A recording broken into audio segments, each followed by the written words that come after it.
May it please the court.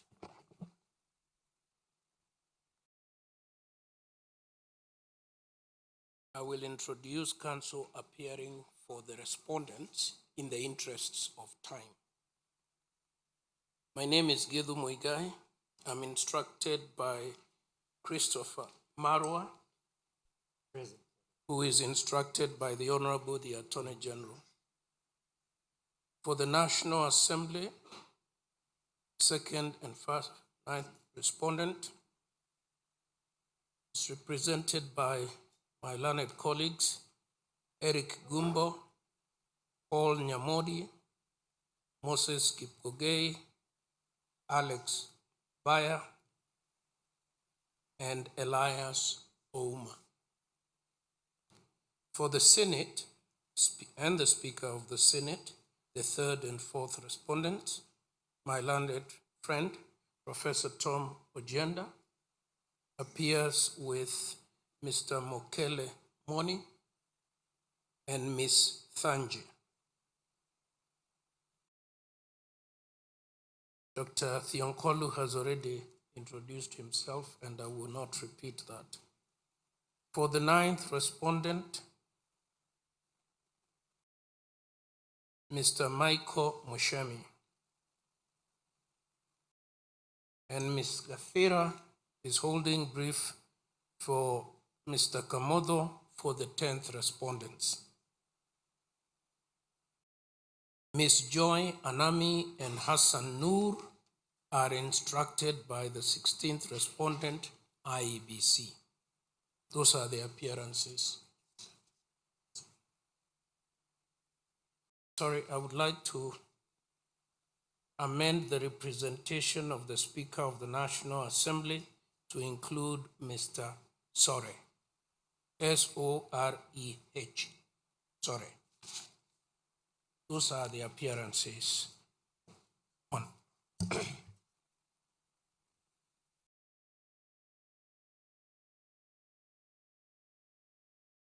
Judgment. My name is Harrison Kinyanjui. With your very kind indulgence, I do appear for a petitioner in petition E586 of 2024. And my lords, my lady, we filed an application in the Court of Appeal to arrest the delivery of this judgment. This was after the 4th of June. The same petition was not heard when you had directed and ordered it be heard on this, on the 7th of June, 7th of May. You had ordered directed it be heard on the 4th. On that 4th, it was not even listed for a mention. It was listed for a hearing. Because your initial direction was that that petition should be heard as a standalone petition, so that then the decision that will be made in the consolidated petition, together with that, would now be the judgment of the court, because the Honorable Chief Justice had appointed your lordships and my lady as the bench in that petition and as a bench in this petition. Now, when on the 4th of June, the said hearing aborted, we filed an urgent application before the Court of Appeal. CU application number 291, E291 of 2026. I also wrote an email letter to the Chief Justice as the head of the judiciary to bring into her attention the precipitate injury and ruinous violation of the petitioner's right to be heard before you render yourselves in this petition. Accordingly, the Court of Appeal certified that application as urgent. This morning, I served on everyone, including all the parties that are before you now. That application relates to the Court of Appeal's jurisdiction under Article 165(3), and therefore, in deference to the authority of the Court of Appeal, the matter being sub judice in the Court of Appeal, to arrest the delivery of a judgment, so that then a judgment can be rendered that is encompassing that petition and the consolidated petitions, I had, in deference to Section 20, subsection 1H of the High Court Administration and Organization Act, informed the Deputy Registrar of this court that that application pertains to the arrest of the delivery of your judgment. And the Honorable Deputy Registrar then alerted me, asked me if I had communicated that to everybody, and I did. And therefore, in deference to the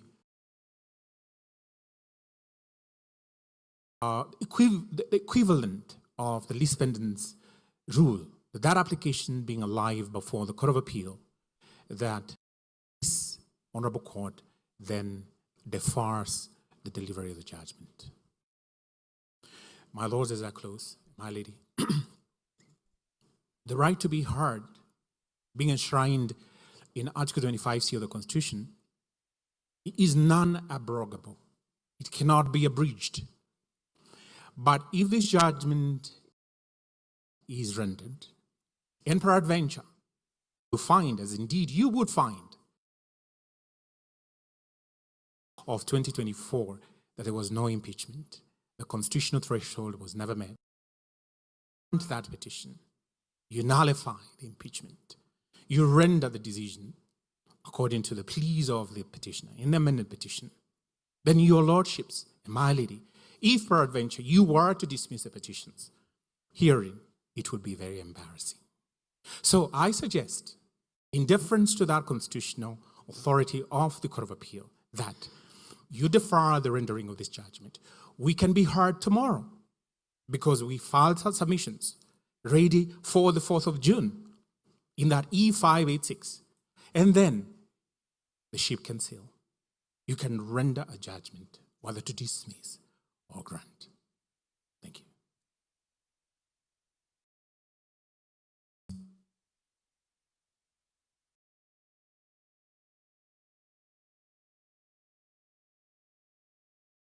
Do you have an order from the Court of Appeal on this issue?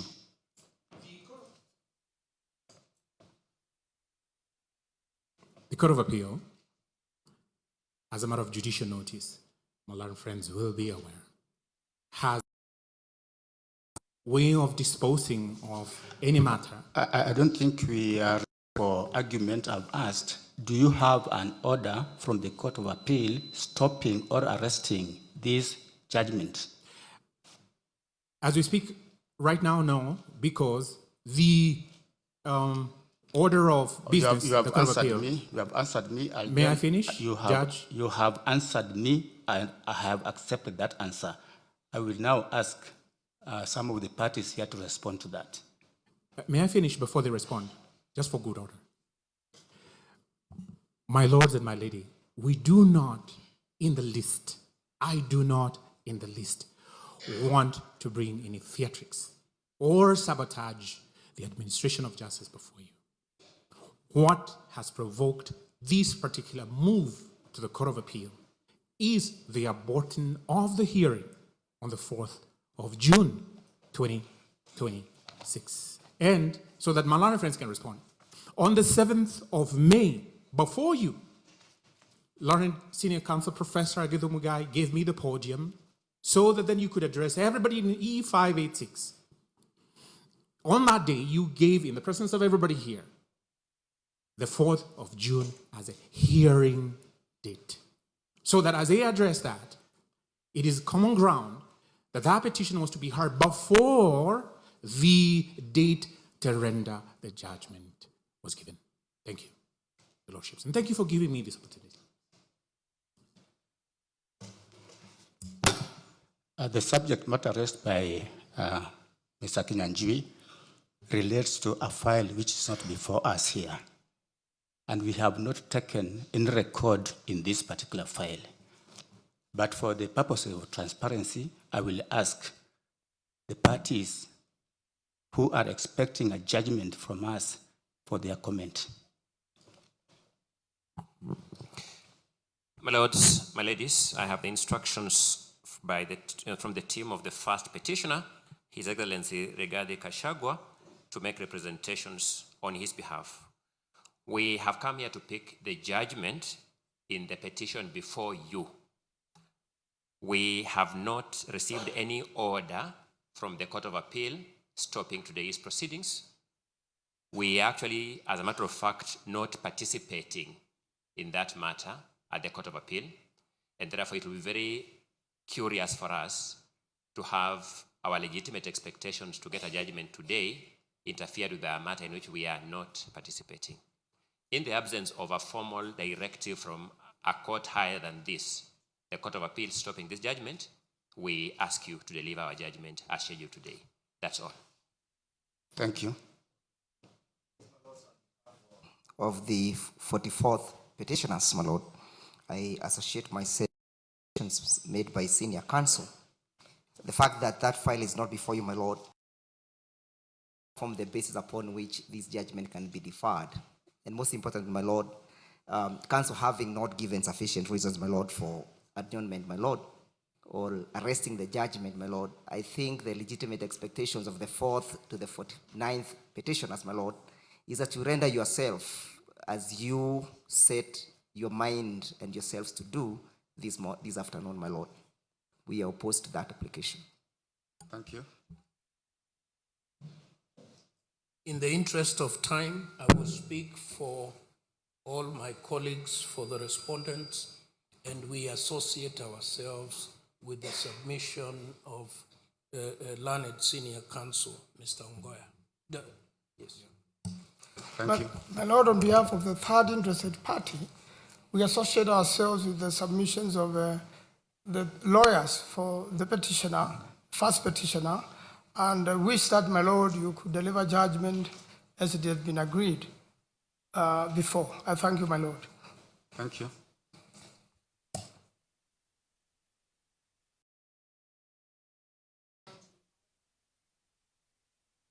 Your Honor, on behalf of the second petitioner, we associate ourselves with the submissions of the other petitioners, and we say in the absence of a court order for stay, then we see no need of stopping judgment.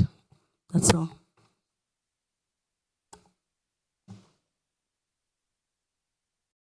My lords and my ladyship, appearing for the 43rd petitioner, we also associate ourselves with the submissions of Senior Counsel Ngoya, and in the absence of a clear order and in respect of our legitimate expectations to deliver the judgment, we then oppose the application. Thank you.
Mr. Kinyanjui, this is the brief ruling on that matter.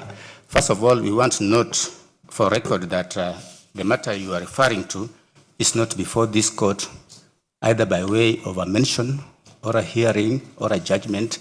Indeed, it is not before us, and we are not able to take notes on that matter. Secondly, because many people here may not know where you are coming from, you yourself sought to be deconsolidated in that matter. And we gave you the orders the way you wanted them. You took yourself away from these petitions. We have made a decision on that. You will not misrepresent facts. Listen, I'm making a ruling on this matter. The matter is not before us.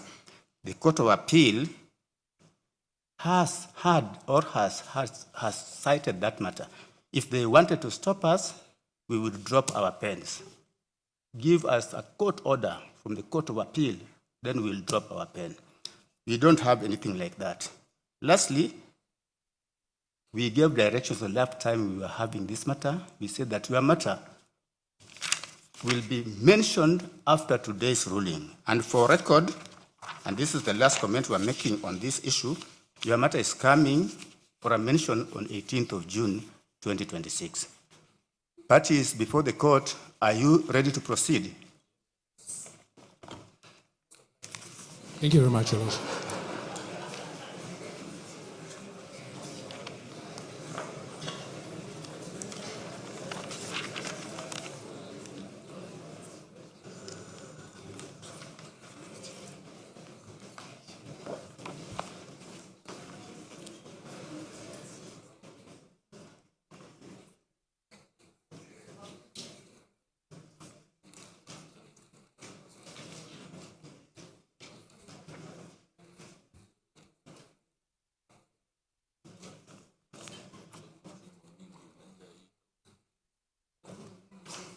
What time is it?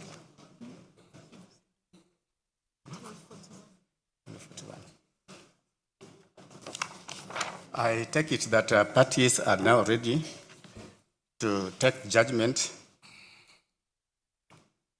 in the constitutional petition number E65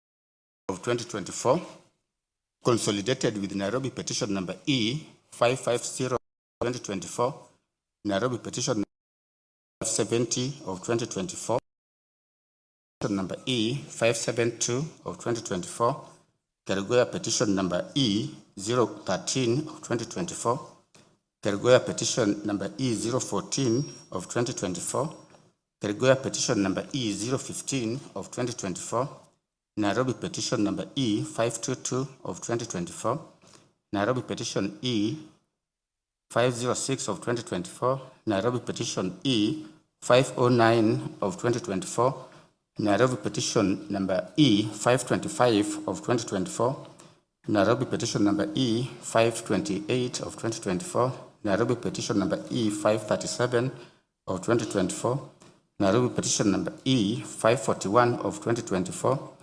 E567 of 2024, E576 of 2024, E586 of 2024, and E598 of 2024 between Honorable His Excellency Rigathi Gachagua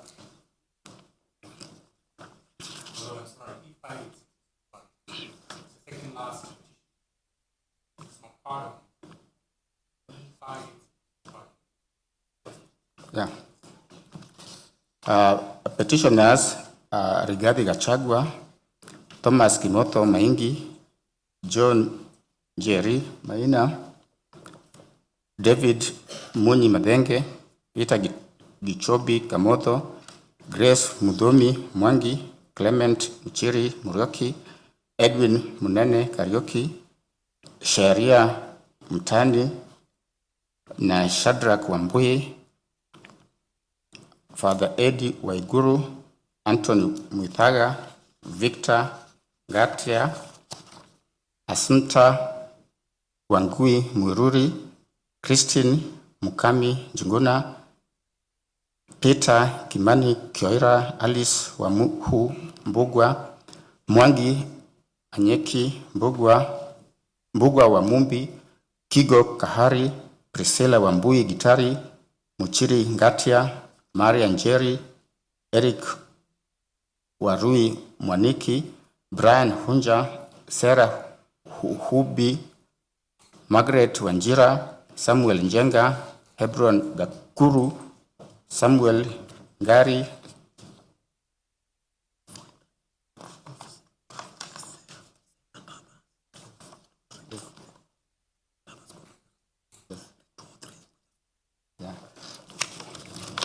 I accept, Council, that the parties are known. We can move ahead, and others versus the respondents. Speaker of National Assembly of Kenya, Speaker Senate of Kenya, Honorable Attorney General, and several others.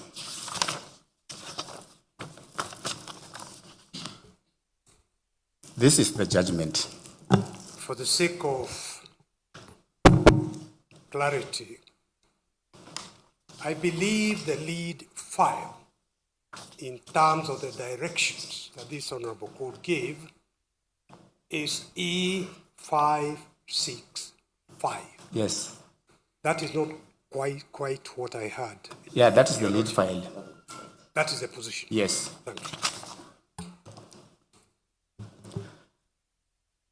This is the judgment. We have a 350-page judgment, and we'll try as much as possible to read it.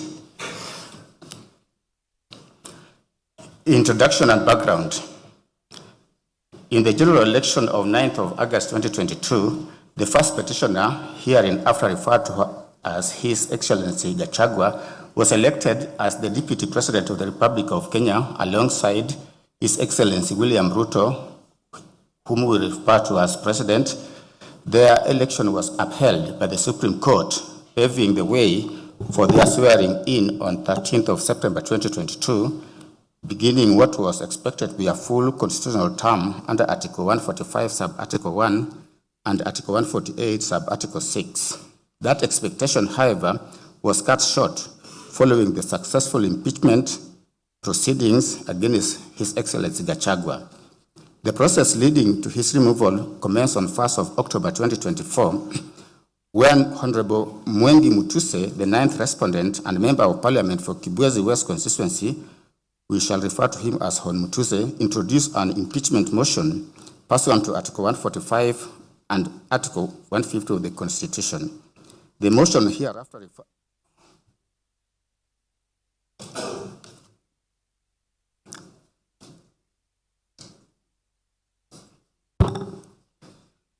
The motion, referred to as impeachment motion, cited multiple grounds, including allegations of gross violation of the Constitution, incitement, and undermining government policy.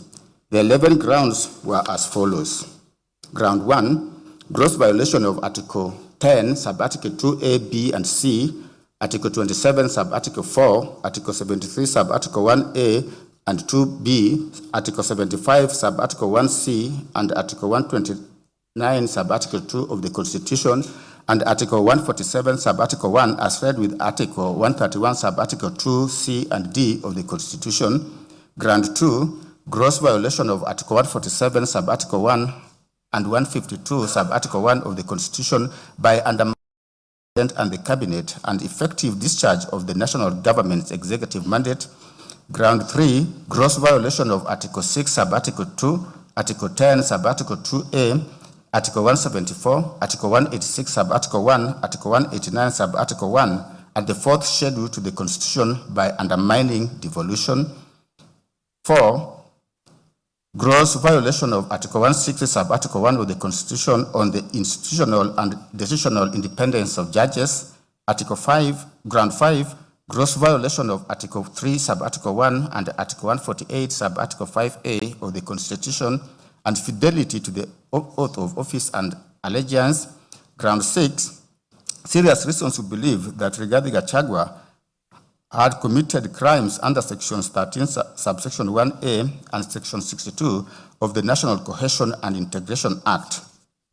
Ground 7, serious reasons to believe that Rigathi Gachagua has committed crimes under Section 45, 46, 47, and 48 of the Anti-Corruption and Economic Crimes Act, and Section 2, 3, 4, and 7 of the Proceeds of Crime and Money and Anti-Money Laundering Act. Ground 8, serious reasons to believe that Rigathi Gachagua has committed crimes by continuously misleading members of the public through false, malicious, divisive, and insightful remarks contrary to the provisions of Section 132 of the Penal Code and Section 29 of the Leadership and Integrity Act. Ground 9, gross misconduct under Article 150, Sub-Article 1B of the Constitution by publicly attacking and undermining the work of the National Security Intelligence Service and its officers. Ground 10, gross misconduct or insubordination by openly or publicly insubordinating the President, who is the head of state and government. Ground 11, gross misconduct by persistently bullying state and public officers. The impeachment motion was formally initiated before the second respondent, that is the National Assembly. In response, several constitutional petitions were filed in the High Court, challenging both the legality and constitutionality of the National Assembly's proceedings. These petitions, consolidated with Nairobi petitions, which I had mentioned earlier, were consolidated and are collectively referred to as the Cohort 1 petitions, with petition number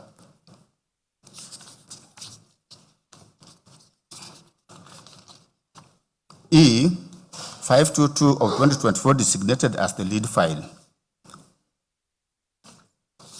56, that was Cohort 1 petitions. Cohort 2 petitions, where these petitions belong, the lead file is 565 of 2024. On 8th of October 2024, the National Assembly passed the impeachment motion. Subsequently, the resolution was transmitted to the Senate. As the impeachment process unfolded, further applications were seeking conservatory release were filed in the High Court to restrain the Senate from proceeding with impeachment hearings. The Senate thereafter conducted its hearings and upheld 5 of the 11 charges against His Excellency Gachagua, as a result of which he effectively ceased to hold office as Deputy President of the Republic of Kenya. The Senate's decision was communicated to the public through a Gazette notice issued on 17th of October 2024. Following the impeachment, His Excellency President Ruto nominated Professor Kithure Kindiki, the second interested party, whom we shall refer to His Excellency Kindiki, to fill the vacancy in the office of the Deputy President. The National Assembly voted in favor of the nomination, and His Excellency Kindiki was sworn into the office on 1st of November 2024. As the Senate proceedings that culminated in the impeachment of His Excellency Gachagua were underway, and while the National Assembly was concurrently addressing the vacancy created in the office of the Deputy President, further petitions were filed in the High Court at Nairobi and Kerugoya, including petition number 565 and several other petitions, being designated with petition number 565 of 2024 being designated as the lead file. Conservatory orders were initially issued restraining the swearing in of His Excellency Kindiki as Deputy President, but those orders were later lifted by this court in its ruling of 31st of October 2024, paving way for the swearing in as earlier stated. Thereafter, the pleadings were amended and cohort 2 petitions proceeded for hearing, culminating in the present judgment. We will now proceed to summarize the parties' pleadings and submissions in the cohort 2 petitions. Summary of pleadings and submissions. His Excellency Gachagua is the first petitioner. His case is as follows. He anchored his case on the further amended petition dated 13th of August 2025, supported by his affidavits deposed to on 18th of October 2024 and 27th of October 2024. Speaking to the deficiencies in the process before the National Assembly, His Excellency Gachagua deposed that the impeachment motion lacked the particularization and specificity required under Article 145, Sub-Article 1, and Standing Order Number 64, 1A. He took issue with the lack of credibility in respect of the charges against him in the National Assembly and the Senate. As regards the constitutional imperative of public participation, His Excellency contended that the National Assembly's process was deficient in that the notice was unreasonably short and that it lacked adequate designated venues. It was his case that the exercise was biased, with organizers framing it as meant for invited members of specific parties. He stated that the process utilized unverified feedback forms that resulted in fictitious data. In alleging bias exhibited by the Speaker and Deputy Speaker of the National Assembly, His Excellency deposed that they made partisan statements and also failed to recuse themselves despite having conflict of interest as they were signatories to the coalition agreement that formed a substantial part of the evidence. It was his case that the Senate violated Articles 145, Sub-Article 3 to Sub-Article 6 by skipping the appointment of a special committee to investigate the charges against him, thereby denying him a crucial layer of fair hearing. He stated that Senate imposed an unconstitutional 10-day deadline on the plenary proceedings and unlawfully permitted the National Assembly to introduce new evidence by ambush. He was emphatic that the Senate violated his right to a fair hearing and dignity guaranteed under Article 50 and Article 28, respectively, when he was denied an adjournment. In further support of this position, Dr. Daniel Kibuka Gikonyo, a consultant cardiologist and founder of the Karen Hospital, saw an affidavit on 28th of April 2026 to confirm the medical status of His Excellency Gachagua on the day he was scheduled to defend himself before the Senate. Speaking to the key medical events, it was his evidence that on 17th of October 2024, at approximately 3 p.m., His Excellency Gachagua arrived at Karen Hospital with severe chest pain.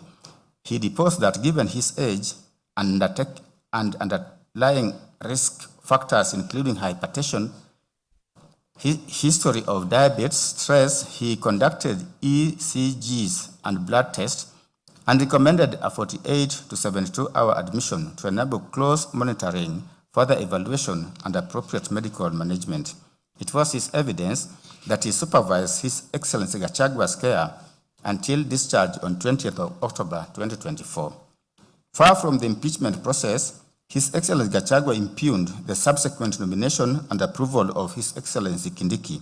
He asserted that the process was rushed and there was no public participation despite the dictates of Articles 10 and 118 of the Constitution. It was his case that the clearance from the Independent Electoral Boundaries Commission, or IEBC, was null and void since the commission lacked commissioners, and as such, the Secretariat was legally incompetent to clear the nominee. Further to the foregoing, it was His Excellency Gachagua's position that His Excellency Kindiki was disqualified under Chapter 6 due to gross human rights violation, including abductions, extrajudicial killings during the Finance Bill protest when he served as Interior Cabinet Secretary. Finally, His Excellency Gachagua averred that His Excellency Kindiki was not a member of the UDA party for the requisite 3 months preceding his nomination, and it was his case that the National Assembly unconstitutionally metamorphosed the process into an election rather than an approval under Article 149, Sub-Article 1. For these reasons, His Excellency Gachagua sought the following reliefs. A declaration that the respondents have contravened the provisions of Articles 10 and 18, Sub-Article 1, Articles 10 and Article 118, Sub-Article 1 of the Constitution by initiating a process leading to the removal from office by impeachment against the petitioner without first putting in place adequate legislative and procedural measures for effective public participation. In particular, the Senate's decision was not informed by any input from public engagement. 2, a declaration do issue that the impeachment motion lacks the particularization and specificity required under Articles 145, Sub-Article 1 of the Constitution and Standing Order 64(1)A of the Standing Orders of the National Assembly, and is thus incapable of invoking the jurisdiction of both the National Assembly and the Senate under Articles 145 and Article 150. 3, a declaration that the resolution passed on 18th of October 2024 by the National Assembly purporting to impeach the petitioner pursuant to the provisions of Articles 145 and 150 and the communication dated 8th of October 2024 by the Clerk of the National Assembly to the Clerk of the Senate titled, in quote, Resolution of the National Assembly on a special motion on the removal from office by impeachment of His Excellency Gachagua, Deputy President of the Republic of Kenya, close quote, are both founded on a process that is inconsistent and in violation of the Constitution of Kenya and are thus both void and invalid.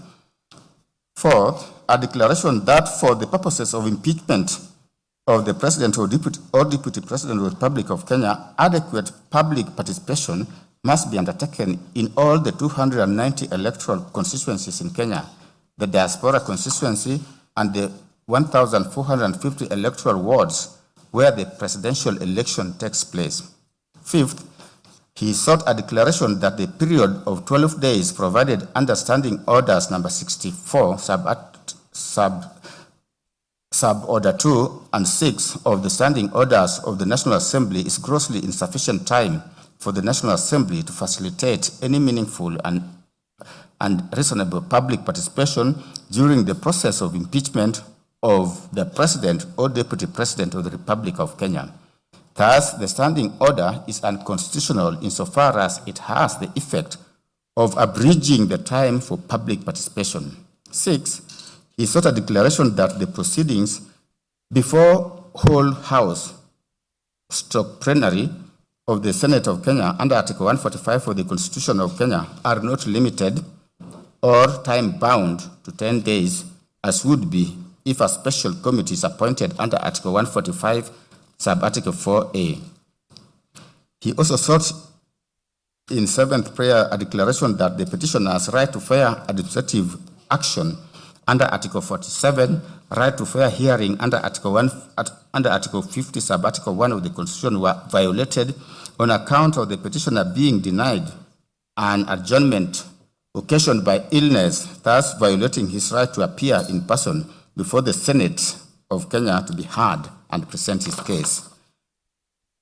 He also sought a declaration that the National Assembly and the Senate, in their evaluation of the impeachment proceedings before them, failed to properly assess each of the specified grounds and determine if they collectively or individually constitute a gross violation of the Constitution, warranting voting to uphold the impeachment charges against the petitioner. Hence, the resolution of 8th of October 2024 in the National Assembly and the vote upholding the impeachment charges that of the Senate passed on 17th of October 2024 do not meet the threshold for impeachment set out under Article 150 as read with Article 145 of the Constitution. Hence, the same be and are hereby set aside. An order of certiorari to remove into this Honorable Court and quash the decision and or resolution of the National Assembly and the Senate made on 8th of October 2024 and 17th of October 2024 respectively, resolving to remove from office by impeachment His Excellency Rigathi Gachagua, EGH, Deputy President, Republic of Kenya. At the 9th prayer, the petitioner sought an order of certiorari to bring up into this court to be quashed the resolution of the Senate of Kenya made on 17th of October 2024 to remove from office by impeachment His Excellency Rigathi Gachagua, EGH Deputy President, Republic of Kenya, on the grounds expressed in Gazette Notice number 13/400. He also sought at prayer number 11 a declaration does issue that the IEBC could not clear Kithure Kindiki without the involvement or approval of commissioners under Article 88 and Article 250, Sub-Article 1 of the Constitution as read with Section 4 and Section 11A of the IEBC Act. The purported clearance was therefore null and void. Further, the overnight clearance violated Article 10 of the Constitution on openness and transparency. At prayer number 12, His Excellency sought a declaration does issue that Kithure Kindiki is disqualified under Article 10 and 72 of the Constitution due to unresolved concerns from his tenure as Cabinet Secretary for the Interior and National Administration, during which Kenya endured gross violation of human rights.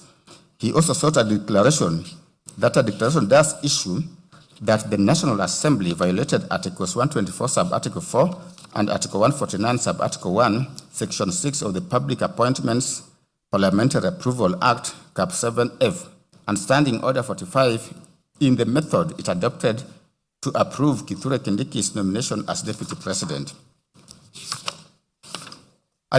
He also sought a declaration that Kithure Kindiki was illegally appointed and procedurally cleared and unlawfully approved as nominee for Deputy President in violation of Articles 1, Article 10, Article 8, Article 118, Article 124, Article 137, Article 148, Article 149, and Article 250 of the Constitution, so that his appointment, clearance, and approval for that position is null and void. At prayer 15, he sought a declaration that the petitioner suffered harm and is therefore entitled to constitutional damages as compensation for the violations against him in terms of general damages, punitive and aggravated damages, security to be specified at the hearing, special damages under Gazette Notice number 10346 of 2023 for loss of 1, salary, 2, official transport and other prevailing transport policy for 35 months, medical cover and benefits detailed to be supplied, airtime, gratuity, and annual salary for 5 years. He calculated those sums and gave the figures.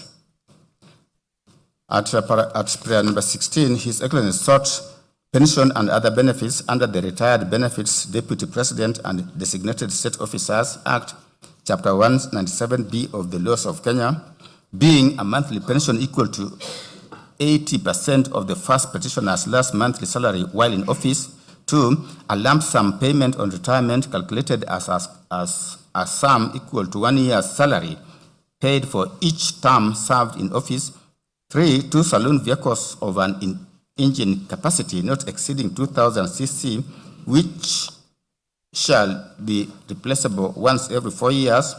4, 1 4-wheel drive vehicle of an engine capacity not exceeding 3,000 cc, which shall be replaceable once every 4 years. 5, a fuel allowance equal to 15% of the current monthly salary of the office holder. 6, full medical and hospital cover, providing for local and overseas treatment with a reputable insurance company for the first petitioner, the first petitioner's spouse, and the first petitioner's child who is below 18 years or is under 25 years of age and is undergoing a course of full-time education, and in the case of a female child, is not married or is not cohabiting with any person. 7, 2 drivers. 8, 1 personal assistant. 9, 1 accountant. 10, 1 secretary. 11, 2 housekeepers. 12, 2 senior support staff. 13, 2 cooks. 14, 2 gardeners. 15, 2 cleaners.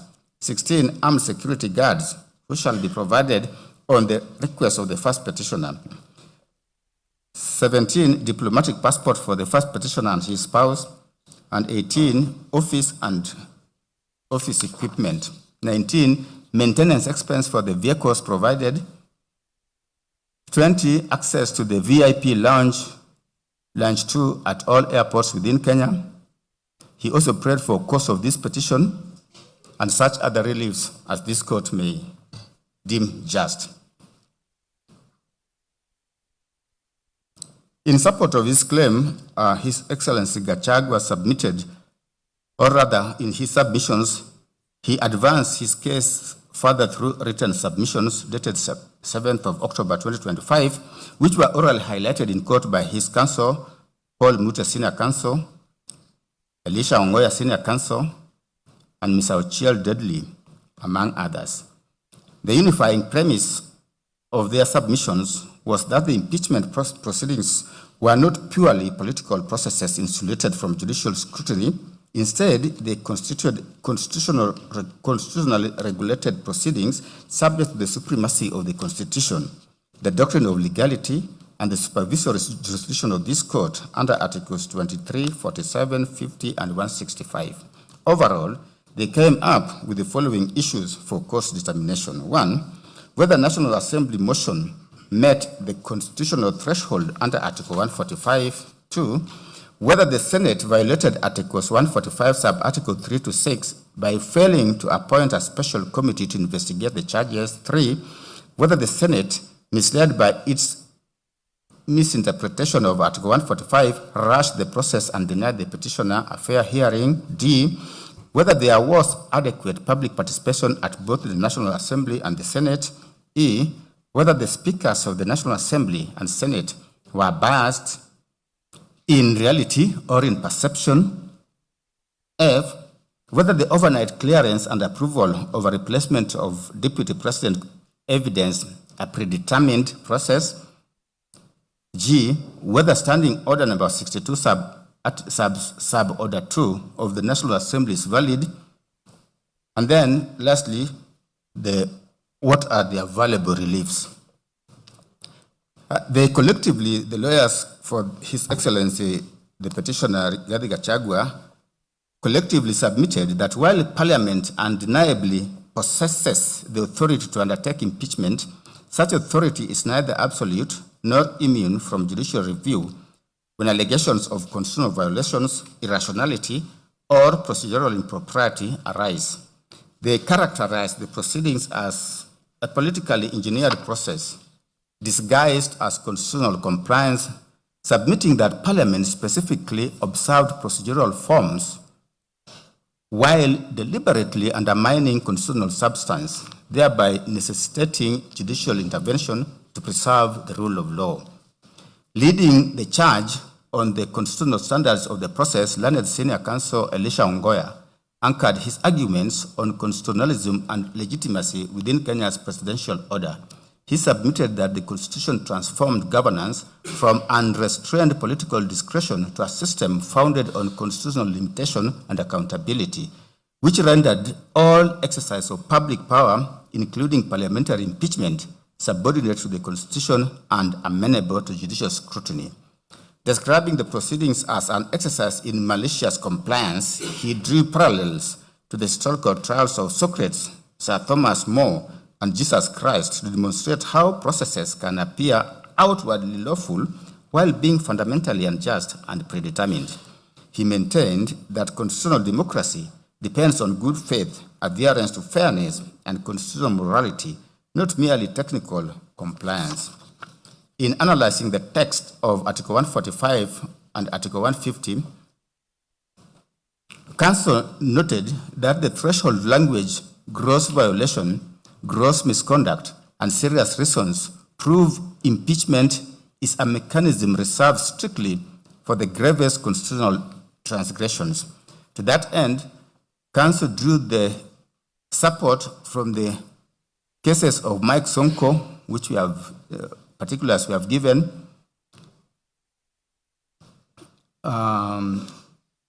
Muya and versus Tribunal appointed to investigate the conduct of Justice Martin Muya. We have given citation.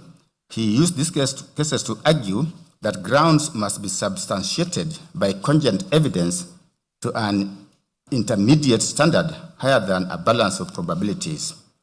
Senior Counsel Ongoya further submitted that since impeachment directly interferes with the sovereign will of the electorate expressed through universal suffrage, courts could not abdicate their responsibility by treating it as a purely political immune process. It was his case that the grave consequences of removal brought the matter squarely within the High Court's supervisory jurisdiction, requiring it to interrogate whether Parliament met the heightened constitutional standards. Senior Counsel Paul Mute submitted on the democratic mandate and the political question doctrine. He was emphatic that impeachment in Kenya's presidential system is an extraordinary constitutional remedy of last resort. He distinguished Kenya's architecture from parliamentary systems where executive tenure relies on legislative confidence. It was his case that the Deputy President derives direct democratic legitimacy from the electorate through universal suffrage and cannot be removed due to transient political dissatisfaction or partisan convenience. In view of the fact that impeachment effectively overturns the democratic will, it was Senior Counsel's position that the Constitution deliberately imposed strict procedures and substantive safeguards that courts are duty-bound to enforce. Learned Counsel drew support from the decision in Mike Sonko Mbuvi, which we have stated, to restate that the threshold for removal could not be reduced to political expediency. He further called to his aid the Court of Appeal decision in Martin Nyaga Wambora, we have given citation, to argue that judicial review of the proceedings affirmed constitutional supremacy rather than offend the concept of separation of powers. He firmly rejected the respondents' invocation of the political question doctrine, asserting that the Constitution creates no autonomous islands immune from accountability, and he maintained that all constitutional power remains subordinate to the judiciary's review. Learned Counsel Mr. Chiang Dudley submitted on jurisdiction and the mandatory duty to adjudicate.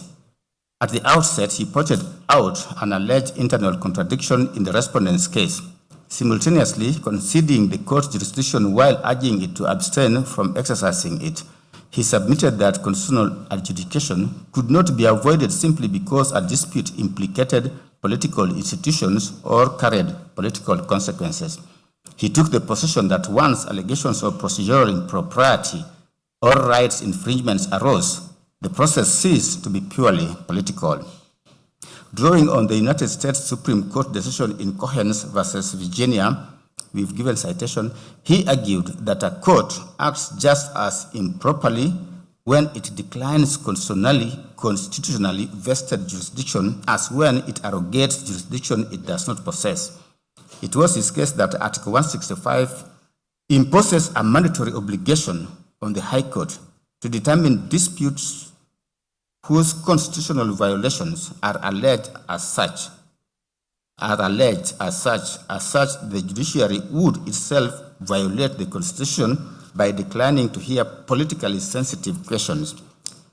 Mr. Ochieng submitted further that separation of powers does not establish institutional immunity and that judicial review ensures Parliament acts within its boundaries.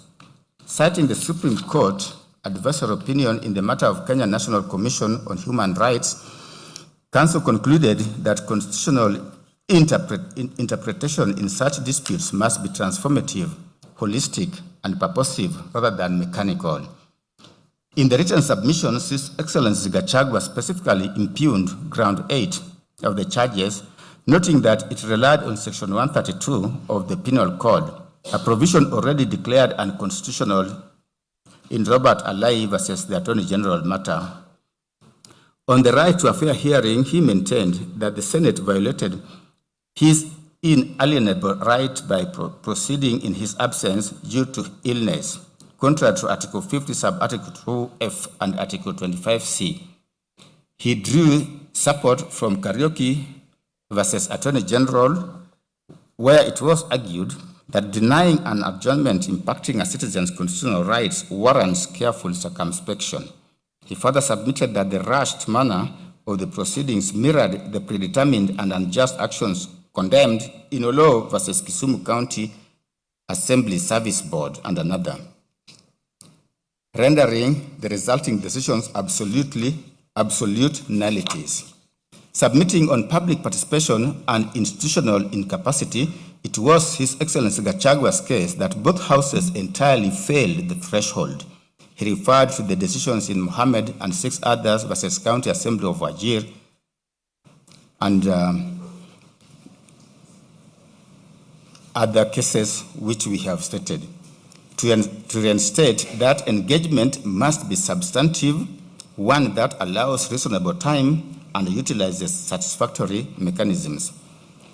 In addition to the foregoing, His Excellency Gachagua, while drawing support from the Decision Independent Electoral and Boundaries Commission vs. Attorney General 2025, discredited the involvement of the IEBC, arguing that constitutional functions requiring commission approval could not be lawfully discharged by the Secretariat without a properly constituted commission. In their rejoinder submissions, the legal team also spoke to procedural illegality in plenary investigation. It was His Excellency Gachagua's submission that the Senate lacked a lawful resolution to appoint a plenary investigation. They submitted that the word may in Article 145, sub-Article 3b, regarding the appointment of a special committee is a mandatory obligation, relying on a set of authorities, including Sony Holdings versus Registrar of Trademarks and another. They submitted that courts routinely interpret may as mandatory to effect legislative intent, to effectuate legislative intent.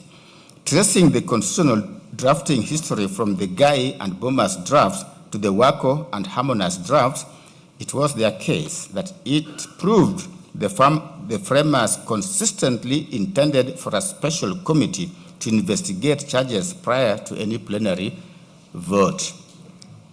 In conclusion, His Excellency Gachagua drew inspiration from the Filipino Supreme Court in Sara Duterte versus House of Representatives. We have given citation to reiterate that impeachment processes remain strictly subject to the Bill of Rights to check grave abuses of discretion. Consequently, they urge the court to utilize its discretion as established in Imanyara and 2 others versus Attorney General to award damages for the constitutional violations to vindicate His Excellency Gachagua's right and deter future legislative infringements.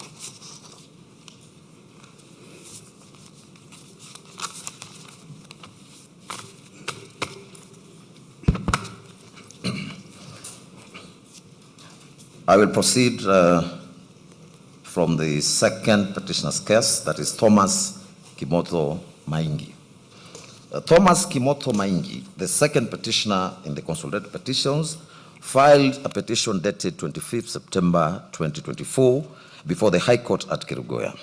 The petitioner described himself as a former member of the National Intelligence Service, NIS, and contended that his constitutional rights had been violated by statements allegedly made by His Excellency Gachagua on 26th of June 2024 concerning the conduct of NIS during the Finance Bill 2024 protests. He averred that, having served in the NIS for over 20 years before retiring in May 2022, he was publicly associated with the intelligence service within his community, and that the remarks by His Excellency Gachagua portrayed NIS officers as incompetent and responsible for the unrest and loss of life witnessed during the protest. He asserted that the remarks exposed him to ridicule, hostility, threats, and psychological distress, forcing him to temporarily leave his home in Kirinyaga County and seek refuge in Embu County out of fear for his safety. Mr. Maingi further contended that the Attorney General, AG, failed in his constitutional duty as the principal legal advisor to government by failing to advise His Excellency Gachagua appropriately regarding the provisions of sections 24, 25, and 26 of the National Security Intelligence Service Act relating to complaints against the NIS. The petitioner alleged violations of Articles 10, 27, 28, 29, and 47 of the Constitution, claiming that the impugned statements amounted to discrimination, infringement of human dignity, psychological torture, and unfair administrative conduct. Consequently, the petitioner sought the following reliefs. A, that there be a declaration that the constitutional rights of the applicant as provided for under Articles 10, 27, 28, 29, and 47 of the Constitution have been violated by the respondents. B, that the first respondent be ordered to issue an apology to the NIS members and staff for the utterances and or speech made on the 26th of June, 2024. C, cost of the petition, and D, any other relief the court may deem. The second petitioner did not, however, file any written submissions. The third petitioner's case. Honorable Njeri Maina, the third petitioner in the consolidated petitions, filed the petition dated 2nd of October 2024. That was later amended on the 9th of October 2024 before the High Court at Kerugoya. She is the current woman representative in the National Assembly for Kirinyaga County. She stated that she brought the petition on her own behalf and on behalf of the residents of Kirinyaga County, and in public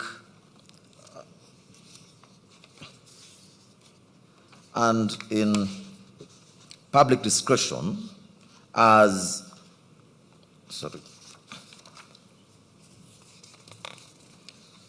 and in public interest,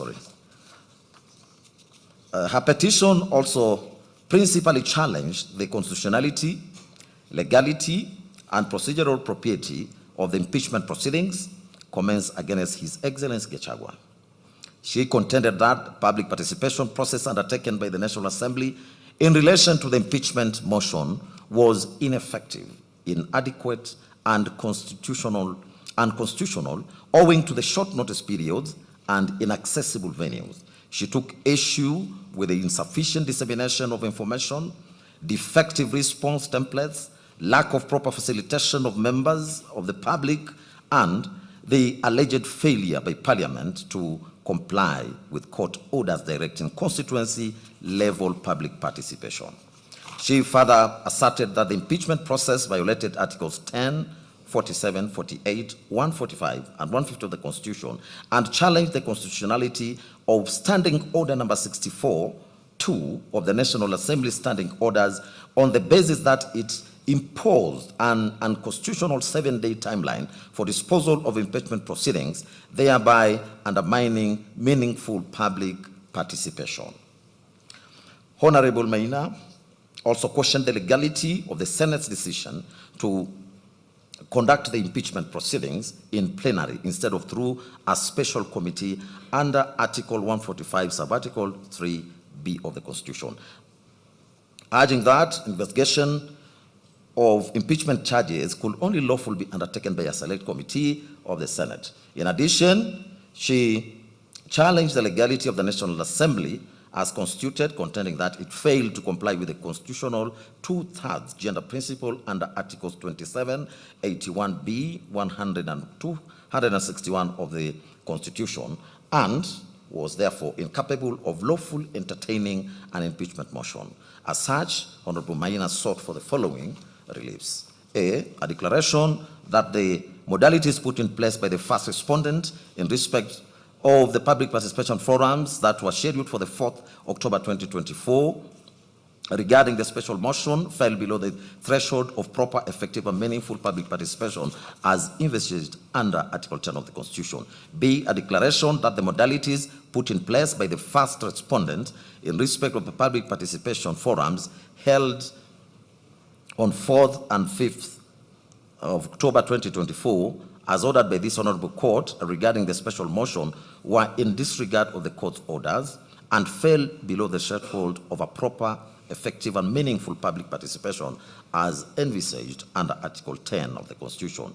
C, a declaration that the impeachment process as against the first interested party undertaken by the first and the second respondents in view of modalities of public participation forums held on the 4th and 5th October 2024 failing well below the threshold of a proper, effective, and meaningful public participation as envisaged under Article 10 of the Constitution were unconstitutional and therefore void. D, a declaration that the appointment of a select committee by the Senate under Article 145(3)(b) of the Constitution is not discretionary in the impeachment of a president or deputy president in light of Article 259 of the Constitution. A declaration that any proceedings in regard to impeachment of the first interested party taken by the second and fourth petition respondents outside the select committee of Senate under Article 145, Sub-Article 3B of the Constitution are unconstitutional and void. F, a declaration that the first respondent is not legally constituted in light of the mandatory provisions of Article 27, 81B, 102, 61 of the Constitution on the 2/3 gender requirement. G, a declaration that the first respondent as currently constituted cannot entertain and deliberate the special motion for the removal of the first stated party by respondents. H, cost of the suit, and I, any other order or orders that this court may deem just. The third petitioner's submissions. Honorable Maina supplemented her positions by filing written submissions dated 9th of January 2026, and which she further orally highlighted in court. She identified the following issues for determination.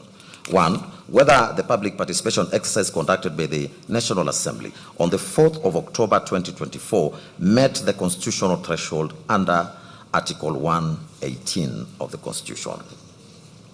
B, whether the yes-no templates deployed by the National Assembly violated constitutional requirements for meaningful public participation.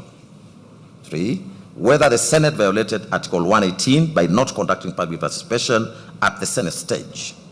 4, whether the Senate violated Article 145(3)(b) by failing to appoint a special committee of 11 members. 5, whether Standing Order 64-2 prescribing a 12-day impeachment timeline is constitutional. 6, whether the impeachment process violated Article 50 on fair hearing protections. And 7, whether the impeachment proceedings were conducted by impartial officers as required by Article 50, Sub-Article 1 of the Constitution. Honorable Maina submitted that on the 3rd of October 2024. Honorable Justice Mongo, a judge of the High Court sitting at Kerugoya, ordered inter alia that public participation be undertaken at the constituency levels so as to accord the public an opportunity to engage and offer their representations. That these orders were duly served and were never appealed, stayed, varied or reviewed, and as such, they remain binding on the respondents, absolutely. Speaking to the obligation to obey court orders, Honorable Maina submitted that such obedience is foundational to the rule of law as was held in Law Society of Kenya and 3 others versus Inspector General of Police and 4 others reported in 2024 KEHC KLR. She submitted that this obligation extended even to cases where the person affected by an order believes it to be irregular or void, as was held in Refrigeration and Kitchen Utensils Limited versus Gulab Chand, Popatlal Shah, and others, the civil application number Nairobi 1339 of 1990. She further submitted that proper compliance required reasonable notice and not the same day or the next day notice. Physical accessibility at constituency level with open, identifiable venues in each of the 290 constituencies, facilitation of engagement, including civic sensitization, information, language diversity, disability access, and hearings as the primary mode, including oral and interactive engagement. Learned Counsel further submitted that the orders were not obeyed and only 200,000 participants countrywide who made up to 0.4% of the Kenyan population turned up for the exercise. Council decried the one-day notice published on a Saturday, whose contents were vague as they referred to constituency offices without addresses and times. She also pointed out that no hearings were ever organized, no facilitation was provided, and that CDF offices were closed and the MPs absent.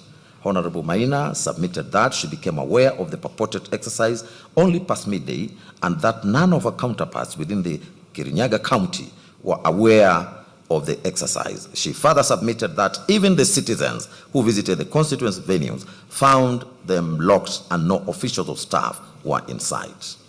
It was submitted that the National Assembly faced a binary choice of obeying the Constitution through the court order or preserve Standing Order 64-2, which provided for 7 days deadline. They chose the latter, which Honorable Maina describes as contempt, dressed as obedience. That a legislative outcome obtained in defiance of a binding court order cannot stand in a constitutional democracy governed by the rule of law as discussed by Lord Denning in McFoy versus United States Company Limited, United Africa Company Limited, reported in 1961, 3 All England Reports 1169, where the learned judge held that, I quote, if an act is void, then it is in law nullity. You cannot put something on it and expect it to stay there. It will collapse, end of quote. Honorable Maina also took issue with the yes and no template as constitutional fraud, as the National Assembly deployed a standardized template reducing 7 complex constitutional allegations into binary tick box questions.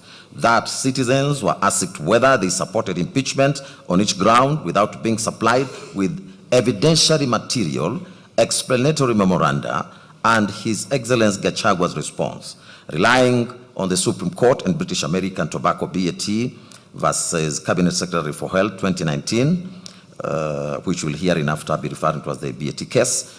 She articulated attributes of meaningful participation to include clarity of the subject matter for the public to understand, structures, processes that are clear and simple, opportunity for balanced influence from public, commitment to the process such that views can influence outcomes, and inclusive and effective representation.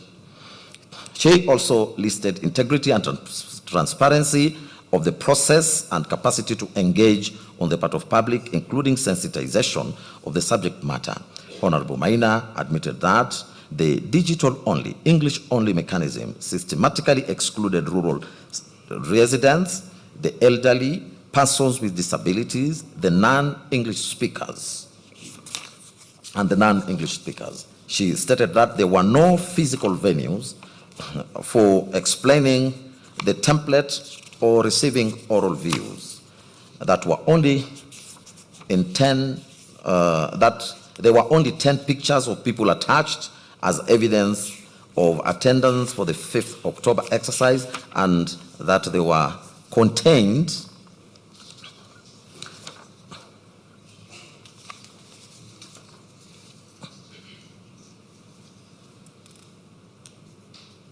and that they were conflated responses from 4th and 5th October without distinction, obscuring the impact of the court's orders. She identified that the template was not a procedural imperfection, but an endorsement mechanism designed to manufacture numerical support for a predetermined outcome and is therefore constitutionally void. It was her further submission that Article 118 imposes an independent obligation on each House of Parliament to facilitate public participation in its own business, that the Senate is not a subordinate appendage of the National Assembly, as was held in Speaker of Senate versus Attorney General, reported in 2013, where she stated that the Senate's role in impeachment is determinative under Article 145(7), as it performs a quasi-judicial function of the highest constitutional order. She held the position that the Senate could not constitutionally rely on the National Assembly's defective process, particularly where that process was conducted in defiance of court orders, that the Senate was aware of these defects as they were documented, litigated, and judicially acknowledged. Counsel submitted further that in Mwangaza versus Speaker of the Senate 2025, reported in 2025 Kinyalo report, this court held that Senate must satisfy itself that public participation was adequate and satisfaction requires inquiry, assessment, and independent judgment, but the Senate undertook none. That the Senate conducted no public participation whatsoever, as no notices were issued, no invitations were extended, no hearings were conducted, and no submissions were received, and that this is not a case of inadequate participation, but a case of none at all.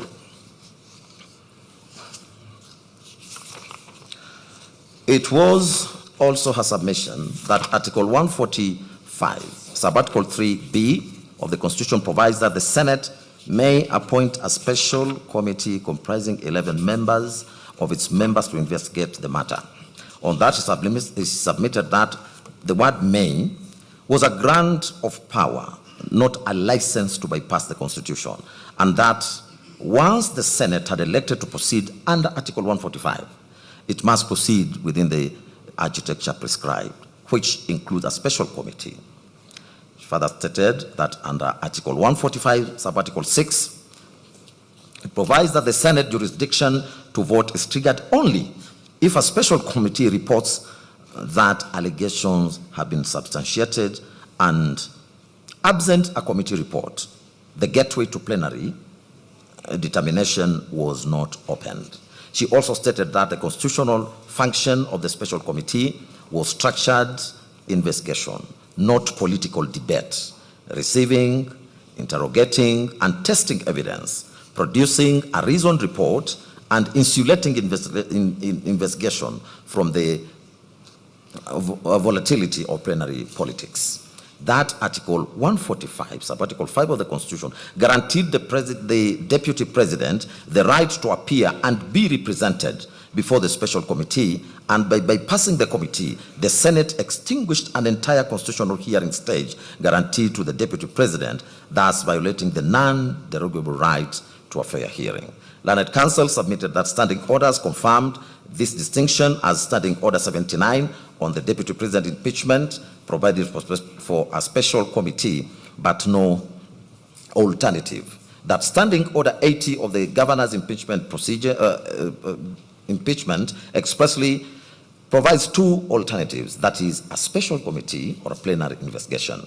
It was then posited that where the drafters intended to permit plenary investigation, they could have said so, and that the omission of the Deputy President must be respected.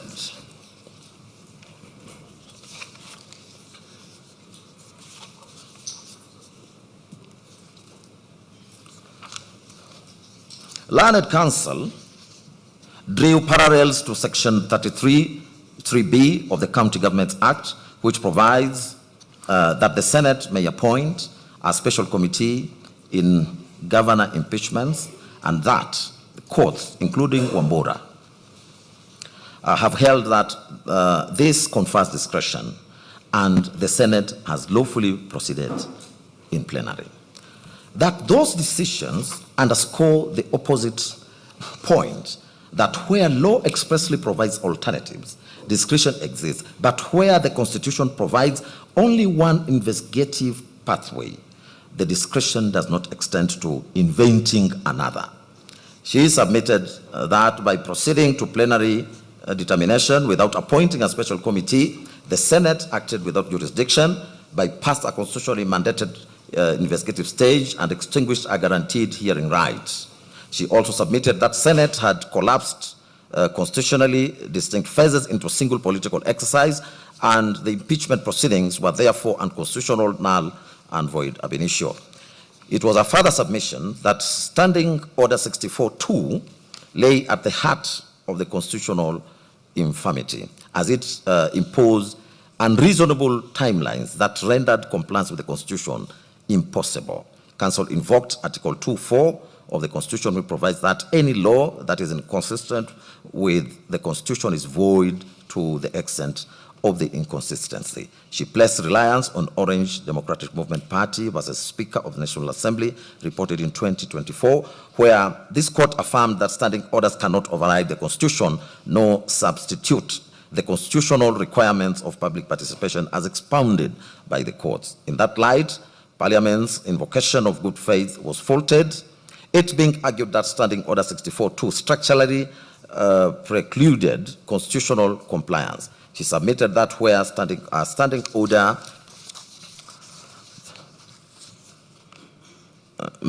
made adherence to constitutional obligations impossible, such a standing order is itself unconstitutional. It was further submitted that Standing Order 64-2 embodied a deliberate parliamentary choice to prioritize political expediency over constitutional safeguards. By prescribing rigid timelines, it ensured that once an impeachment motion gained initial traction, the process would be driven to conclusion before public sentiment could evolve, before courts could intervene meaningfully, or before the affected office holder could mount an effective defense.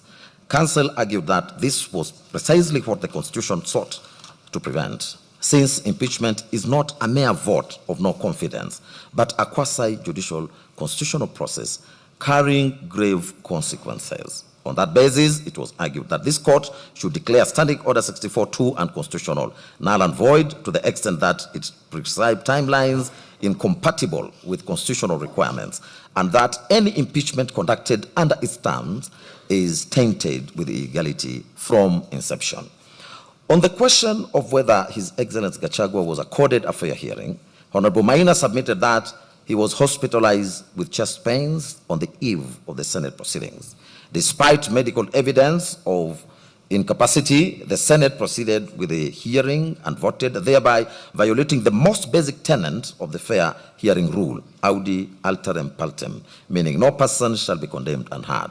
Counsel further argued that the 12 days between service of the motion and the National Assembly vote were constitutionally inadequate, given that Article 50, Subarticle 2B guaranteed the right to have sufficient time and facilities to prepare defense. His Excellency Gachagua, it was emphasized, faced 11 complex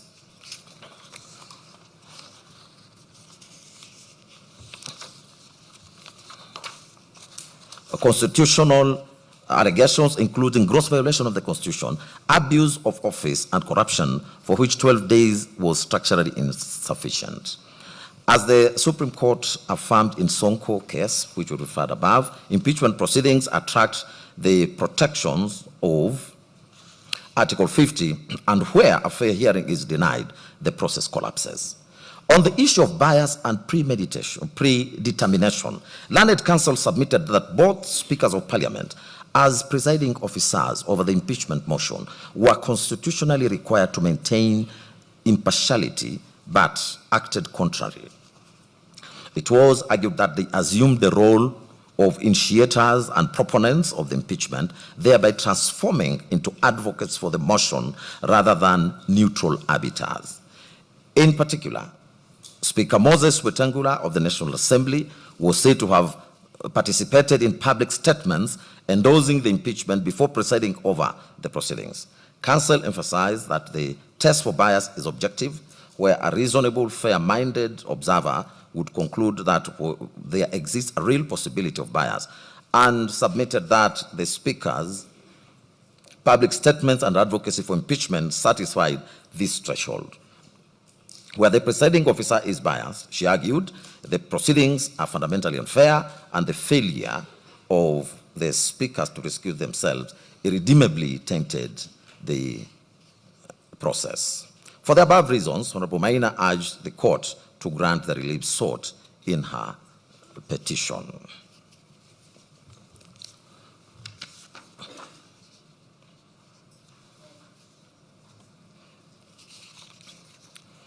Next is the 4th to 8th petitioners' cases. The 4th to 8th petitioners in the consolidated petitions, that is Honorable David Munyi Madenge, Peter Gechobi Kamoto, Grace Modoni Mwangi, Clement Muchiri Muriuki, and Edwin Munene Kariuki jointly filed a petition dated 18th of October 2024 before the High Court of Kenya at Kerugoya. They described themselves as residents and leaders drawn from various constituencies within Kirinyaga County, and stated that they instituted the petition both in their personal capacities on behalf of their residents of their respective constituencies and in the wider public interest. The petitioners herein challenged the constitutionality, legality, and procedural propriety of the impeachment proceedings undertaken against His Excellency Gachagua, together with the subsequent nomination and approval process relating to Honorable Kindiki, relating to His Excellency Kindiki as Deputy President nominee. They contended that the public participation process conducted by the National Assembly on the 4th and 5th October was illusory, inaccessible, and unconstitutional. In particular, they pointed to the issuance of short and ineffective notices, lack of sensitization, inaccessible venues, absence of parliamentary officials at designated constituency sites, closure of the Kirinyaga Central CDF Hall, and the overall failure by both the National Assembly and the Senate to facilitate meaningful participation as required under Articles 10 and 118 of the Constitution. The petitioners further asserted that Senate unlawfully conducted impeachment proceedings in plenary instead of through a special committee under Article 145(3)(b) of the Constitution, and that the rash timelines imposed under Standing Order 64(2) of the National Assembly standing orders were unconstitutional as they curtailed effective public participation and the hearing and the fair hearing rights. They also alleged that the Senate violated His Excellency Gachagua's constitutional allegations.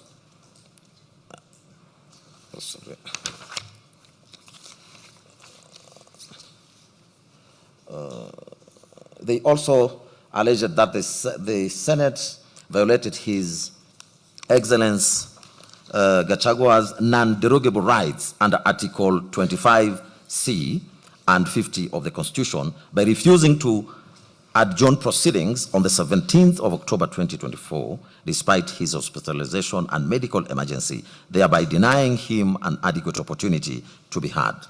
In addition, the petitioners challenged the legality of the nomination and approval process of His Excellency Kindiki as Deputy President nominee, contending that the process contravened Sections 3 and 6 of the Public Appointments Parliamentary Approval Act, Chapter 7 of the Laws of Kenya, for want of adequate notice and public participation. The petitioners then sought the following prayers. A declaration that the appointment of Professor Kithure Kindiki, the second interested party herein, as Deputy President of the Republic of Kenya is invalid, null and void. B, a declaration that the National Assembly as a distinct organ is required to undertake its own distinct, proper, effective, and meaningful public participation as envisaged under Articles 10 and 118 of the Constitution in regard to the impeachment of a president or a deputy president. C, a declaration that the Senate as a distinct organ was required to undertake on its own distinct, proper, effective, and meaningful public participation as envisaged under Articles 10 and 118 of the Constitution in regard to a resolution from the National Assembly to impeach a president or a deputy president. D, a declaration that the public participation as scheduled by the first and the second respondent on 4th of October regarding the special motion was not a proper and effective and meaningful public participation as envisaged in Articles 10 and 18 of the Constitution. E, a declaration that the extended public participation scheduled by the first and second respondents on 5th October 2024 was in disregard of the court orders issued by the High Court sitting at Kerugoya in constitutional petition number E014 of 2024, Honorable Jane Jerry Maina versus the National Assembly and 4 others, and was not a proper, effective, and meaningful public participation as envisaged under Article 10 of the Constitution. F, a declaration that the impeachment process as against the first interested party was undertaken by the first and second respondents in view of the impugned, improper, ineffective, and meaningful public participation held on the 4th and 5th October was unconstitutional and therefore void. G, a declaration that the failure by the third and the fourth respondents to undertake any public participation at all in regard to the impeachment proceedings in the Senate as against the first interested party renders the whole Senate impeachment process unlawful and void. H, an order of certiorari to bring up into this honorable court and quash the decision and or the resolution by the first and the third respondents made on the 8th of October 2024 and 17th of October 2024, respectively, resolving to remove the first interested party as Deputy President of Kenya by impeachment. I, a declaration that there exists no vacancy in the office of the Deputy President, allowing the fifth respondent to nominate anyone to fill such vacancy, and that any such nomination is unlawful and void. J, any other order or orders that this court shall deem just and expedient in the circumstances. K, cost of the suit. Next is the 4th to 8th petitioners' submissions. In their submissions led by counsel, Mr. Evans Ogada, together with Mr. George Sakimpa, the 4th to 8th petitioners identify the following issues for court's determination. A, whether the impeachment process complied with Articles 10, 118, 145, and 150 of the Constitution, whether the public participation conducted by the National Assembly and the Senate met the constitutional threshold of being meaningful, adequate, effective, and lawful. C, whether a standing order 64-2 of the National Assembly is unconstitutional for imposing rigid timelines that undermine constitutional safeguards. And D, whether Article 145 and applicable standing orders require that investigation into impeachment charges be conducted exclusively by a special committee of the Senate, not by the Senate sitting in plenary. They submitted that Article 10 binds all state organs, including Parliament, to the national values such as democracy, public participation, the rule of law, accountability, and good governance. That the impeachment process was conducted with severe haste and limited deliberation, undermining transparency, accountability, and public participation.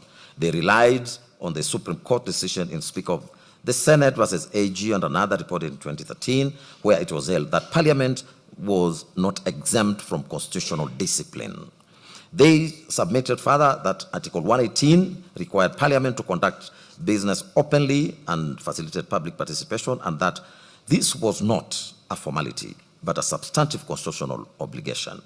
They contended that the National Assembly gave the public less than 48 hours to consider complex, voluminous impeachment charges, which is a manifestly inadequate time frame, that no explanatory notes or responses from the Deputy President were provided, and that in some counties, like Kirinyaga, designated venues were inaccessible. They further asserted that the Senate conducted no independent public participation at all, as it relied on the National Assembly's deficient exercise, which cannot cure the constitutional breach. And they relied on authorities in Law Society of Kenya versus National Assembly of Kenya, 3 others, reported in 2025 KLR, National Assembly and another versus Okoit and 55 others, Civil Appeal number E003 of 2023, consolidated with others. This is the decision of the Court of Appeal. They also relied on the decision of Doctors for Life and and the decision in Legal Advice Center, and 2 others versus County Government of Mombasa. On the unconstitutionality of the National Assembly Standing Order 64-2, Learned Counsel argued that the provision imposes rigid and unreasonable timeline that make meaningful public participation impossible, and that while Article 124 empowered Parliament to make standing orders, such orders are subordinate to the Constitution and cannot defeat constitutional rights, and Article 2.4 voids any law inconsistent with the Constitution. The petitioners urge the court to declare Standing Order number 64.2 unconstitutional. As the matter in which the Senate proceedings were to be undertaken, Council submitted that Article 145.3 provided that the Senate must appoint a special committee to investigate impeachment charges, and that the use of the conjunctive "and" between sub-articles A and B makes the special committee process constitutionally inseparable from the investigative phase. That Articles 145, sub-article 4, sub-article 5, and sub-article 6 refer exclusively to the special committee, and that there is no mention of plenary investigation or under expresso inius exclusio ulteriors that excluded all other modes of investigation. The petitioners submitted further that the special committee ensued separation of investigations and adjudicative functions, preventing bias and predetermination, and the Senate's decision to bypass the special committee and proceed in plenary fused investigation, hearing, and the judgment into a single political process, violating the hierarchical and sequential structure of Article 145. Learned Counsel placed reliance on Martin Nyaga, Wambora, and 3 others was the Speaker of the Senate. This is the Court of Appeal decision, where the Court of Appeal held that the removal of a governor, which mirrors Article 145, is hierarchical and sequential in nature. Counsel argued that the Deputy President was denied a constitutionally prescribed procedural safeguard available to state officers facing removal, thereby violating Article 27 on equality and non-discrimination. They further submitted that Article 50, sub-article 1 guarantees the right to a fair hearing, which is expressly protected as non-derogable under Article 25C. Proceeding with impeachment proceedings while the Deputy President was hospitalized and rejecting a reasonable request for adjournment amounted to a gross violation of natural justice. Counsel emphasized that fairness was the unassailable foundation of any removal process. In support, they cited Gachagua versus Speaker, National Assembly, and 3 others, High Court decision, where the High Court reaffirmed that the right to a fair hearing as non-derogable and that any violation renders the process null and void. Counsel concluded by submitting that the Constitution does not permit Parliament to sacrifice legality at the altar of expediency, and urged this court to reaffirm constitutional supremacy and protect the sovereignty of the people of Kenya.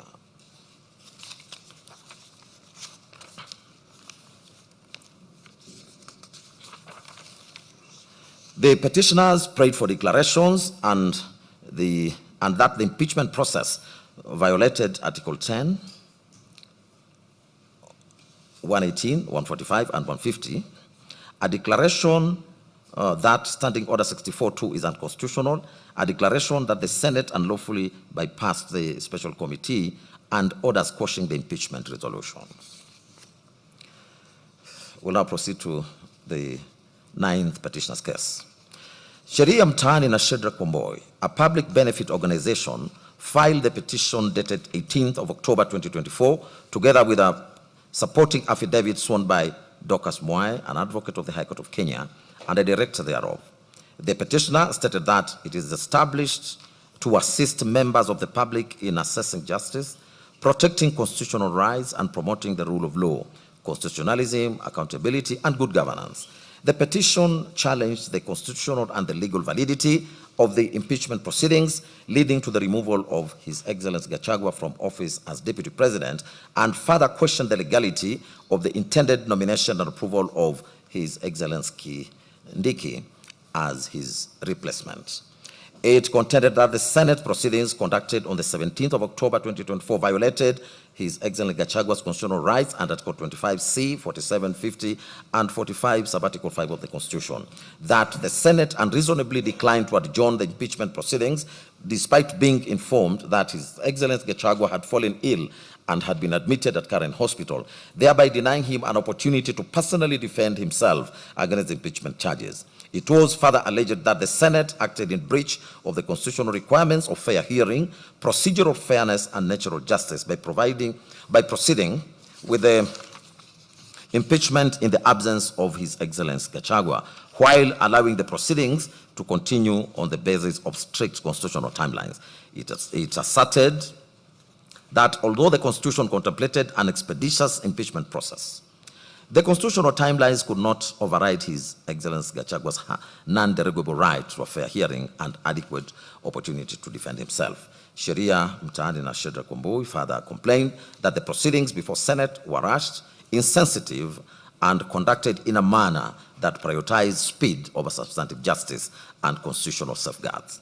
Additionally, the ninth petitioner challenged the legality of the subsequent process initiated by His Excellency the President to nominate His Excellency Kindiki as Deputy President under Article 149 of the Constitution. It was contended that the nomination violated Articles 82, 88, and 137 of the Constitution because IIBC was allegedly not properly constituted and therefore incapable of lawful verifying the constitutional qualifications of any nominee to the office of the Deputy President. Sheria Mtaani na Shedrack Wambui also argued that His Excellency Kindiki's nomination contravened Article 137 of the Constitution on the basis that he remained a serving Cabinet Secretary for Interior and National Administration at the time of his nomination. For these reasons, the organization sought the following prayers. A declaration be and is hereby issued that the rights and fundamental freedoms of the interested party herein to which his rights and fundamental freedoms under Articles 25, 50, 27, 47, 145 were grossly violated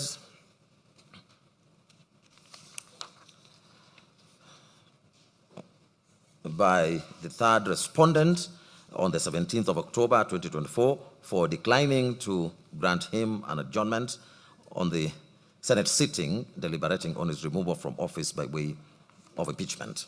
B, a declaration does hereby issue that the decision by the third respondent to have the interested party removed from office by way of impeachment to the extent that it was done in gross violation of Articles 25, C, 50, 27, 47, and 145.5 of the Constitution was unconstitutional to the extent of its unconstitutionality and null and void ab initio. C, a declaration that any subsequent replacement of the interested party, if at all, to the office of the Deputy President of the Republic of Kenya was unconstitutional and therefore null and void ab initio.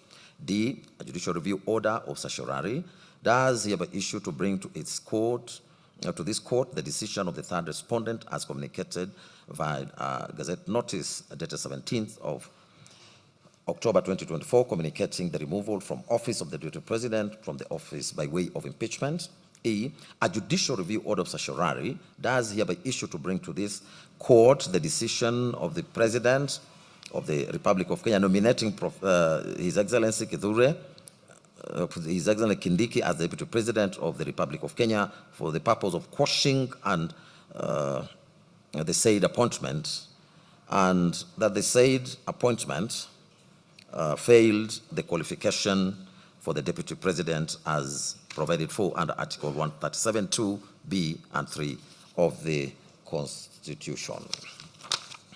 F, alternatively, this court be pleased to make a declaration that the appointment of the Deputy President by the President to fill in the vacancy arising from the removal of the interested party from office pursuant to Article 149 of the Constitution must be read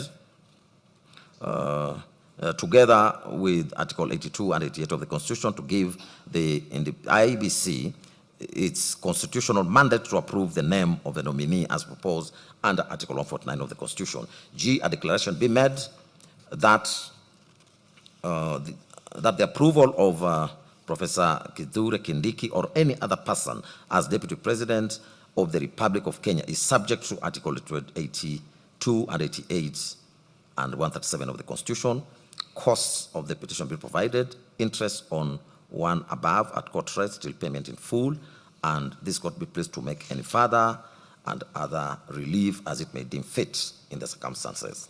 In respect of the 9th respondent submissions, led by Counsel Shadrach Wamoy, the 9th respondent identified 3 principal issues for court's determination.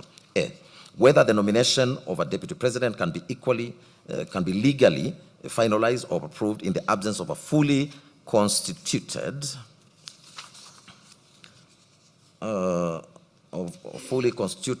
commissioners of the IBC under Articles 82 and 88 of the Constitution. B, whether the Senate's refusal to grant His Excellency Gachagua an adjournment due to documented illness during the impeachment proceedings constituted a breach of the rights to a fair hearing and natural justice under Articles 25C, 47 and 50 of the Constitution. And C, whether the nomination of Honorable Kindiki while serving as a cabinet secretary is constitutionally infirm for violating eligibility criteria under Article 148 as read with Article 137.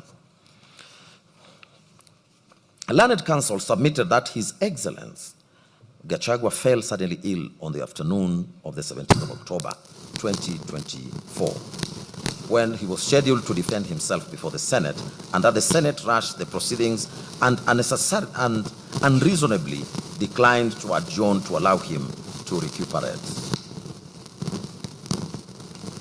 That the Senate proceeded with ex parte proceedings, leading to his removal from office in his absence, which violated Articles 25C, 51, 47, and 145.5. The organization relied on the Supreme Court decision in Kidero and 4 others versus Waititu and 4 others, reported in 2014, which affirmed that fair hearing incorporates the auli alteram partem principle, and also referred to the Court of Appeal in Judicial Service Commission versus Mutava and another, reported in 2015, KLR, which held that rules of natural justice apply to all bodies exercising judicial, quasi-judicial, or administrative duties. It submitted that Senate has no prescribed time limitation for completing impeachment proceedings, and the rushing was unjustified. It was the organization's submissions that Article 148.1 requires that a person nominated as deputy president must satisfy the requirements of Article 137 and 137.1b, or 137, and that Article 137.1b provides that a person is not eligible for nomination as president and by extension deputy president if they hold any other state office, and that Article 260 defines state officer to include a cabinet secretary. It submitted that at the time of his nomination and parliamentary approval on 18th of October 2024, His Excellency Kindiki was serving as the Cabinet Secretary for Interior, and therefore he did not satisfy the constitutional eligibility criteria, rendering his nomination null and void ab initio. It was the organization's further submission that at the material time in October 2024, the IBC was not fully constituted and it lacked the requisite number of commissioners as the previous commissioners had resigned or retired. Articles 82 and 88 establishes a constitutional architecture requiring a lawful and fully constituted IBC to oversee electoral and nomination processes, and that the Supreme Court in IBC versus AG Advisory Opinion number 4 of 2024, reported in 2025, held that a clear distinction must be drawn between administrative continuity by the Secretariat and the exercise of constitutional authority vested in the Commission as a collegial entity. It submitted that the exercise of constitutional functions reserved for the Commission under Article 88, Subarticle 4, cannot be lawfully discharged in the absence of a properly constituted Commission with the requisite quorum. It was further submitted that in the absence of commissioners, IBC was constitutionally incapable from undertaking its mandated electoral processes, and that the approval of a deputy president nominee, the second highest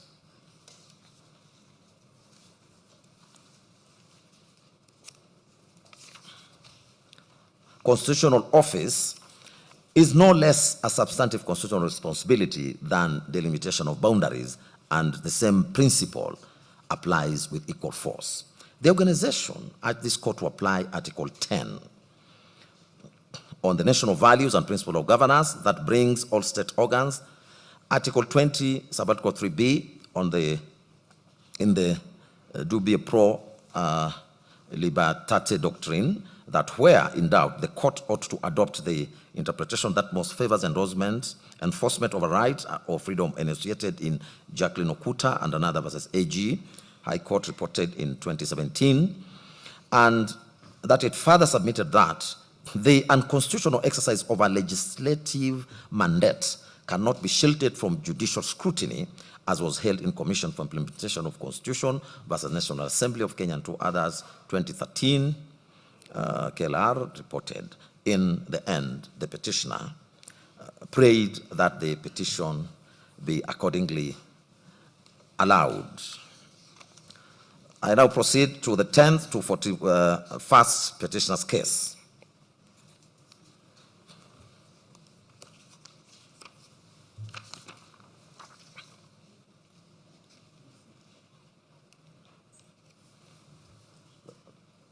That's yours. That's yours. Proceed.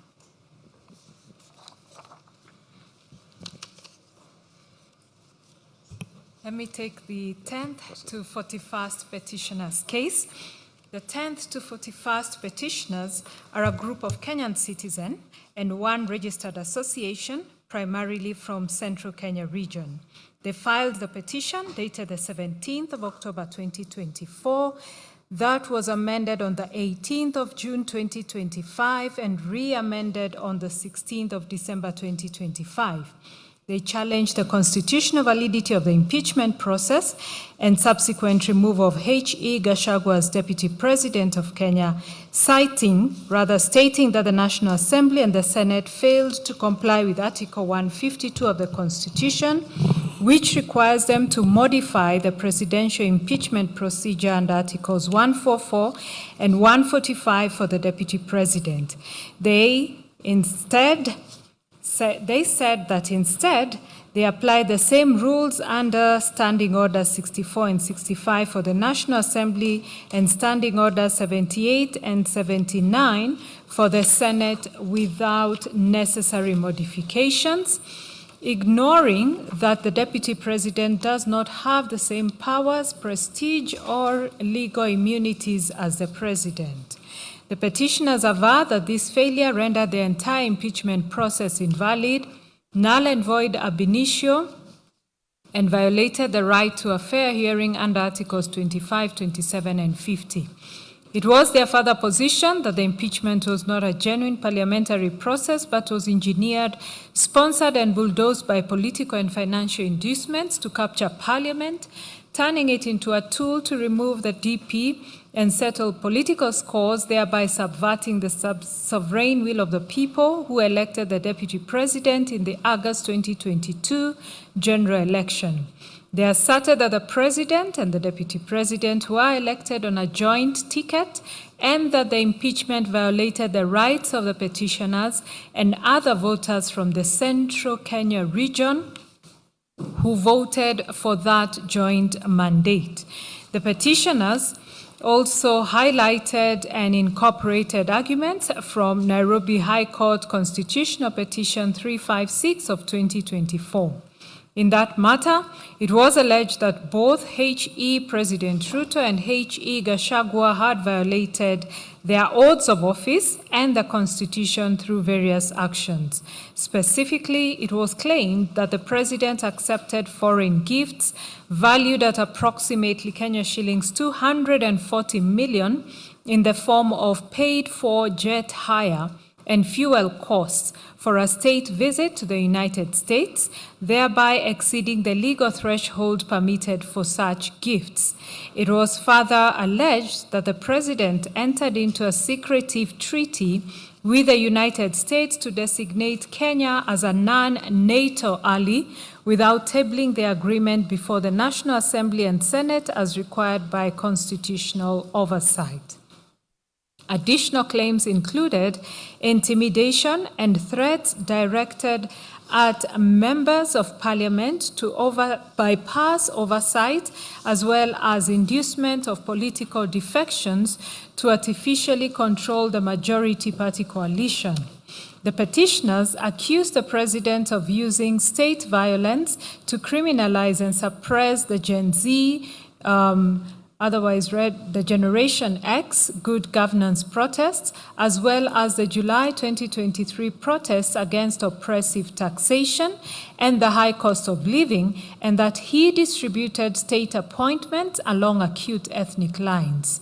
Additionally, H.E. Gachagua was faulted for publicly dividing Kenyan citizens into shareholders and non-shareholders in quotes based on political alignments, whereas H.E. President Ruto is accused of spending hundreds of millions of public funds to conduct avoidable by-elections caused by appointing sitting MPs and senators to the cabinet. The petitioners further argued that the Kenya Kwanza coalition agreement binds H.E. President Ruto to nominate a replacement deputy president from the Gikuyu, Embu, or Meru communities, which is the same region as the impeached deputy president. They sought a declaration that the president's power to nominate a new deputy president was subject to certification by the IEBC, that the nominee meets qualifications under Articles 99 and 137, stating that the 14-day and 60-day timelines in Article 149 were meant to ensure public participation across all 90 constituencies.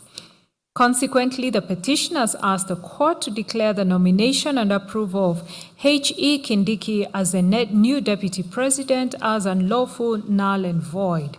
The petitioners thus sought the following reliefs from this court.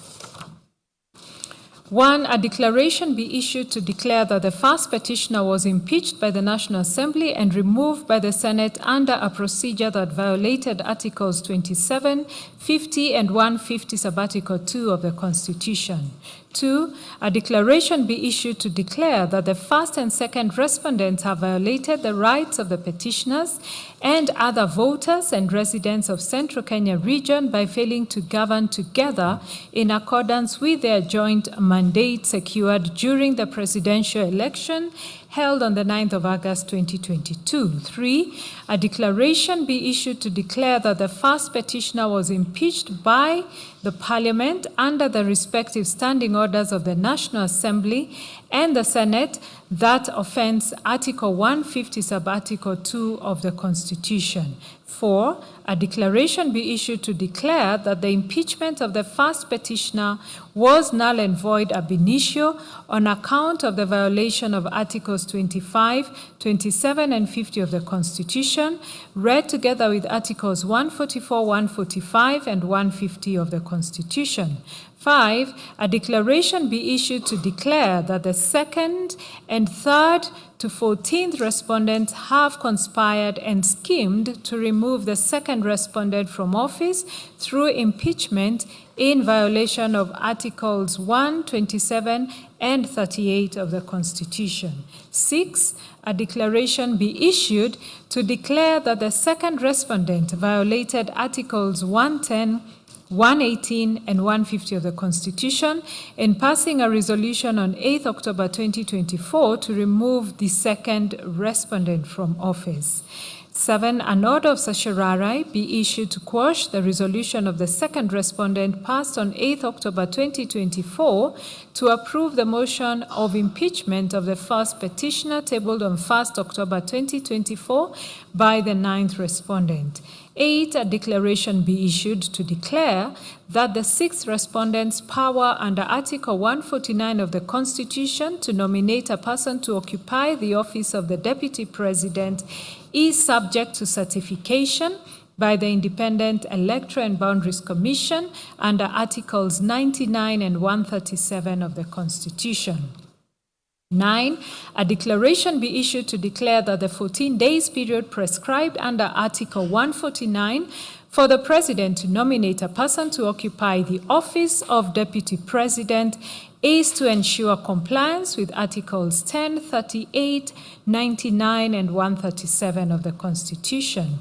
10. A declaration be issued to declare that the 60 days period prescribed under Article 149(1) of the Constitution for the National Assembly to vote on the President's nomination to fill the vacancy in the office of the Deputy President is to ensure compliance with the requirement of public participation in all the 290 constituencies in accordance with Article 1, 10, 27, 38, 118, and 136 of the Constitution. 11. That by dint of Articles 1, 10, 27, and 38 of the Constitution, the first respondent is bound by the Kenya Kwanza Coalition Agreement dated the 5th of April 2022 to nominate a qualified person from either of the Gikuyu, Embu, and Meru communities to fill the vacancy in the office of the Deputy President occasioned by the impeachment of the second respondent. 12. A declaration be issued to declare that the sixth respondent's nomination and of approval, therefore, by the National Assembly of H.E. Honorable Kithure Kindiki, the second interested party herein, as Deputy President is unlawful, null and void ab initio. 13, the Honorable Court be pleased to issue an order of certiorari to quash the nomination by the National Assembly of Honorable Kithure Kindiki as a Deputy President via Gazette notice published in a special issue of the Kenya Gazette dated 18th October 2024.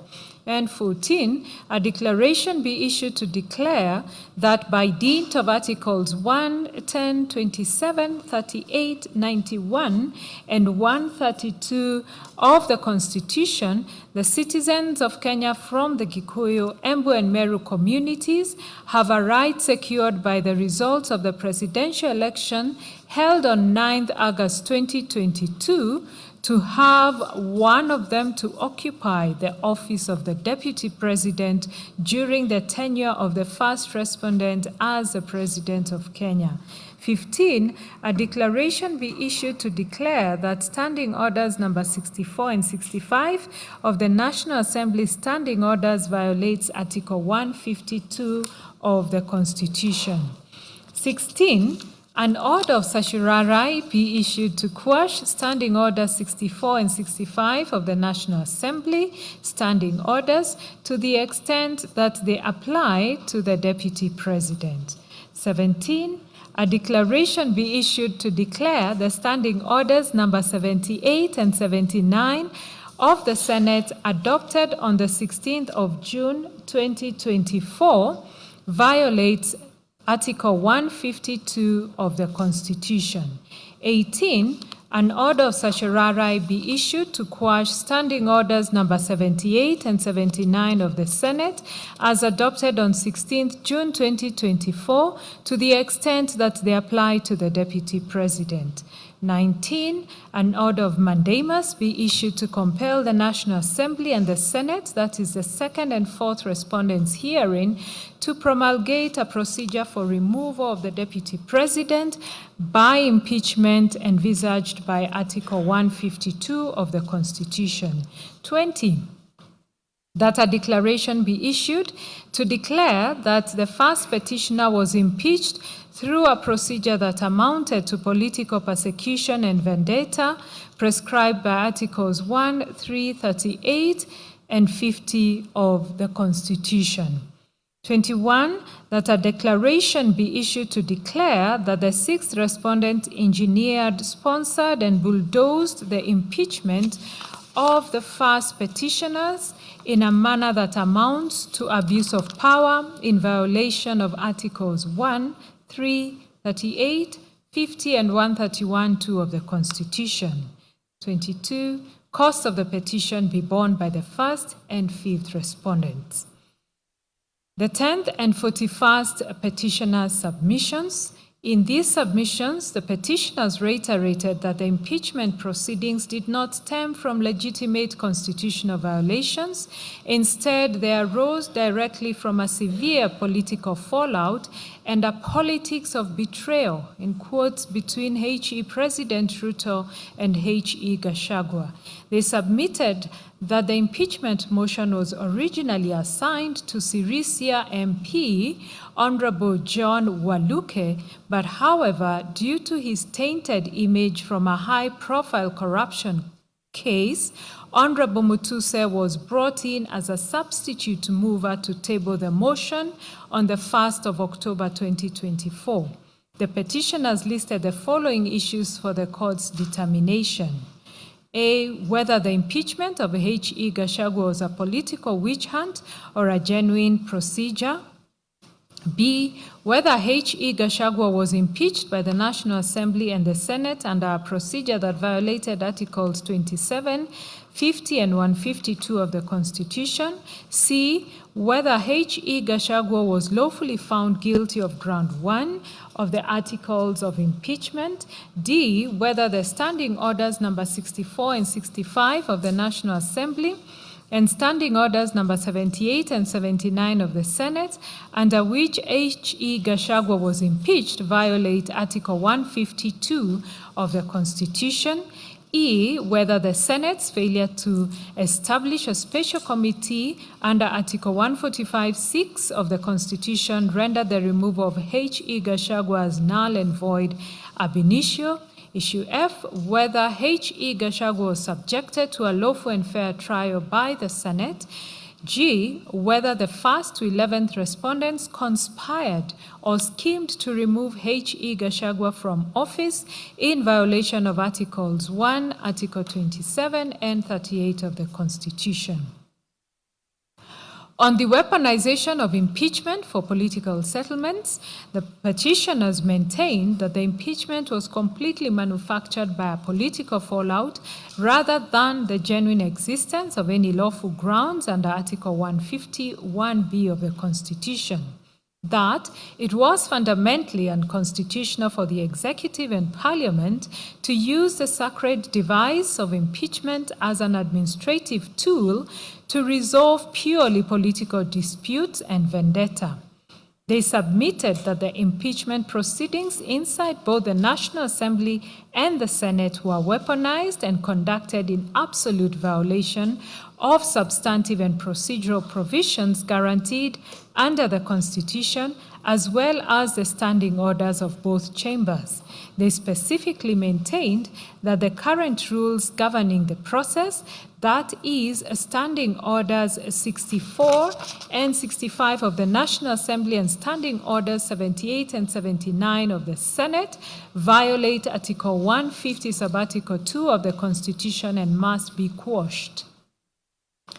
The petitioners equally submitted that H.E. President Ruto's power to nominate a replacement under Article 149 was strictly subject to certification by IEBC under Articles 99 and 137, and because the 14-day and 16-day constitutional windows under Article 149 are designed to guarantee rigorous public participation across all 290 constituencies, the rushed nomination and approval of H.E. Kindiki was unlawful. It was null and void ab initio. That rushing this process directly violated the political rights of the petitioners under Article 38. A fortiori, the petitioners argued that this court has an obligation to step in and quash the impeachment to halt an ongoing executive scheme to re-establish an imperial presidency in Kenya, and they warned that Parliament has become subservient and sycophantic to the executive, acting like the single-party rubber stamp parliaments of the late 1980s, which present an existential threat, to Kenya's constitutional democracy. They restated the prayers that sought to declare the impeachment null, void, and an act of political persecution that violated Articles 25, 27, 50, and 150 of the Constitution, and orders of certiorari quashing the National Assembly's 8th October 2024 resolution approving the impeachment motion, and Gazette Notice 13401, which appointed H.E. Kindiki as Deputy President. They also sought to quash the National Assembly Standing Orders 64 and 65 and Senate Standing Orders 78 and 79 to the extent that they apply to the removal of a Deputy President and orders to compel both chambers of Parliament to promulgate a legally compliant, constitutionally envisaged procedure for removing a deputy president under Article 150, Sub-Article 2. The petitioners relied on various local authorities, including the Sonko case earlier mentioned, as well as Jirongo versus Soy Developers Limited. They also relied on foreign authorities, including Kriegler versus the Law Society of Alberta, Republic R versus Budry, R versus Campbell, R versus Reagan, all of which citations you will find in the judgment, all from the Supreme Court of Canada. Further reliance was placed on books, articles, speeches, and reports, as well as interview statement by Senator Edwin Sifuna on the Senate floor as per the Hansard of 9th October 2024 and an interview statement by H.E. Gachagua on Inoro TV. In the end, the petitioners prayed that their petition be allowed as prayed.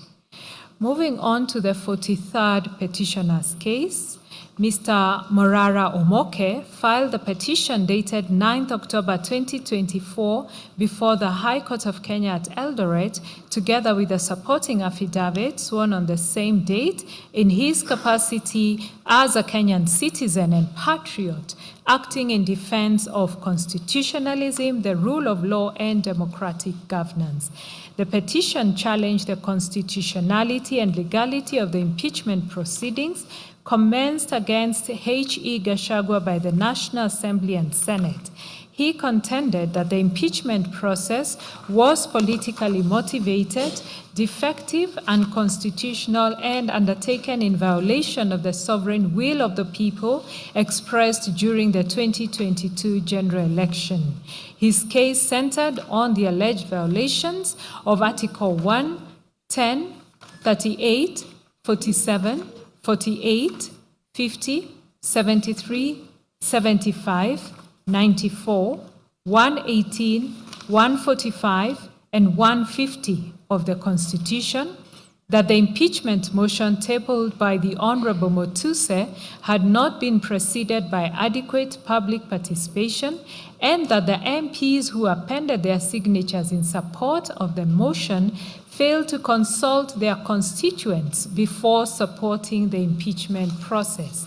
He further alleged that the process of collecting signatures in support of the impeachment motion was tainted by bribery, undue influence, intimidation, and forgery of signatures belonging to some MPs. He contended that the subsequent public participation exercise conducted on 4th and 5th October 2024 was merely cosmetic and incapable of constituting meaningful public participation because it was hurried, poorly coordinated, inadequately publicized, and conducted through only one center per county and constituency. He also complained that the public participation forms contained only the allegations against H.E. Gachagua and omitted his responses, thereby condemning him unheard and violating the principles of fairness and natural justice.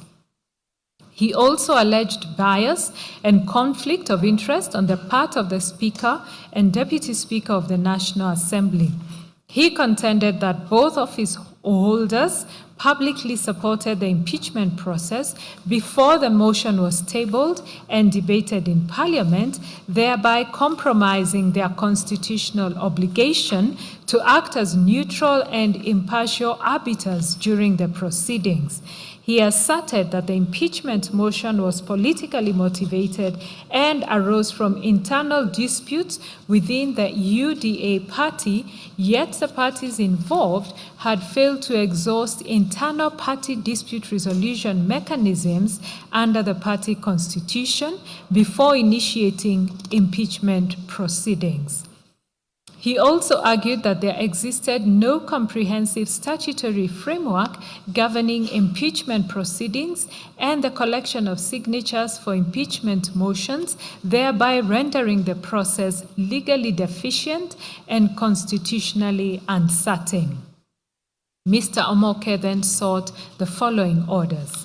A declaration that the impeachment motion moved by the third respondent does not meet the threshold set out in Article 145 as read with Article 150 of the Constitution.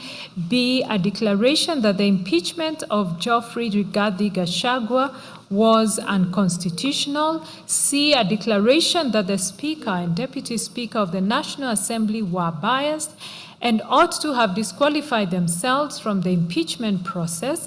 D, a declaration that the impeachment motion violated the interested parties' rights under Article 32, 33, 38, 47, 48, 50, 73, and 75 of the Constitution of Kenya 2010. E, a declaration that the impeachment motion against the interested party was tabled in a manner that violates Article 110, 94, and 118 of the Constitution, as no public participation was conducted by Honorable Mutuse Ekomas Mwengi and by the members who appended their signatures prior to moving the impeachment motion in the National Assembly. F, a declaration that the impeachment motion, which was a result of a dispute in the United Democratic Alliance Party, was tabled before the National Assembly without exhaustion of internal remedies, contrary to the exhaustion doctrine and Article 159 of the Constitution of Kenya.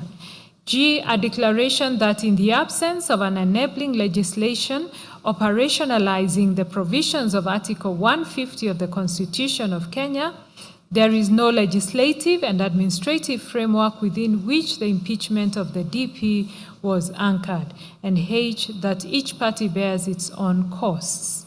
In his submissions, Mr. Omoke focused on two main issues, namely, whether the impeachment of H.E. Gachagua was unconstitutional and whether the lack of legislation to operationalize Article 150 of the Constitution vitiates the impeachment. He wholly adopted H.E. Gachagua's submissions dated 7th October 2025, submitting that the constitutionality of the impeachment transcends him and must be evaluated with a view to advancing constitutionalism and the rule of law. He maintained that public participation was inadequate and a sham, as the mover of the motion and the 291 MPs who appended their signatures in support of the impeachment motion did not conduct any public participation in their constituencies before signing, contrary to Articles 1, 10, 94, and 118 of the Constitution.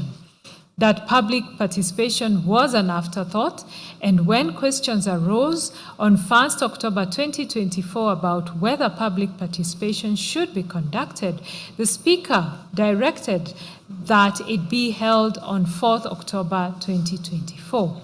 The advertisement appeared on 2nd October 2024, which Mr. Omoke submitted was not a genuine intention to conduct any real public participation from the outset, that the public participation form provided by the National Assembly contained only the allegations against H.E. Gachagua and conveniently left out his response, denying the public the ability to effectively weigh the grossness of the alleged violations.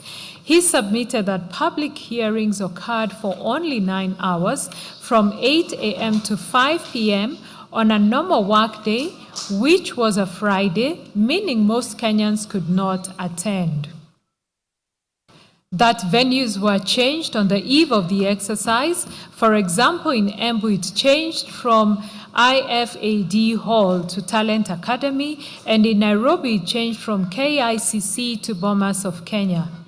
He submitted that in Kiambu constituency, only about 2,000 people attended in a county with over 1 million registered voters, that there was no proper coordination, and he described the situation as utter pandemonium akin to the Tower of Babel. He contended that in some areas, especially in Mount Kenya, public participation forms were faulty. There were incidents of pre-filled forms, and a vehicle ferrying pre-filled forms was torched in Nyeri County. That the National Assembly extended the exercise to the following day on the 5th of October 2024, but no proper notification was made and MPs kept away from the exercise. He added that in some constituencies like West Mugirango, the MP never opened the constituency office, and that the one center per county and one center per constituency is too deficient, as public participation should have been conducted at least at each polling station or at minimum each ward. Mr. Omoke submitted that the National Assembly neither processed, nor considered the feedback collected, and the entire exercise was a mere sham to hoodwink innocent Kenyans. He accused Deputy Speaker Gladys Bose-Sholei of being biased in that on 23rd September 2024, while speaking at a function in Uasin Gishu County, she swore to spearhead the impeachment motion and put the Deputy President on notice, stating in quotes, "Mimi mwenyewe nitakupeleka nyumbani." In brackets, "I will personally take you home." That she also hinted at some of the grounds of impeachment before the motion was even tabled. He further argued that Speaker Moses Masika Wetangula on 29 September 2024, while attending a church function at Wamonyo Catholic Church in Machakos County, publicly took a stand on the impeachment motion before it was tabled. Using the biblical description in Mark 9:38-50, he stated that H.E. Gachagua, being a part of the body that leads to sin, should be cut off. These utterances he submitted violated Articles 47, 50, and 150 of the Constitution, and that neither the Speaker nor the Deputy Speaker should have presided over the impeachment motion. Mr. Omoke submitted that the Constitution sets a high threshold for impeachment as a measure is a grossness of alleged violations, and that grudges and squabbles cannot be the basis for removal. He contended that extraneous grounds were introduced on the floor on 8th October 2024, as it was alleged that H.E. Gachagua had referred to Honorable Florence Jematea Sergon, the countrywoman rep of Baringo, as a harlot. That Honorable Karoli Omondi, MP Suba North, referred to conversations he had with H.E. Gachagua without providing any proof. Honorable Patrick Makau, MP Mavoko, also made references to conversations without providing any proof. On the vote that 281 MPs supported the motion, 44 opposed, and there was one absentee, Mr. Omoke submitted that MPs abdicated their obligation to weigh the grounds against the intermediate standard of proof set by the Supreme Court in Odinga and 5 others versus IEBC and 3 others. That the impeachment overturned the decision of 7,176,141 Kenyans who voted for the joint ticket on 9th August 2022, a decision upheld by the Supreme Court, and that the motion was an egregious overthrow of the decision of the majority with that of a few. It was Mr. Omoke's further submission that no statutory legislation exists on the process of impeachment of the President and Deputy President from start to completion, as no legal framework exists on the collection of signatures in support of an impeachment motion. Therefore, there is no framework upon which the impeachment of the Deputy President was anchored. He submitted that in D and others, that is the Attorney General, this court was persuaded by Mr. Omoke, who was a petitioner therein, that the lack of legislation on signature collection and verification and on the conduct of referenda initiated the BBI process. He submitted that the same principle applies here and that legislation is so central to the fairness of the process that the court ought to, at minimum, issue a structural edict requiring enactment of this legislation. He submitted that areas requiring legislation include initiation of the impeachment process, how Parliament is to process impeachment, particularly public participation, and the actual impeachment trial, the replacement of an impeached Deputy President, provision for judicial intervention before an impeached President or Deputy President is replaced, including grant of conservatory orders to preserve the rights of the impeached official, and expeditious hearing of petitions arising from an impeachment. Mr. Omoke saw no reason why the court could not have maintained the conservatory orders in favor of H.E. Gachagua and had the petitions within a week or two, that the discharge of the orders, followed by an immediate declaration of a public holiday for the swearing in of a new Deputy President, left a mind-boggling question on the efficacy of Article 50 of the Constitution. For these reasons, Mr. Omoke prayed for a declaration that the impeachment of H.E. Gachagua was unconstitutional, and that a declaration that the absence of legislation operationalizing Article 150 of the Constitution rendered the impeachment process of the Deputy President flawed. We look at the 44th to 48th petitioner's case. Obuli Namenya, Kennedy Kareithi Gachagua, Dennis Okumu, Simon Mushangi, and Peter Maina Kanene jointly filed the petition dated 30th September 2024 before the High Court of Kenya at Nairobi. They describe themselves as Kenyan citizens committed to constitutionalism, the rule of law, and defense of the Constitution, and that they also instituted the petition in the public interest to challenge the proposed impeachment of H.E. Gachagua as Deputy President of the Republic of Kenya.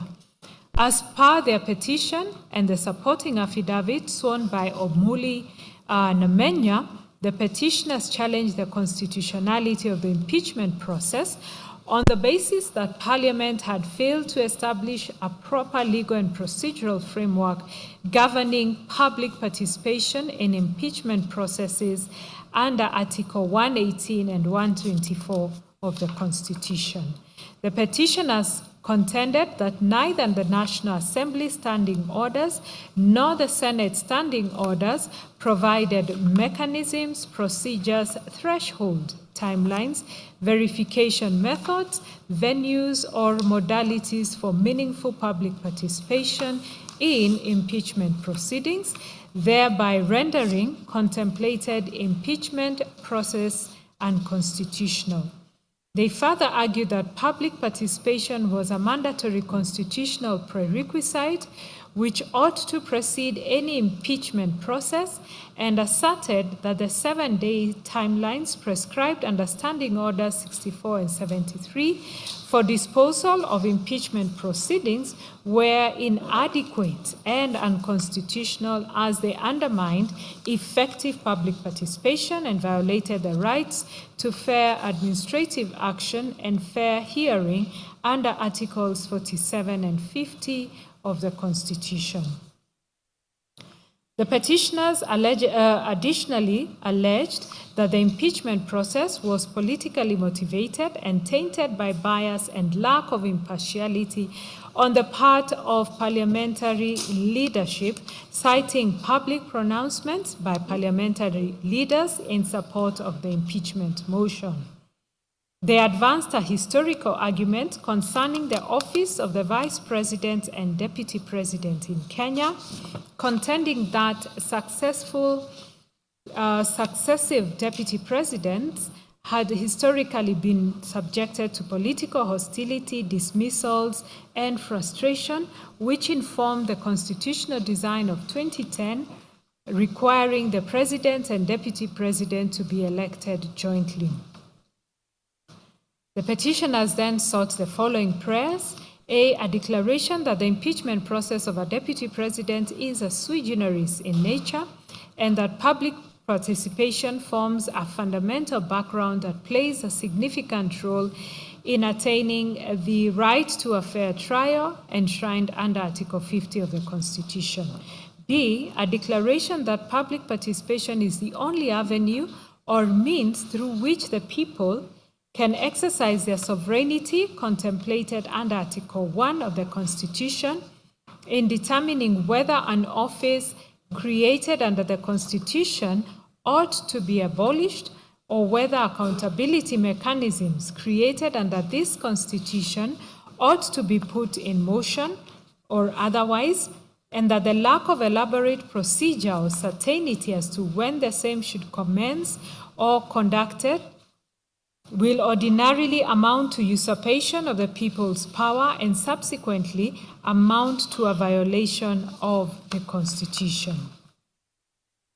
C, a declaration that the Article 118, Sub-Article 2, that clearly provides for mandatory public participation, and Article 124, creating the requisite parliamentary standing orders, neither the National Assembly nor the Senate had enacted an Act of Parliament providing for the procedure on how the impeachment of either the President or Deputy President is to be undertaken, nor has the National Assembly Standing Order 64 or 65 or the Senate Standing Order number 74 provided for the procedure governing the crucial element of public participation relating to the impeachment of a deputy president. D, a declaration that the National Assembly Standing Order 64 and 65 or the Senate Standing Order number 74 are unconstitutional, as they were never subjected to the mandatory public participation during their enactment. E, a declaration that the standing orders must with certainty and clarity provide that the public participation contemplated under Article 118 should be a conditional precedent that must precede all other processes relating, connected, or incidental to the impeachment of the Deputy President. F, a declaration that Article 27 requires that all Kenyans must be subjected to the principle of equality and equal protection of the law, while Article 47 requires that a person must be subjected to an administrative process that is procedurally fair, expedited, reasonable, and lawful, irrespective of one's status in society, and that the respondents herein have violated the same by commencing an impeachment process that is constitutionally tainted with illegalities.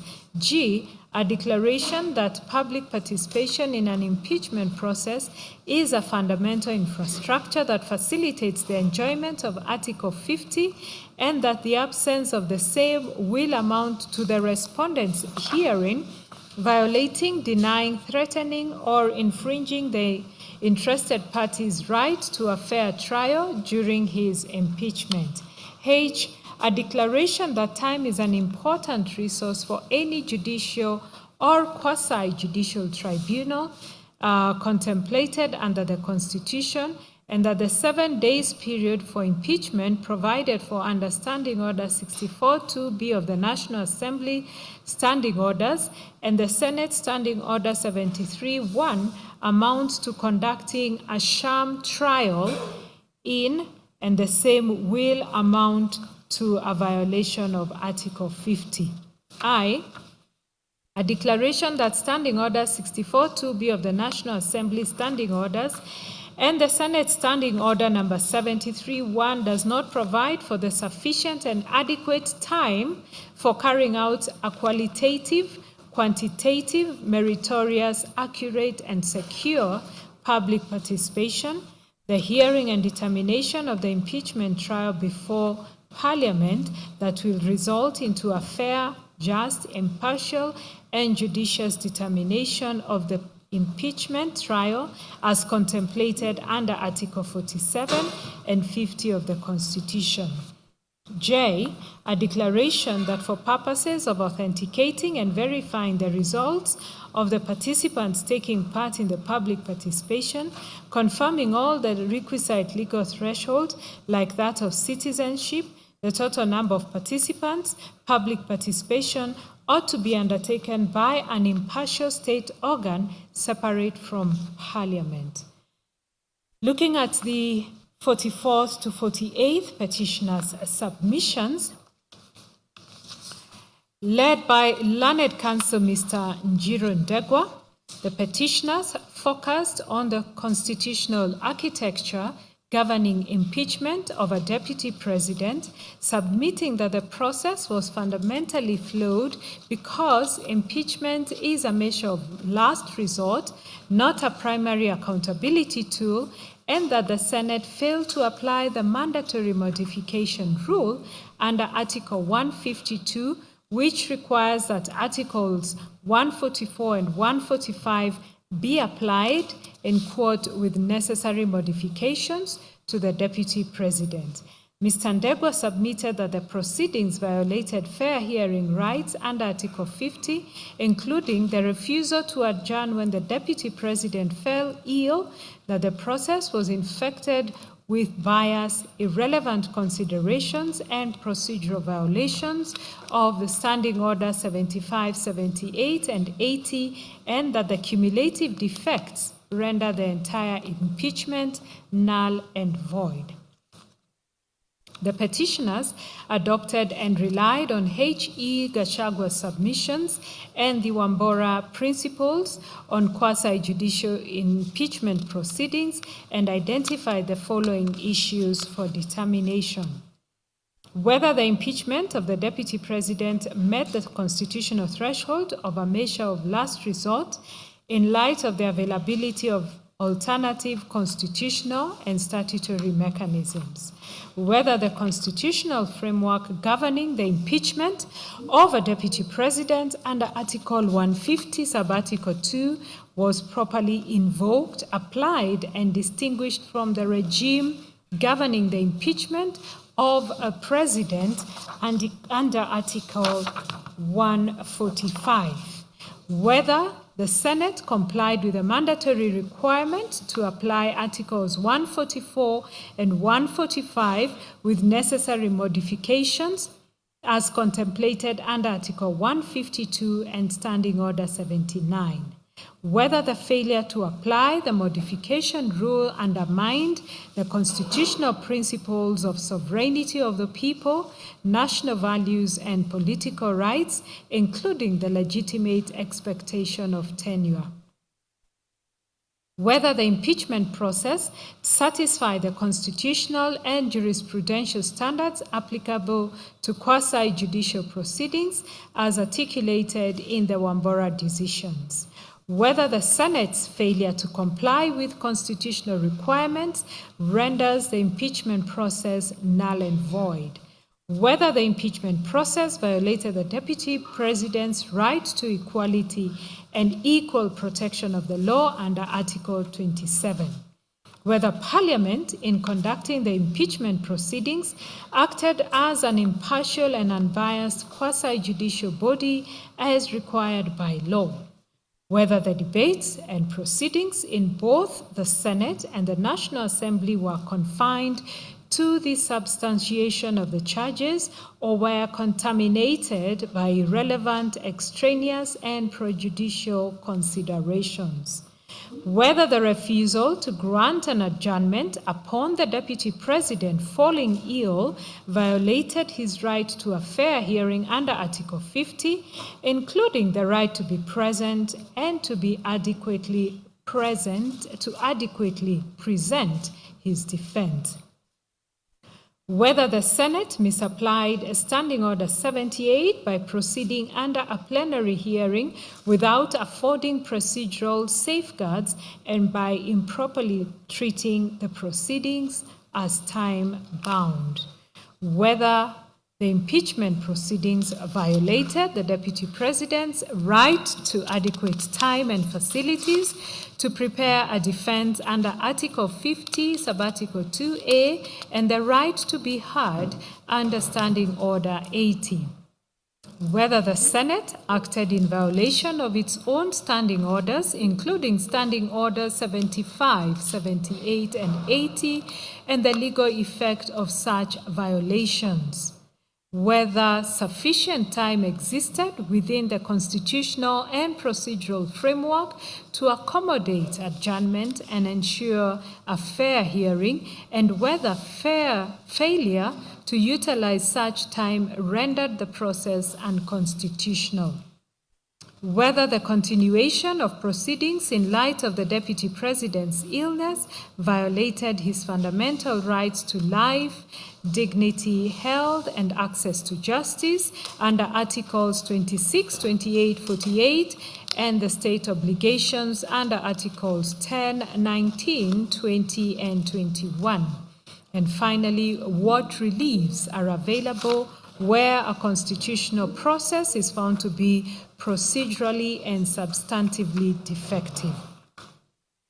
Learned Counsel submitted that impeachment is not intended to be a primary or convenient mechanism for addressing alleged misconduct, but rather an extraordinary remedy reserved for the clearest and most compelling cases where no other lawful avenue exists.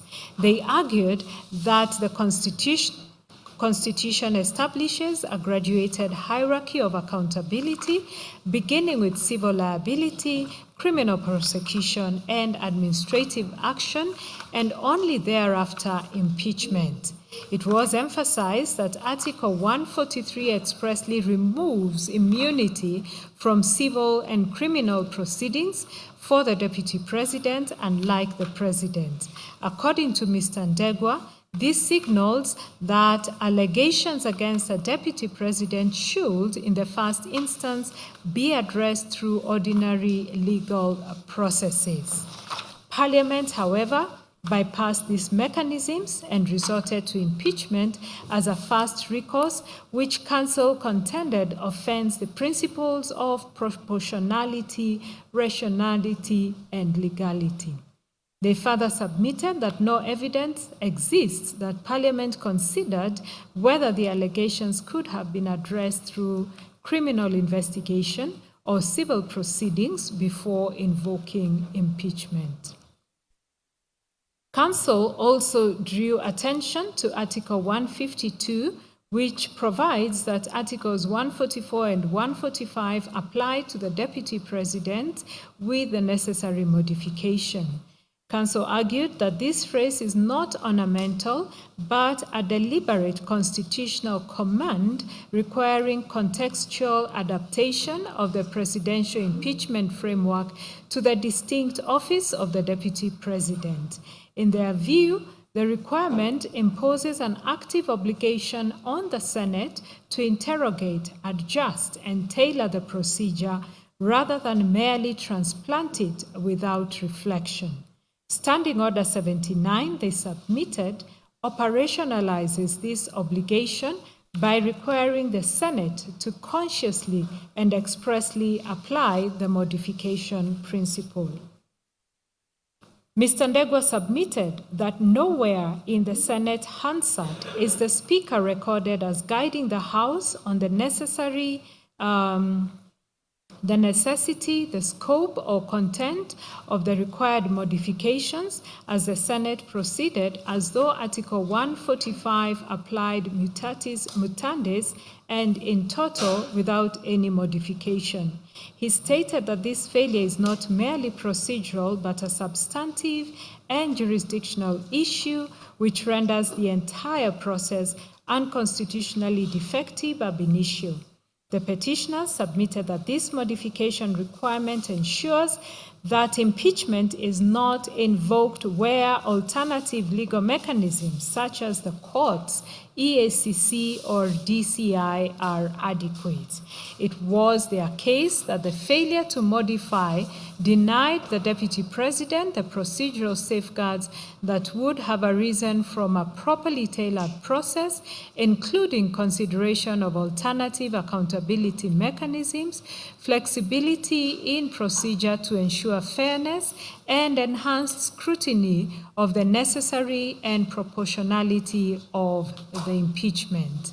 It was their submission that the office of Deputy President derives its legitimacy from the sovereign will of the people expressed at the ballot under Article 1, and impeachment without proper modification undermines this sovereign will and defeats the legitimate expectation of tenure for both the office holder and the electorate.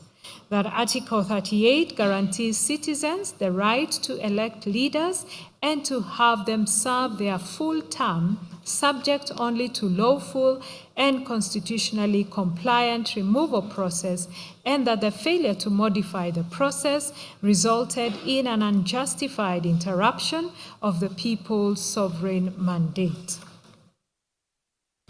Mr. Ndegwa submitted that the Deputy President fell ill during the proceedings while actively engaged in his defense, and that this is not disputed and is recorded in the Senate Hansard.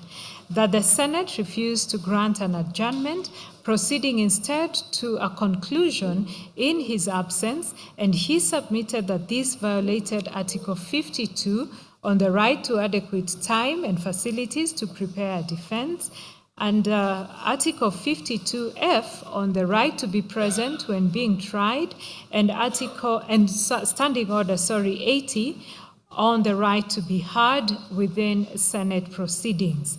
That a hearing conducted in the absence of the principal defense participant due to verified illness cannot satisfy the conditional threshold of fairness. He stated that the Senate had sufficient procedural latitude under Standing Order 75 2B to adjourn without violating any constitutional timeline, but the refusal was not dictated by lack of time, but by a failure to exercise discretion fairly.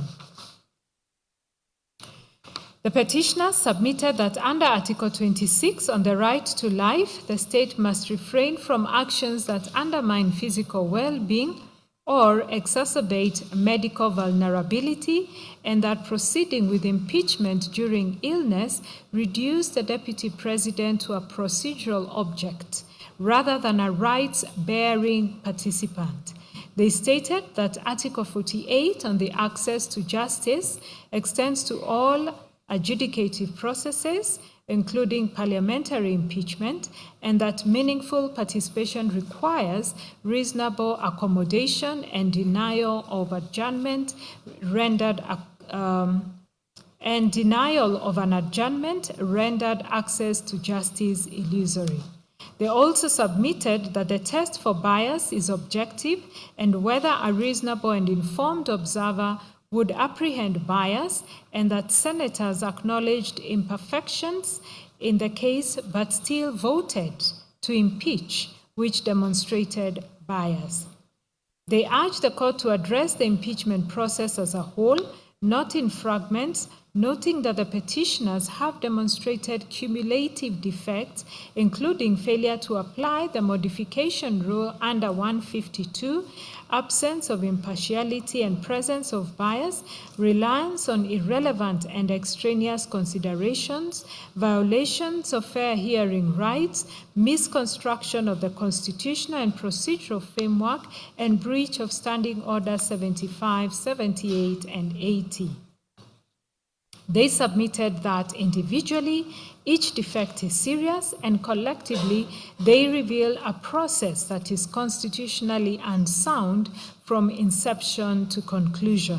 That Article 165(3)(d) Roman 2 vests the High Court with jurisdiction to determine whether anything done under constitutional authority is inconsistent with or in contravention of the Constitution. They contended that this court is not being invited to interfere with parliamentary politics, but is being invited to perform its core constitutional function as guardian of legality and fundamental rights, and where Parliament acts within constitutional bounds, the court defers, but where it acts outside those bounds, the court must intervene, not as an intruder, but as a constitutional necessity.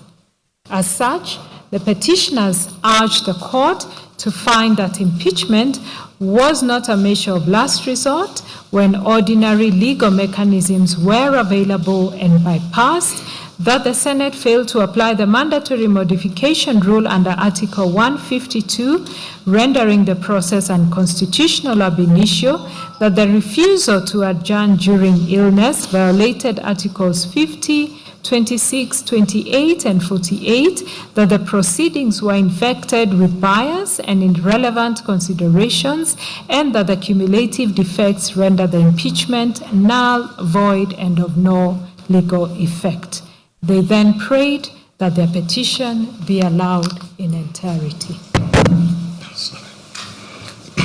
I will then take over from the 51st petitioner's case.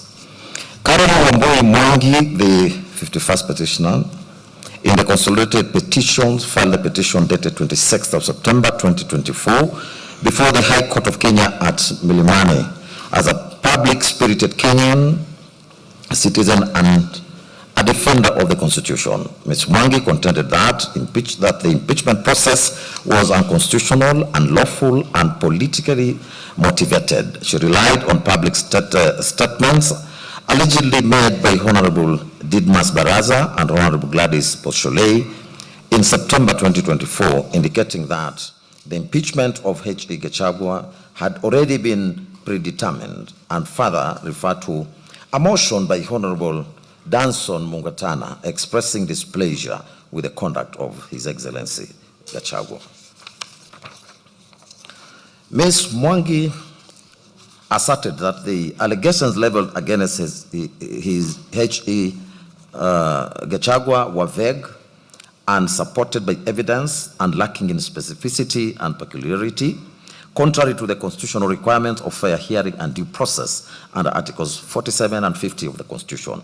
She further alleged that the intended impeachment process mounted to a political witch hunt designed to settle political scores rather than a lawful constitutional process, and contended that the respondents had violated the national values and principles under Article 10, including the rule of law, transparency, accountability, equality, and protection of human rights. She maintained that His Excellency Gachagua had not been accorded adequate notice of the charges against him, sufficient particulars of the allegations, nor an opportunity to adduce and challenge evidence in violation of Articles 25C, 35, 47, and 50 of the Constitution. As such, she sought for the following orders. A declaration that within the purview of Articles 25C, 35, 47, and 50 of the Constitution of Kenya, a person facing impeachment proceedings under Article 150 is entitled to be informed substantially with peculiarity and specificity and supported with evidence the grounds of impeachment before the commencement of the impeachment proceedings by the National Assembly and Senate. B, conservatory orders do issue against the respondents, restraining them from a collection of signatures in support of a motion to impeach His Excellency Rigathi Gachagua, lodging any motion and or carrying on proceedings seeking to impeach the Deputy President of the Republic of Kenya, the interested party herein. See, an order of compensation enshrined and provided for under Article 23A of the Constitution of Kenya, made up of damages as shall be assessed and quantified by the petitioner, general damages, cost of the petition, and any other relief. The 51st petitioner neither filed any written submission nor attended the physical highlighting of submissions. In respect to the 54th petitioner's case, Emmanuel Elijah Otieno was the 54th petitioner in the consolidated petitions. He is an advocate of the High Court of Kenya who filed the petition dated 18th of October 2024, together with a supporting affidavit also challenging the constitutionality and legality of the impeachment and removal from office of His Excellency Gachagua as Deputy President. He stated that instituted proceedings in the public interest pursuant to Articles 3 and 258 of the Constitution, and contended that impeachment process undertaken by the National Assembly and the Senate was procedurally unfair, politically motivated, unconstitutional, and inconsistent with the constitutional principles governing impeachment under Articles 145 and 50 of the Constitution. He maintained that impeachment was a constitutional mechanism intended to promote accountability and good governance, and not a tool for settling political disputes or managing political differences among leaders. He challenged the legality of public participation process and the fairness of the proceedings before the National Assembly and the Senate, and the substantive threshold applied in removing His Excellency Gachagua from office. He contended that the National Assembly failed to conduct meaningful and constitutional compliant public participation as required under Articles 10 and 118 of the Constitution and Section 5 of the Fair Administrative Actions Act. Mr. Otieno stated that the public participation exercise was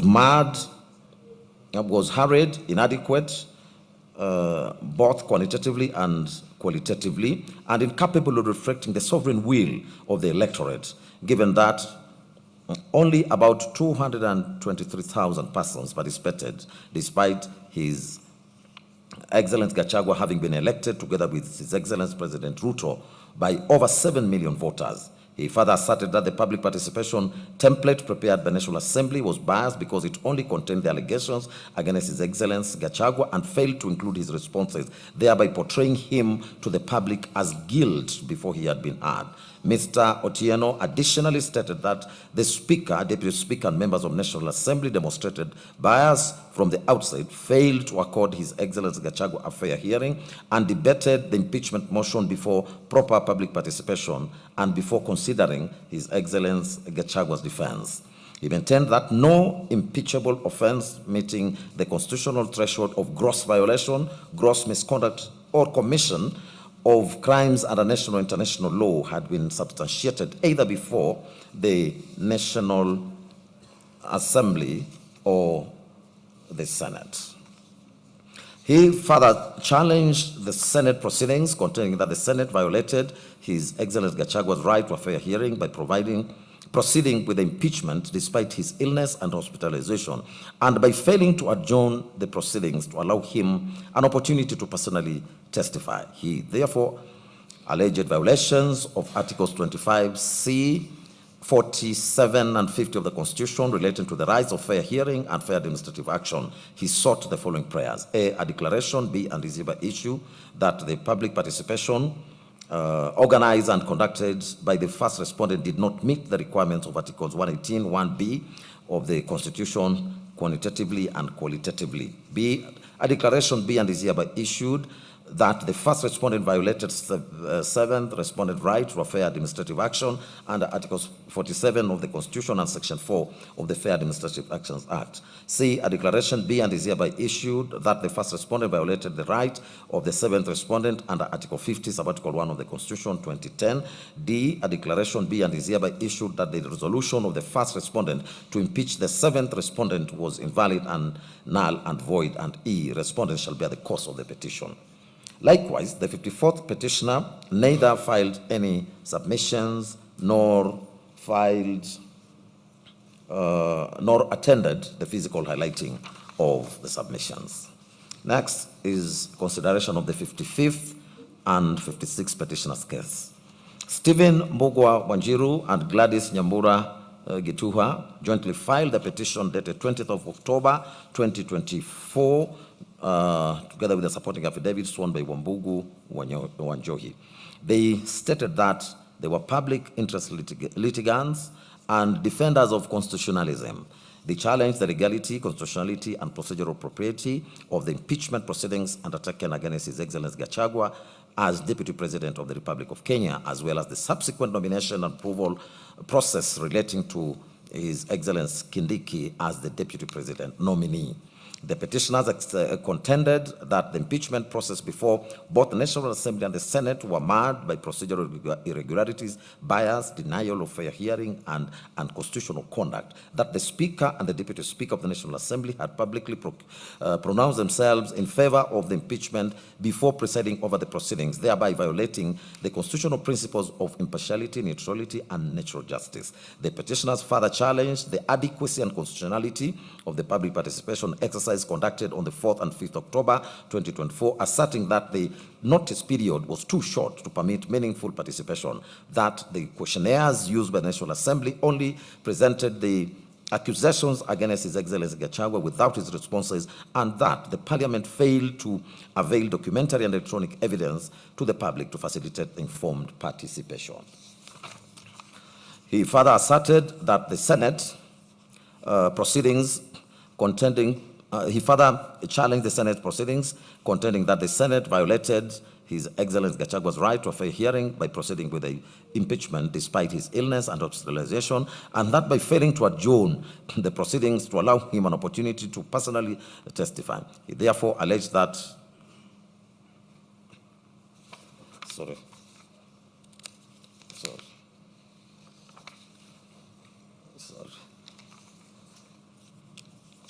Sorry, I had repeated that bit, but I'll proceed from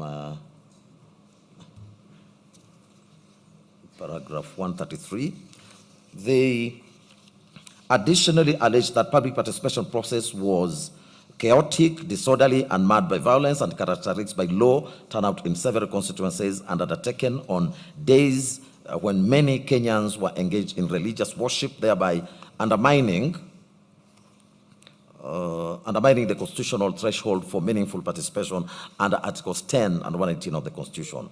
The petitioners also challenged the conduct of the Senate proceedings. They contended that the Senate acted in violation of Articles 25C, 47 and 50 of the Constitution by refusing to adjourn the impeachment hearing despite His Excellency Gachagua's illness and hospitalization, and thereby denying him an adequate opportunity to personally defend himself. Further, the petitioners alleged bias and conflict of interest arising from participation of Governor James Orengo, Senior Counsel, and Honorable Otieno Omolo, Senior Counsel, in the Senate proceedings, stating that their roles compromise the fairness and impartiality of the impeachment process. The petitioners maintained that the impeachment proceedings before both houses of Parliament were characterized by constitutional violations, procedural inconsistencies, and disregard for due process.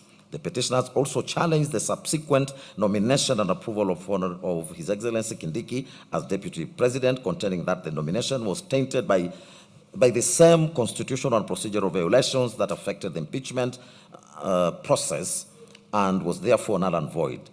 As such, he sought the following prayers: a declaration that the grounds of impeachment laid in the special motion dated 24th of September 2024 did not meet the constitutional and legal threshold for impeachment of a deputy president, that a declaration do issue that public participation exercise conducted on the 4th and 5th of October was flawed and incapable of meeting the constitutional standards required for such processes, and the outcomes of this flawed participation do not reflect the will of the people and cannot be considered a legitimate basis for advancing the impeachment motion. See, a declaration that the impeachment process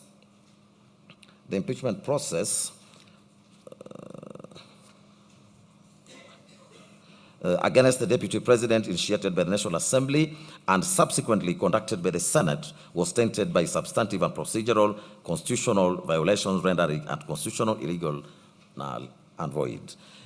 D, an order nullifying the impeachment of the Deputy President as the process was marred by procedural irregularities, bias, conflict of interest, and a violation of the right to a fair hearing as guaranteed under Article 50 of the Constitution.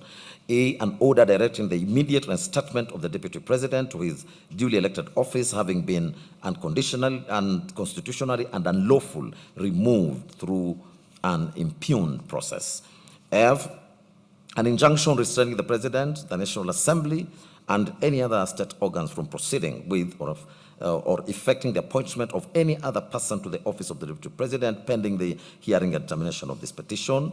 G, an order revoking the nomination and subsequent approval of Professor Kithure Kindiki as Deputy President by the National Assembly as it stems from an unconstitutional process and is procedurally flawed and in violation of the Constitution. H, a mandatory injunction directing the National Assembly and the Senate to comply with the Articles 10 and 118 of the Constitution by ensuring meaningful and effective public participation in any future impeachment processes or similar proceedings of national importance. I, declaration that the participation of Governor James Orengo, Senior Counsel, and Honorable Otieno Molo, Senior Counsel, in the impeachment proceedings violated the principles of impartiality and fair hearing and constituted a conflict of interest that compromised the integrity of the impeachment proceedings. J, an order awarding the petitioner cost of this petition, and K, any other orders or reliefs. The 55th and 56th petitioners did not file any written submissions, and they also did not turn up at the hearing.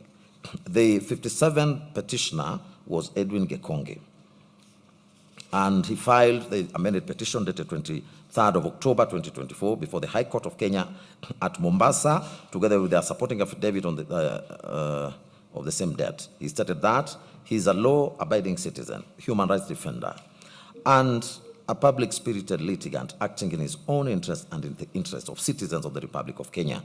The petition challenged the constitutionality of the impeachment proceedings undertaken against His Excellency Gachagua as Deputy President, as well as the subsequent nomination and approval of His Excellency Kindiki as the Deputy President.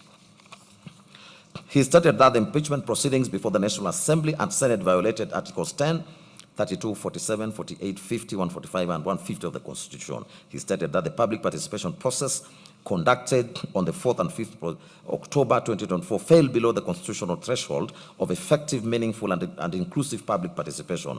The petitioner asserted that the notice period for the public participation exercise was too short, that the exercise was limited to county offices instead of constituency level, and that the extension of the exercise to 5th of October 2024 was ineffective because the notice was issued on the very day of participation and coincided with a Sabbath day of worship for the Seventh-day Adventists, thereby excluding members of the faith from meaningful participation. He further alleged that the exercise was marred by confusion, violence, inadequate information, early closure of centers, and generally low participation, thus violating Articles 10 and 118 of the Constitution.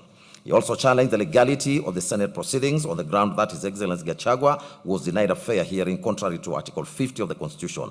He contended that although the first petitioner had fallen ill and was unable to continue participating in the proceedings, the Senate declined to adjourn the hearing and proceeded to vote on the impeachment charges in his absence. Mr. Gekonge stated that Article 145 of the Constitution did not prescribe rigid timelines that could override the constitutional right to a fair hearing, and that the Senate failed to apply the necessary constitutional modifications contemplated under Article 150 in impeachment proceedings relating to a deputy president. He further maintained that the evidence presented before the Senate did not attain the constitutional threshold required to establish gross violation of the Constitution, gross misconduct, and serious reasons to believe that His Excellency Gachagua has committed crimes under national law. Mr. Gekonge also challenged the legality and constitutionality of the nomination and approval of His Excellency Kindiki as Deputy President, stating that the constitutional timelines under Article 149 contemplated meaningful public participation and adequate vetting before approval of a Deputy President nominee. He contended that His Excellency Kindiki remained a state officer serving as Cabinet Secretary at the time of nomination and had not formally resigned, thereby rendering him constitutionally disqualified under Article 137 and Sections 23 and 24 of the Elections Act. The petitioner further challenged the role of IEBC, contending that the commission was not properly constituted and therefore incapable of lawfully confirming the qualifications of the nominee. Mr. Gekonge sought the following orders. A declaration that the modalities put in place by the first respondent in respect of the public participation forums that were scheduled for the 4th and 5th October 2024 regarding the special motion fell below the threshold of a proper, effective, and meaningful public participation as envisaged under Article 10 of the Constitution. B, a declaration that the public participation process on the 5th of October 2024 was unconstitutional for failure to provide sufficient notice and in violation of the freedom of religion under Article 32.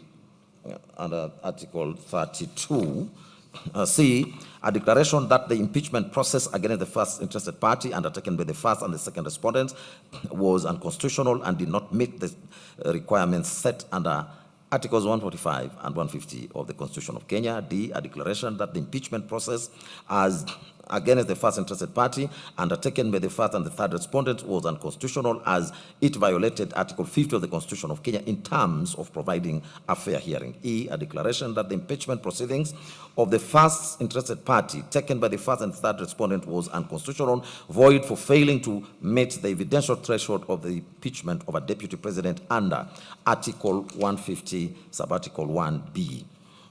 F, a declaration that the nomination of Abraham Kithure Kindiki by the President of Kenya is unconstitutional, null and void, and in contravention of Article 137(1) of the Constitution. G, a declaration that the approval of the nomination of Abraham Kithure Kindiki by the National Assembly is unconstitutional for failure to comply with Articles 10 and 118 of the Constitution. H, a declaration that the approval of the nomination of a deputy president by the National Assembly under Article 149 of the Constitution must include public participation in every constituency. I, a declaration that the approval and nomination of Abraham Kithure Kindiki by the National Assembly is unconstitutional as Abraham Kithure Kindiki had not resigned as a state officer. J, a declaration that the independent, that IEBC at the time of nomination of Abraham Kithure Kindiki was not properly constituted to approve or confirm the qualification of Abraham Kithure Kindiki under Article 137(1) of the Constitution. K, a declaration that IEBC had violated Article 149 of the Constitution by confirming that Abraham Kithure Kindiki was qualified to stand as a member of Parliament as per Article 137(1) of the Constitution. L, any other orders as the court may deem just. Mr. Gekonge likewise did not file any submissions. In respect of the 50th, the 52nd and the 53rd petitioners, that is John Njomo, Clarence Eboso, and Wanjiru Mwangi, their petitions were withdrawn from the consolidated proceedings on the 7th November 2024, as well as on the 16th of May 2025. On the 7th interested parties case and submission, that is Kituo cha Sheria, it appeared as the 7th interested party in these proceedings and filed a replying affidavit sworn on the 15th of April 2026 by Dr. Wambua Kituku, who is its executive director, as well as written submissions of even debt. Kituo identified 4 issues for court's determination, being whether the National Assembly process met the constitutional threshold for meaningful public participation and Articles 110, 118 of the Constitution. Secondly, whether impeachment proceedings were quasi-judicial to the extent that they meet constitutional and statutory procedural fairness standards. Thirdly, whether the court could review the procedural regularity of impeachment proceedings consistently with the doctrine of separation of powers. And lastly, whether the refusal to adjourn and the decision to proceed with in absentia violated the first representant's petitioner's right to fair administrative action and fair hearing under Articles 10, 27, 28, 47, and 50 of the Constitution. Kituo cha sheria averred that Article 118 of the Constitution mandated Parliament to facilitate public participation and involvement in legislation and all other business of the Assembly and its committees. They further argued that the removal of a Deputy President from office was one of the most significant constitutional functions assigned to the National Assembly and the Senate, and directly affected the sovereign will of the people. It was their understanding that public participation in such a constitutional process had to be both quantitative to mean that a sufficient number of citizens had to be reached and accorded an opportunity to participate, and qualitative to mean that the participation had to be meaningful and capable of influencing the decision-making process. Kituo further averred that the one-day public participation notice given by the Speaker of National Assembly and the National Assembly itself was inadequate to reach a substantial portion of the Kenyan population, particularly ordinary citizens who relied on accessible and localized communication channels. They deposed that the said notice did not necessarily reasonably reach rural communities, citizens without access to national media, citizens relying on vernacular radio stations, and those who depended on local public fora for information. It stated that National Assembly reduced 290 potential local hearings to only 47 hubs for public engagement forums, including venues such as Kiambu Social Hall, Gatundu, Nakuru ASK Shule, and Tomorrow College, thereby drastically limiting accessibility and diluting representation.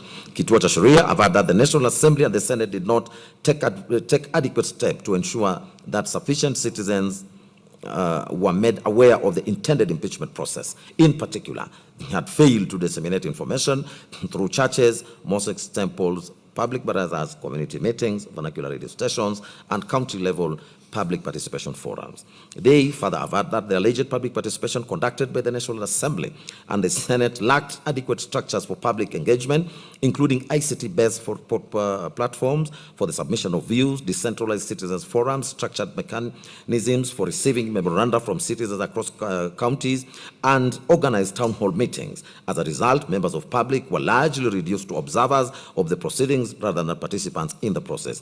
They deposed that in the impeachment proceedings conducted by the Senate, by the Speaker of the Senate and the Senate on the 16th and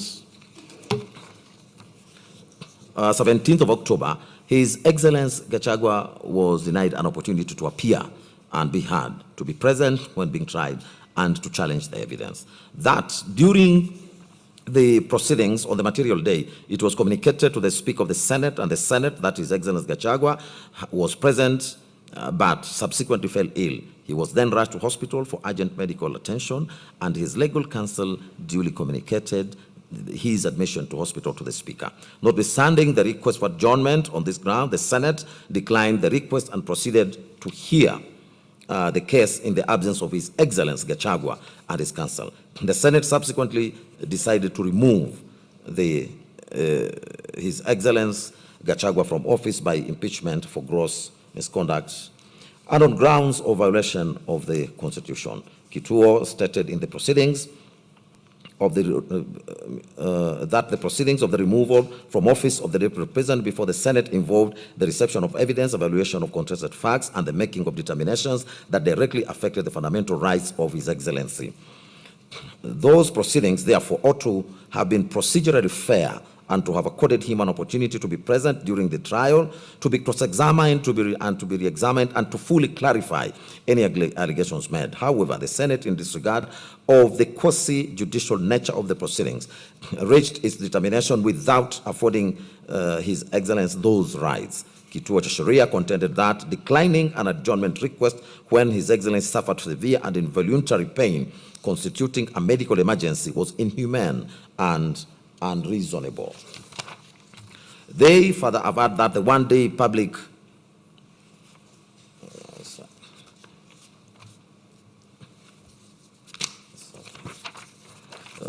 it was further averred that the Senate, as a state organ, was bound to follow the Constitution and to observe, respect, protect, promote, and fulfill His Excellency Gachagua's rights. That upholding the impeachment as conducted set a dangerous precedent by normalizing procedural shortcuts in constitutional processes and weakened safeguards meant to protect constitutionalism and the respect for the rule of law.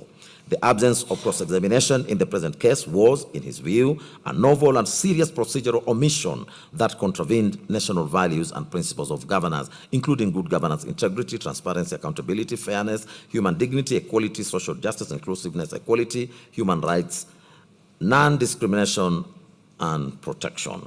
They expressed their belief that the court had a solemn duty in interpreting the Constitution to adopt a purposive and progressive approach that advanced good governance, constitutionalism, accountability, and the public interest. They further averred that the determination of the petition would provide critical guidance on the constitutional standards applicable to future impeachments of holders of the offices of the Deputy President and the President, and that it must therefore reinforce rather than dilute the public participation threshold and fair hearing protections. Kituo submitted that the standard for public participation envisaged under Article 118 was meaningful participation and not tokenism, and that it had to be assessed on reasonableness and meaningfulness and meaningful opportunity, considering the nature and the impact of the decision.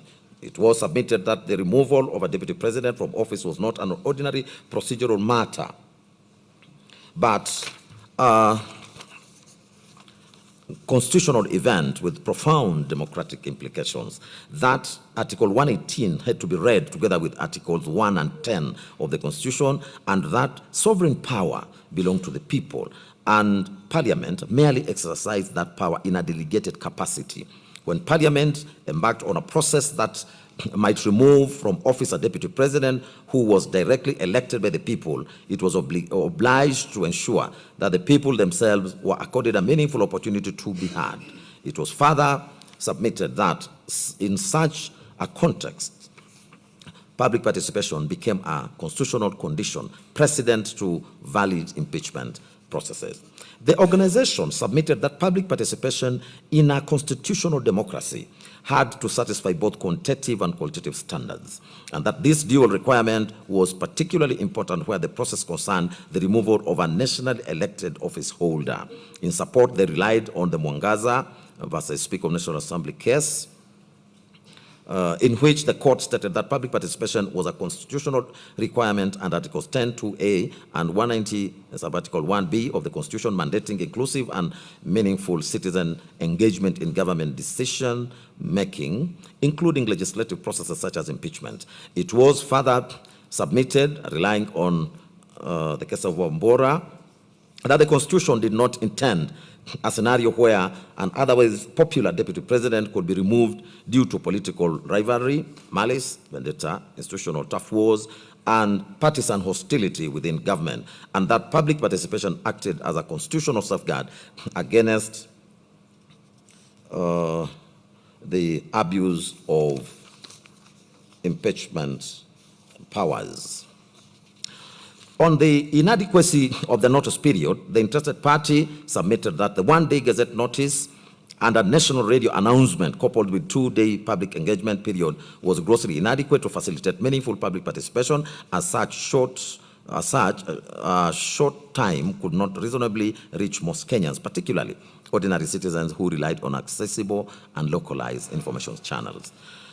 On the over-centralization of venues, They submitted that the Speaker of National Assembly and the National Assembly failed to utilize several well-established participatory mechanisms ordinarily available to them, including ICT platforms for structured public input, county-based citizen engagement forums, public notice boards, and accessible announcements, town hall meetings, engagements through representation of the people, and decentralized partisan platforms across counties. Instead, the National Assembly adopted a centralized and restrictive mode whereby all 290 constituencies were grouped into only 47 participation centers, one per county.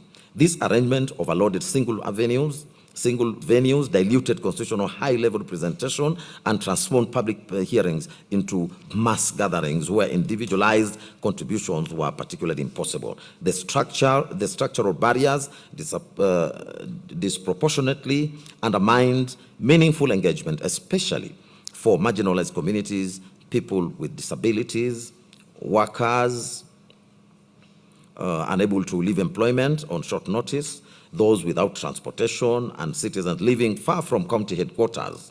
It was submitted that a process of this gravity required decentralized, not consolidation of engagement forums. On the rigid and non-deliberative format of engagement, they submitted that the National Assembly employed a highly structured and restrictive model of engagement in which parliamentary clerks read out the charges, provided a general explanation of the processes, attendees were given limited time to offer their views, and those views were recorded in a pre-designed format for compilation. That format did not allow robust deliberation, did not permit cross-examination of claims, and did not facilitate informed submissions on the constitutionality or factual basis of the impeachment. It was submitted that public participation had to be interactive and not merely a formalistic exercise. On the inadequacy of the online submission mechanism, they submitted that the National Assembly's website provided template forms where citizens could tick boxes indicating support or opposition to the impeachment, but those forms offered only binary choices, allowed no uploading or supporting documentation, and permitted no opportunity for dialogue or nuanced analysis. This reduced public participation to checkbox voting rather than substantive constitutional engagement.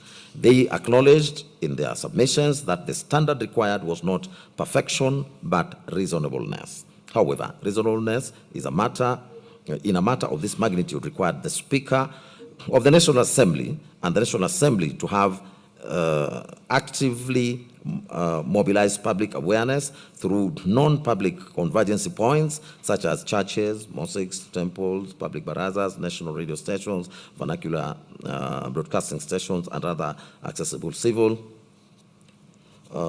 forums. The failure to which those avenues significantly restricted the reach of the notice and consequently diminished participation. The process was submitted to have been conducted on an extremely short notice, centralized into two venues, and structured in a rigid and non-deliberative manner, and procedurally shallow through form-based engagement, all of which demonstrated a failure to meet constitutional standards and called into question the validity of the impeachment of His Excellency Gachagua. It was further submitted that the removal of a deputy president from office was not merely an internal matter of parliament, but a matter of national constitutional significance affecting the democratic will of the electorate, the integrity of the executive structure, the political stability of the Republic of Kenya, and the sovereignty of the people, and that accordingly the electorate had to be accorded an opportunity to participate in a process that sought to overturn their democratic choice. Kituo cha Sheria submitted that even where Parliament acted within its constitutional mandate, when it undertook a process that received and evaluated evidence and reached determinations adverse to rights, reputations, and the tenure of office, it was obliged to meet minimum content on procedural fairness. It was submitted that the Senate proceedings bore all the hallmarks of a quasi-judicial trial, from pleadings, evidence, contested facts, adverse finding to a grave sanction in the form of removal from office. And that Articles 47 and 50 of the Constitution and the Fair Administrative Actions Act 2015 therefore applied with full force. Impeachment of a national executive was not a mere political debate, but a structured constitutional trial with legal standards burdened with reputational, civil, and democratic consequences, which made the rights to be present, to cross-examine, and to be re-examined all the more imperative. It was submitted that Article 50, read together with Article 25C of the Constitution, and that scored that fair trial rights were non-derogable in substance, relying on Stephen Odede versus Court Maxwell, in which the court confirmed that the right to a fair hearing and right and fair trial ought not to be unduly impeded, and that a trial body had to be circumspect in purporting to limit and take away such crucial rights, since Article 25C specifically provided that there was never to be any derogation from the right to a fair hearing.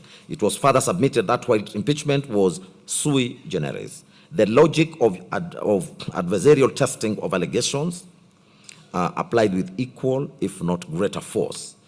His Excellency Gachagua fell ill, was admitted for urgent medical care, and his counsel sought an adjournment, which was refused. The Senate proceeded in absentia without counsel, received and accessed evidence, and removed him from office, thereby extinguishing his ability to be present, to be cross-examined, and to be re-examined, and to participate meaningfully. It was submitted that a fair process entailed reasonable accommodation, including adjournment, where good cause was shown and no prejudice will be suffered that could not be compensated by way of cost or by way of time.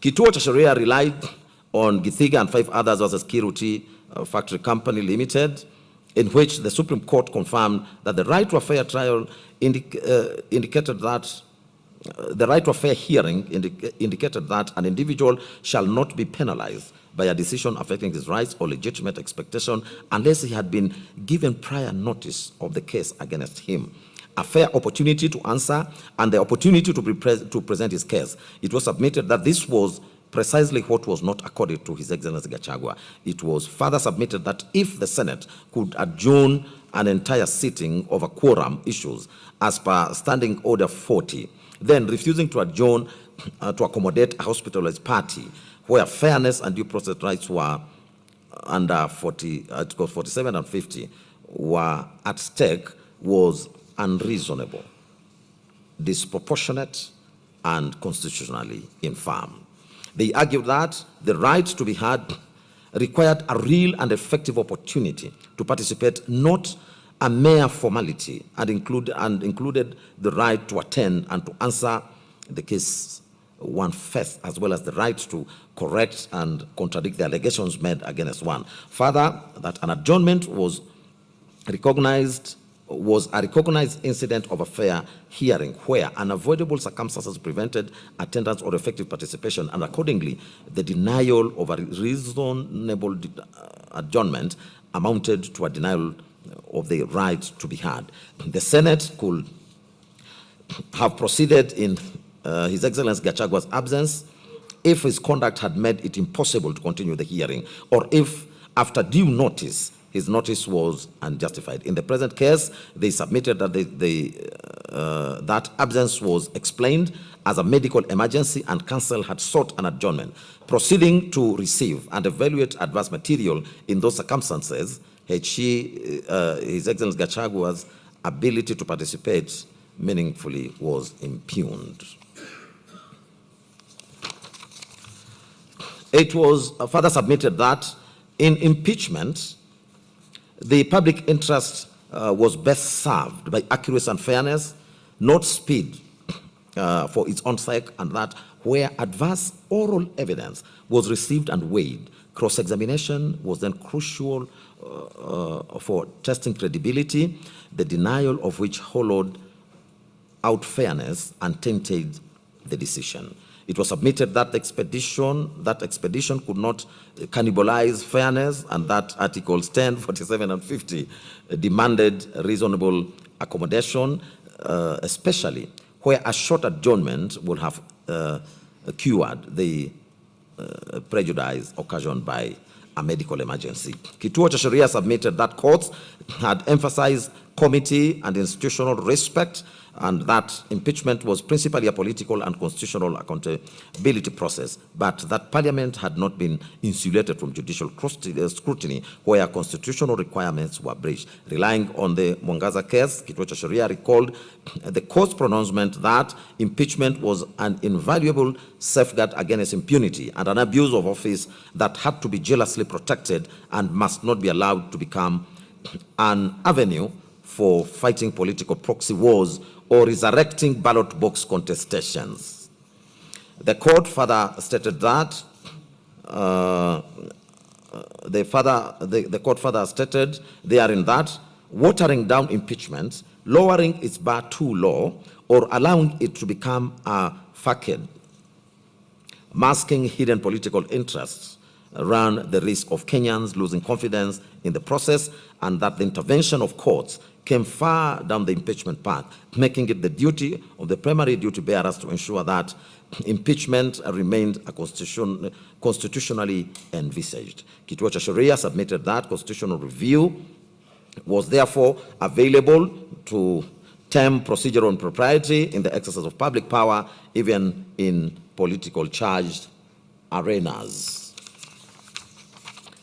Further reliance on the relying on the Wambora case, Kituo cha Sheria recalled the Court of Appeal's statement that the process of removal lay entirely in the County Assembly, wherein it was initiated, and the Senate, wherein it was concluded, but that the court might only come in when necessary to confirm that the process had been properly followed as laid down in the Constitution and the statute.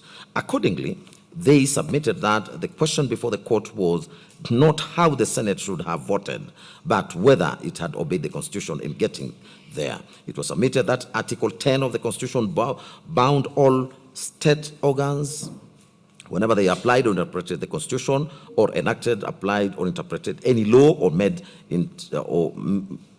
or implemented policy, public policy decisions, and required good governance, integrity, transparency, accountability, human dignity, equality, social justice, inclusiveness, equality, human rights, and non-discrimination. An impeachment that shut out the subject's presence, cross-examination and re-examination, especially in a medical emergency, subverted human dignity, equality of arms, and accountability, and was thus unconstitutionally infirm. Kituo cha Sheria was not asking the court to supervise the National Assembly and the Senate debate or to substitute their judgment, but only to ensure that in reaching their determination, the constitutional procedures were observed. They sought a declaration that the impeachment proceedings conducted on the 16th October 2024 by the Senate were procedurally unfair, unconstitutional, and ultra-vires. A declaration that the Senate, acting as a quasi-judicial body, violated Articles 47 and 50 of the Constitution by denying cross-examination, re-examination, and a reasonable adjournment in the alternative. A reasonable adjournment. In the alternative, if the court was minded to preserve the proceedings, an order of remit directing the de novo hearing before the Senate in strict conformity with constitutional and statutory fair hearing requirements, including presence, representation, examination, disclosure, and reasonable determination, and such other orders as the court may deem fit to vindicate the Constitution and the public interest in a lawful, rational, and fair impeachment process. Kituo cha Sheria concluded its submissions by urging the Constitution that the Constitution erected procedural safeguards precisely because impeachment was a constitutional earthquake, where the Senate refused a short adjournment despite His Excellency Gachagua's hospitalization, proceeded in absentia, and delivered the ultimate sanction without the presence, cross-examination, and re-examination of the accused. The process failed the constitutional test. It was submitted that this court ought to intervene not to rewrite politics, but to enforce procedure, and in so doing, preserve Kenya's commitment to the rule of law, constitutionality, accountability, and human dignity. We'll now proceed to responses and submissions to the consolidated petitions. We'll start with the second and the seventh respondents' cases. The National Assembly and the clerk to the National Assembly were the second and the seventh respondent in the consolidated petitions. They jointly responded to the petitions through a replying affidavit sworn by its clerk, Samuel Joroge, on the 9th of October 2024 and the 21st of October 2024, and the grounds of opposition dated 4th of October 2024. They asserted that the impeachment process was entirely constitutional, lawful, and procedural fair, and that all actions were taken, all actions taken complied with Articles 145, 150, and 118 of the Constitution, as well as the National Assembly standing orders, as well and the court directives. They further posited that the impeachment of the Deputy President followed Article 150, Sub-Article 2 of the Constitution, which applies Articles 144 and 145 of the for the President with necessary modification, and that Standing Order 65-2 of the National Assembly explicitly states that Standing Order 64 applies to the Deputy President with necessary modifications as well. They deposed that the Speaker validly confirmed that the motion met the required legal form and the signature threshold of at least 117 MPs, or 1/3 of all members, that public participation was adequate, inclusive, and compliant with court orders, as the National Assembly placed advertisements in all three national dailies on the 2nd, 3rd, and 4th of October 2024. Public hearings were held on the 4th of October 2024 across the country, and that public and the public will submit views by way of email, post, hand delivery. A dedicated template in English and Kiswahili was provided, and they were also able to visit the constituency offices. The respondents contended that upon being served with a court order on the 3rd of October 2024, they extended public participation to the constituency level until 5th of October 2025, and that a public participation report was published. They asserted that the process was real and not illusory, that public participation was not part of the Deputy President defense, as it was meant to gather general public views to inform the Assembly, and that holding it first preserved the integrity and the independence of public input, preventing it from being influenced by the Deputy President's defense or parliamentary debate. The respondents maintained that the Deputy President still received his full right to be heard during the debate on the 8th of October 2024, where he appeared in person with his legal team. The respondents further claimed that one of the petitioners, Honorable Jane Jeremiah, closed her Kirinyaga County Women Representative Office during public participation exercise, despite parliamentary officers being deployed there. Further, they reliably learned that the closure was directed by the woman representative herself, since she was vehemently opposed to the impeachment. The respondents averred that she cannot then benefit from her own actions that obstructed the public participation exercise. The respondents deposed further that after debate on the 8th of October 2024, the motion was put to a vote, and 282 members voted in support of the impeachment and 44 voted against, which exceeded the required 2/3 majority under Article 145(2) of the Constitution. That on the 9th of October 2024, the Speaker of the National Assembly formally notified the Speaker of the Senate of the resolution by transmittal. The respondents denied any constitutional or otherwise wrongdoing and prayed that the constituted petitions against the National Assembly and the clerk be dismissed with course. In respect to their submissions, The National Assembly and its clerks' onslaught on the constitutional petition was led by learned counsel, Mr. Eric Gumbo, Mr. Paul Nyamodi, and Honorable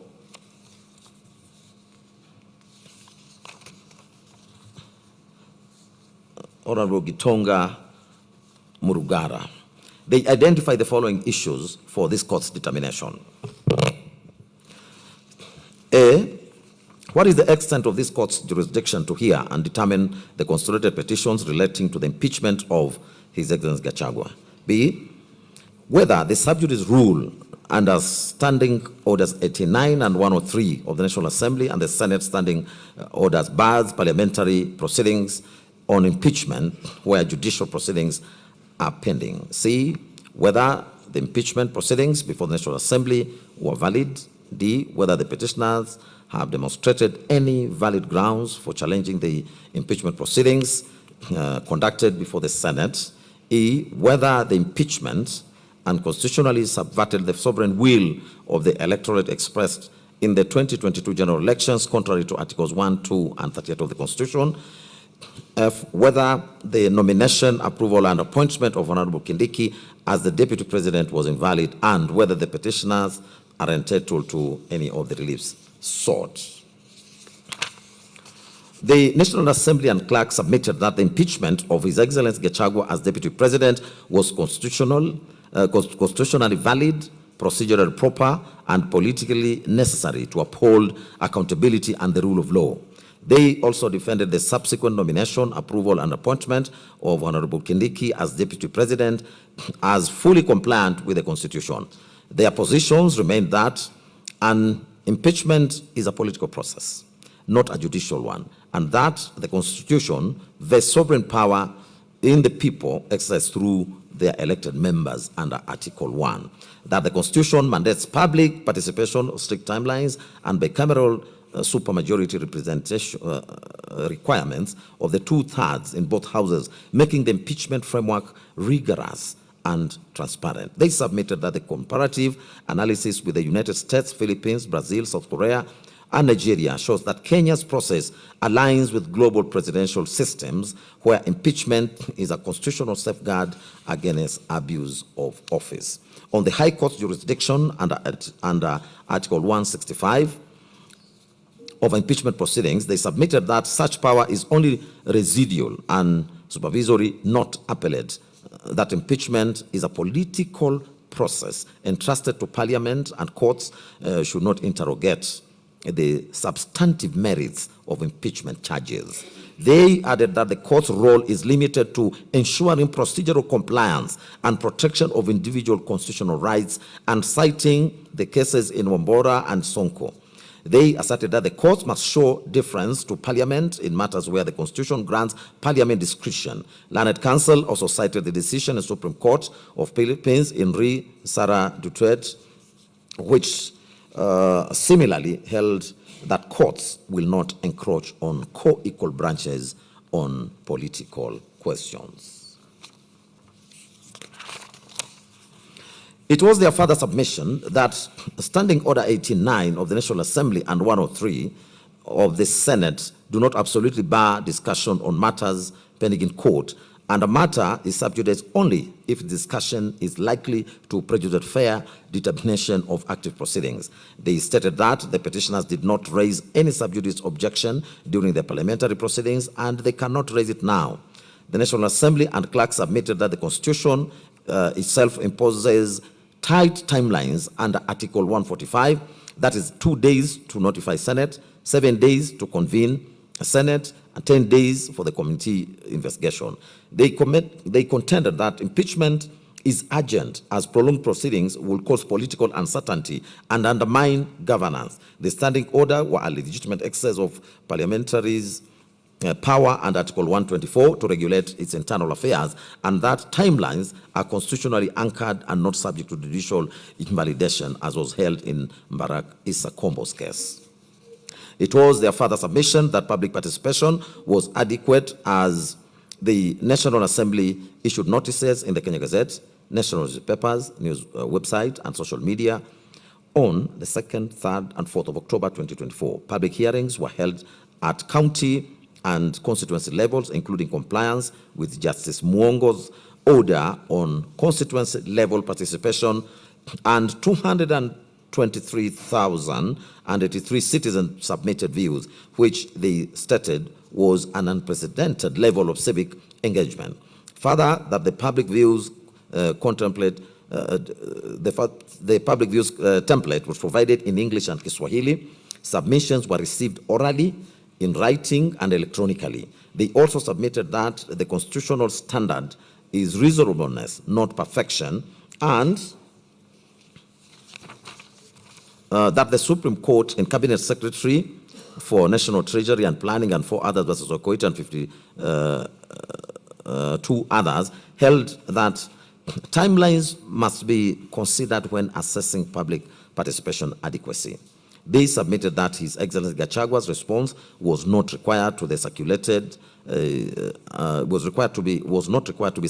simultaneously, as the public role is to express views, not adjudicate, and that allegations of violence, intimidation, and poor organization were unsubstantiated, and that isolated incidents do not vitiate an entire process. They also submitted that public participation report was submitted in Parliament and recorded in the Hansard, which is a valid parliamentary record. They stated that the impeachment motion was properly particularized and set out 11 detailed grounds with specific particulars, and that these grounds met the threshold set in the Wambora's case of being serious, substantial, weighty, with clear nexus and precise constitutional provisions. That the motion was supported by 282 MPs, which was well above the 2/3 requirement of 233 MPs, and that the Deputy President was accorded a fair hearing as he received prior notice of the charges. He filed his written response and appeared in person with counsel, and he was given 2 hours to address the National Assembly. The National Assembly and the clerk also submitted that His Excellency Gachagua's defense was considered and debated before the vote, and that the 2/3 gender principle does not invalidate Parliament, as Articles 97 and 98 on the composition of Parliament have been fully complied with. On the 2/3 gender principle under Article 81B, it was submitted that this was an aspirational provision to be achieved progressively, not a condition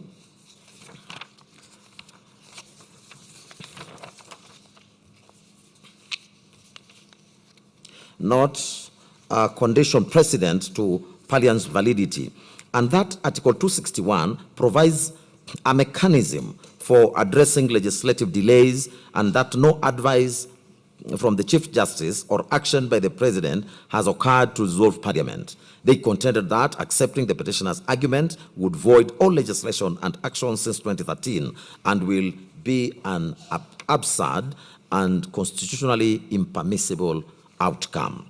On the allegation of bias against the Deputy Speaker, they submitted that allegations were unproven, and further that the Deputy Speaker only performed administrative and procedural functions and that she did not vote. Further, no recusal motion was raised during the proceedings. They stated that the test for bias is objective, as stated in the Supreme Court in Rawal and others, and that the threshold had not been met in this matter. Council added their voice to the position that the Senate handled the impeachment hearings by hearing the charges in plenary, since Article 145, Subarticle 3A, mandates the Senate to convene and hear such charges. That Article 145, Subarticle 3B, uses the word may, and therefore the appointment of special committee was discretionary and not mandatory.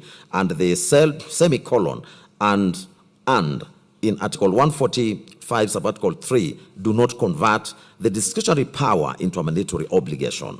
They reiterated that the Senate motion to appoint a special committee on the 9th of October failed as it was not seconded, and the Senate then properly proceeded in plenary. They relied on the Supreme Court Court and Sonko case that confirmed that for governors, the Senate may proceed in plenary or by a committee, and that the same applies to the Deputy President.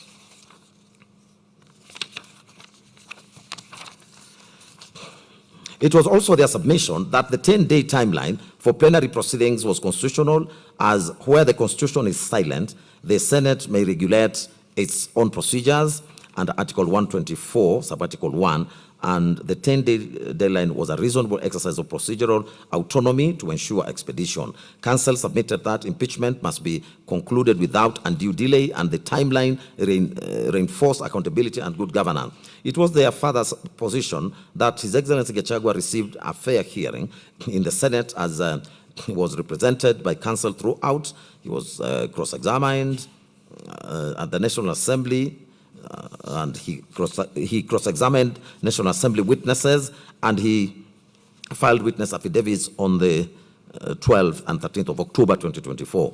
They contended that the Senate did not refuse an adjournment unreasonably, as senior counsel Muite was given from 2:30 p.m. to 5 p.m. to contact His Excellency Gachagua, that no medical evidence of either a doctor's report or prescription was provided to the Senate, and that the Senate offered to adjourn until Saturday, 19th, October 2024, within the constitutional time frame, but this motion failed on a vote.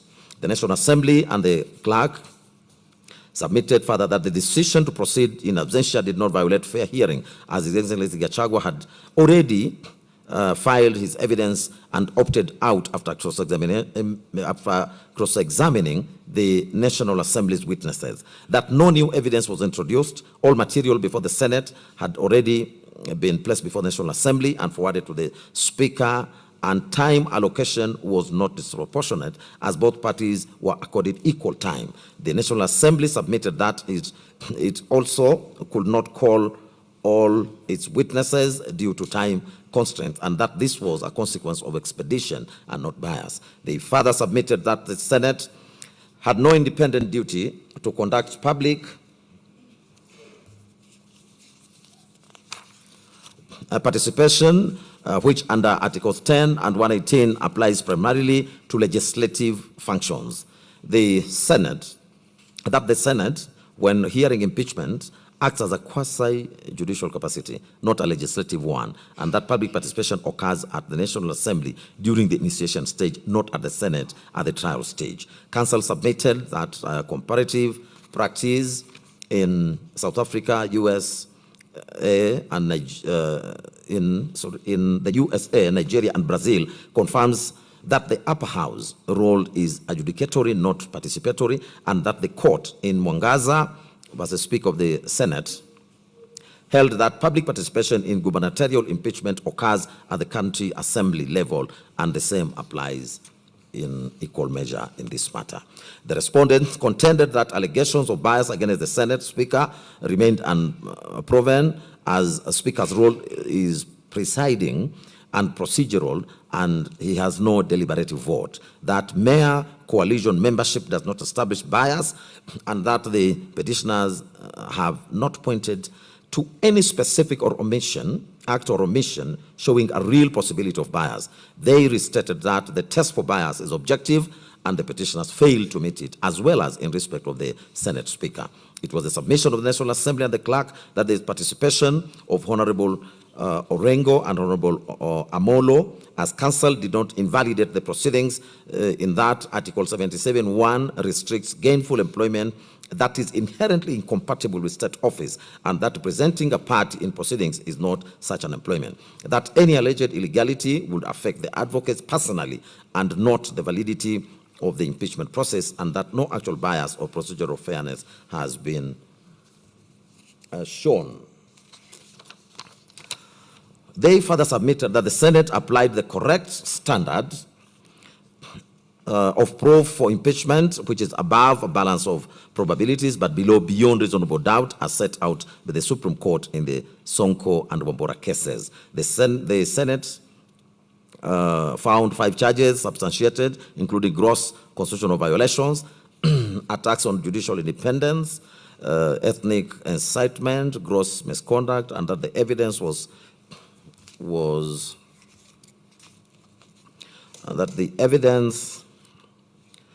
substantial and credible, including His Excellency Gachagua's own public admissions. Learned Counsel submitted and urged that the court should not undertake a merit review of the Senate findings. Counsel reiterated that impeachment does not subvert the sovereign will of the people, as it is not an affront to democracy, but an affirmation of accountability. That the Constitution provides for removal of elected officials for gross misconduct, constitutional violations, and crimes, and that the joint ticket of the President and the Deputy President does not create legal inseparability, as they are separate constitutional offices with distinct and accountability mechanisms and with distinct accountability mechanisms. Counsel gave comparative analysis of the US Vice President resignations while President Nixon remained, and Brazil's President Rousseff's impeachment while Vice President Temer assumed office when they submitted that removal of deputy does not require removal of the principal. They contended that Article 150 of the applies Article 145 with necessary modifications, and that this acknowledges distinct offices and not a merger. On the validity of His Excellency Kindiki's nomination, approval, and appointment, the National Assembly and the clerk submitted that a lawful vacancy arose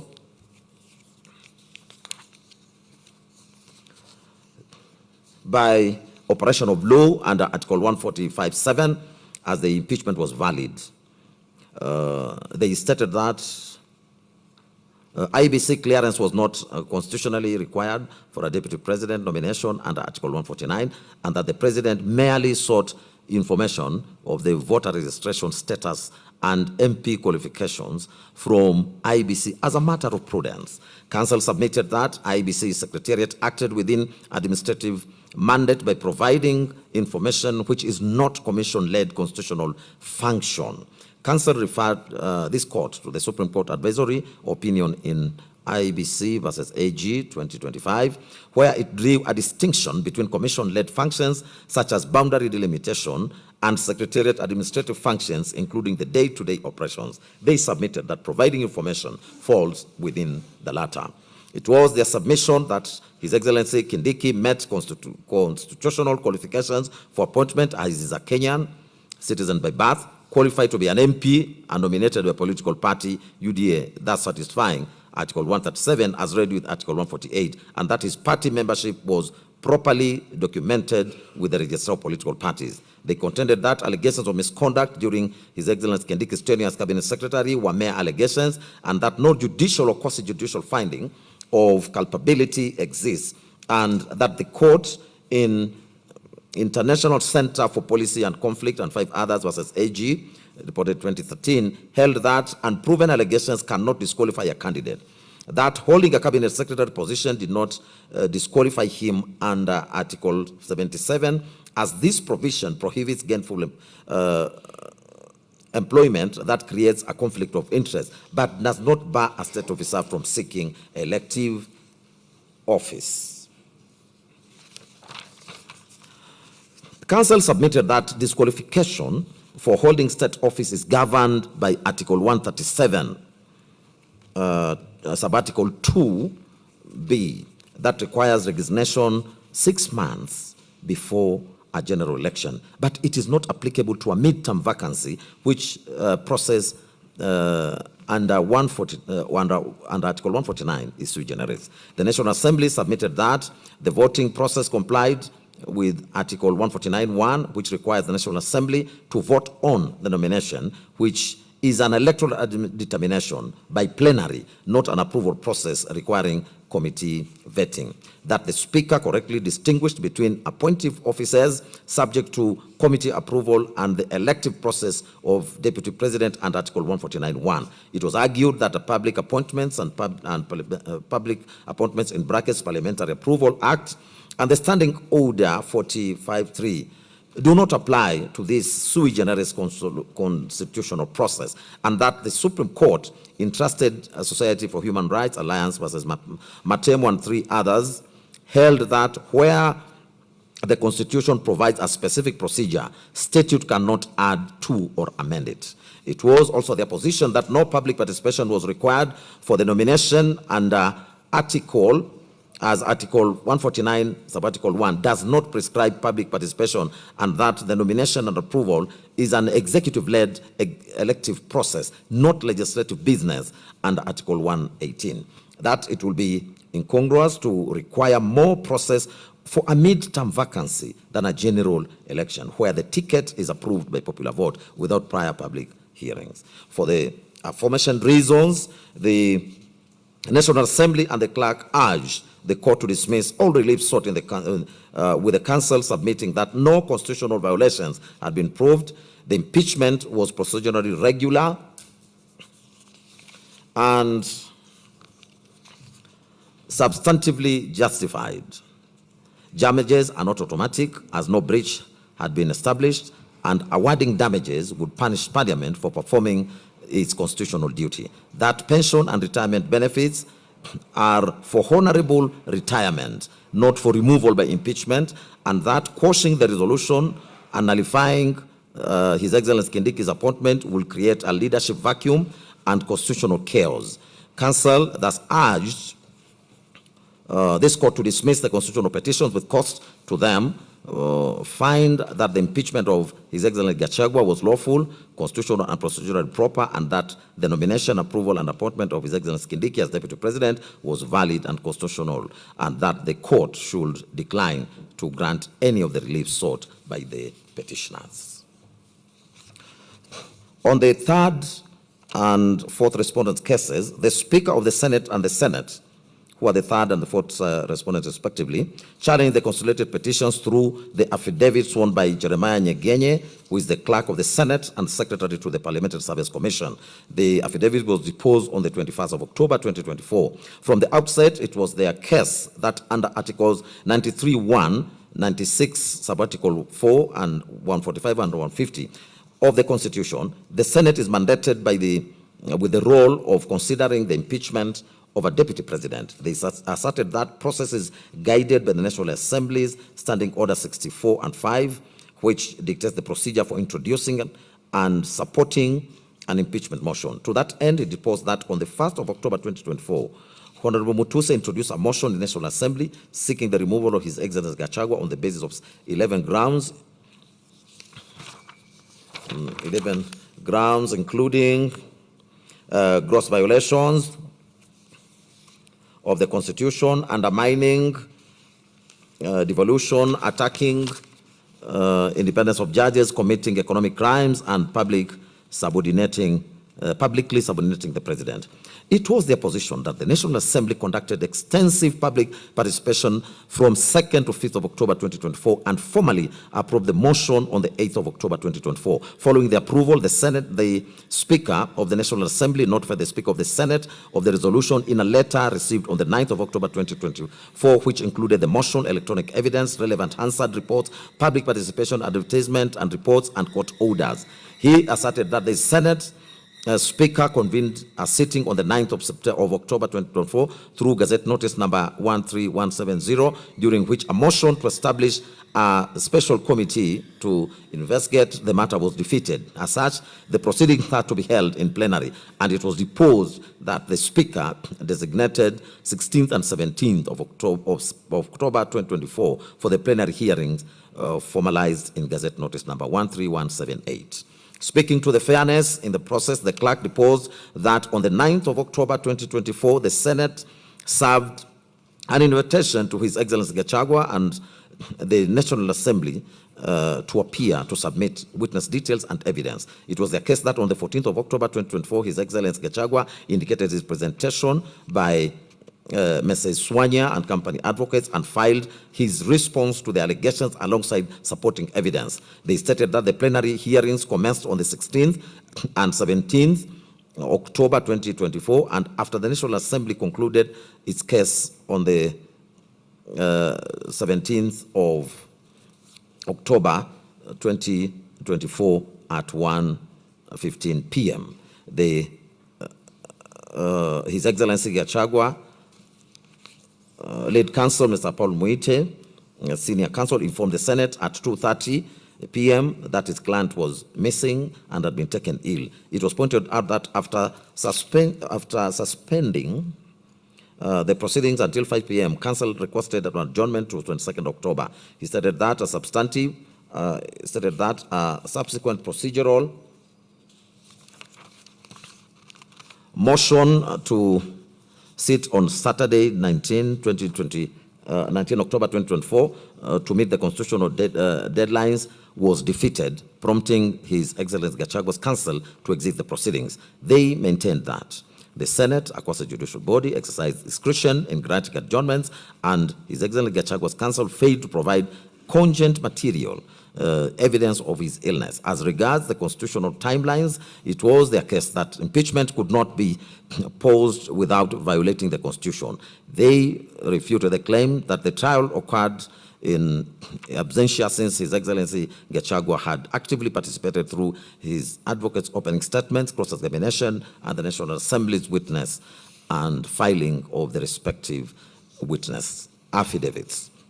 In challenging the claim that the public participation was not conducted, the Senate and the Speaker stated that an order of the High Court in Kerugoya did not mandate the Senate to conduct public participation, as the Senate functions exclusively as a trial chamber akin to a court. In conclusion, it was disposed that the Senate voted on the impeachment charges, where 5 charges comprising ground 1 on gross violation of the Constitution, ground 4 on undermining the independence of judges, ground 5 fidelity to the oath of office, ground 6 on crimes under national cohesion, and ground 9 on gross misconduct and ground 9 on gross misconduct concerning NAS were substantiated by the required majority. The clerk deposed that the Senate resolved to impeach His Excellency Gachagua, a decision officially gazetted on 17th of October through Gazette Notice number 13400. On the foregoing, this court was urged to find that the impeachment power is inherently political and vests solely in Parliament, which triggered the political question doctrine, thereby inviting this court to exercise judicial restraint. Ultimately, the Speaker of the Senate and the Senate prayed that the petitions be dismissed with cause. The third and fourth respondents filed submissions dated for the 24th of April 2026, and they were highlighted by their legal team led by Professor Tom of Gender Senior Counsel, Mr. Edwin Mukele, Ms. Mercy Thanji, Ms. Opola, and Honorable Hilary Sigei. They maintained that the entire impeachment process meticulously complied with all constitutional timelines, including standing orders and the principles of natural justice. On the question whether His Excellency Gachagua was accorded a fair and reasonable opportunity to be heard, they submitted that the hearing aligned with the due process and the Audi Alteram Partem rule. To define the threshold of a fair trial, they relied on the Black's Law Dictionary, 7th edition, at page number 725, and the Halsbury's Laws of England, 5th edition, 2010, volume 61, at paragraph 639. The dictionary defines the right to be heard as follows, and I quote: the rule that no person is to be condemned unless that person has been given prior notice of the allegations against him and a fair opportunity to be heard is a fundamental principle of justice.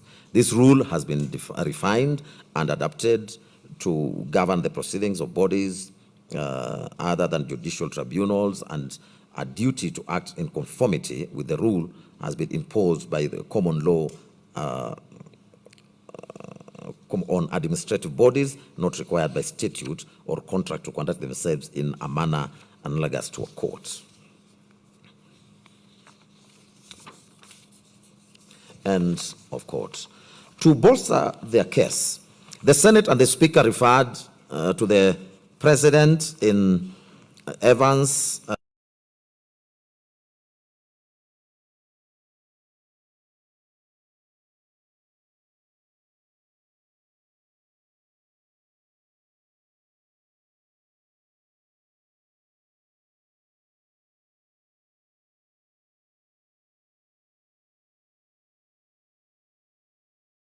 and it must be reasonable.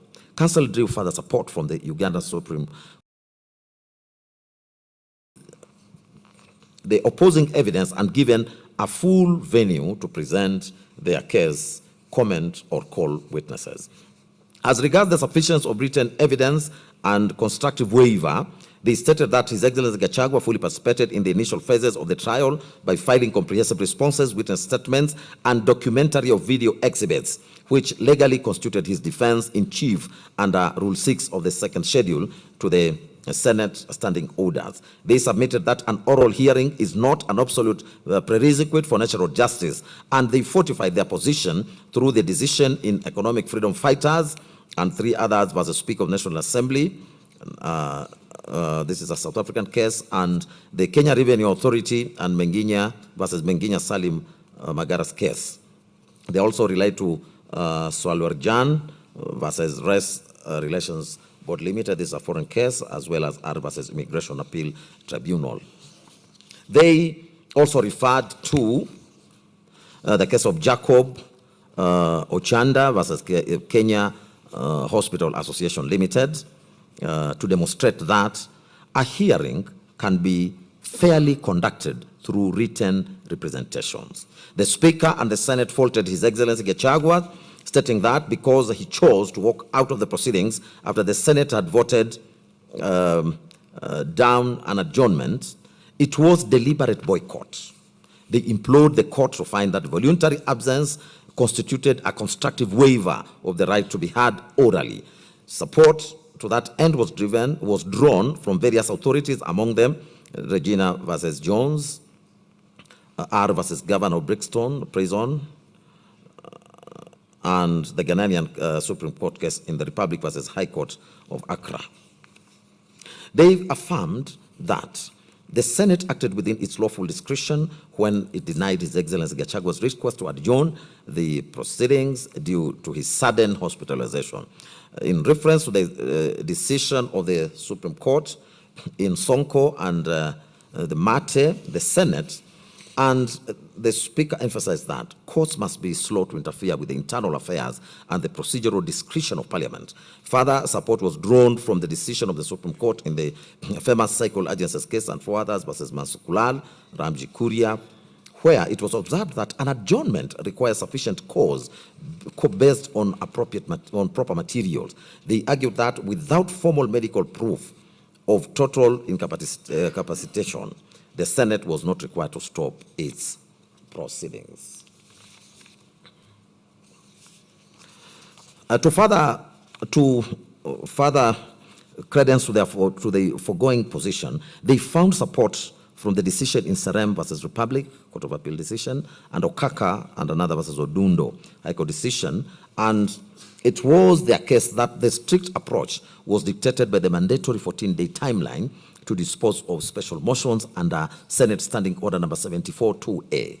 On the question whether investigation of charges met the requisite standard of proof, the Senate asserted that it thoroughly investigated and voted on each individual charge according to the established intermediate standard of proof, which is above a balance of probability but below reasonable doubt threshold. It was their case that the standard was set by the Supreme Court in the Sonko case, which declared that proving even a single charge is legally sufficient to sustain an impeachment. Consequently, they submitted that the court must decline to reevaluate the evidence or substitute its own finding for the political question decided by the Senate under Article 96, Sub-Article 4 and Article 145, Sub-Article 3 of the Constitution. On the question challenging His Excellency Gachagua's claim that the Senate acted unprocedurally by failing to form an 11-member special committee under Article 143, Sub-Article 3B, the Speaker and the Senate submitted that the word may in the Constitution and Rule 2 of Part 1 of the second schedule to the Senate standing orders grant the Senate absolute discretion to choose between a committee or full plenary. They submitted that such interpretation is anchored in the Supreme Court case in the matter of the Speaker of Senate rendering or referencing the matter of interim independent electoral commission and the Court of Appeal decision of Cooperative Bank of Kenya Limited and versus Banking Insurance Finance Union, which is a Court of Appeal decision. They contrasted Article 135, Subarticle 3B with Article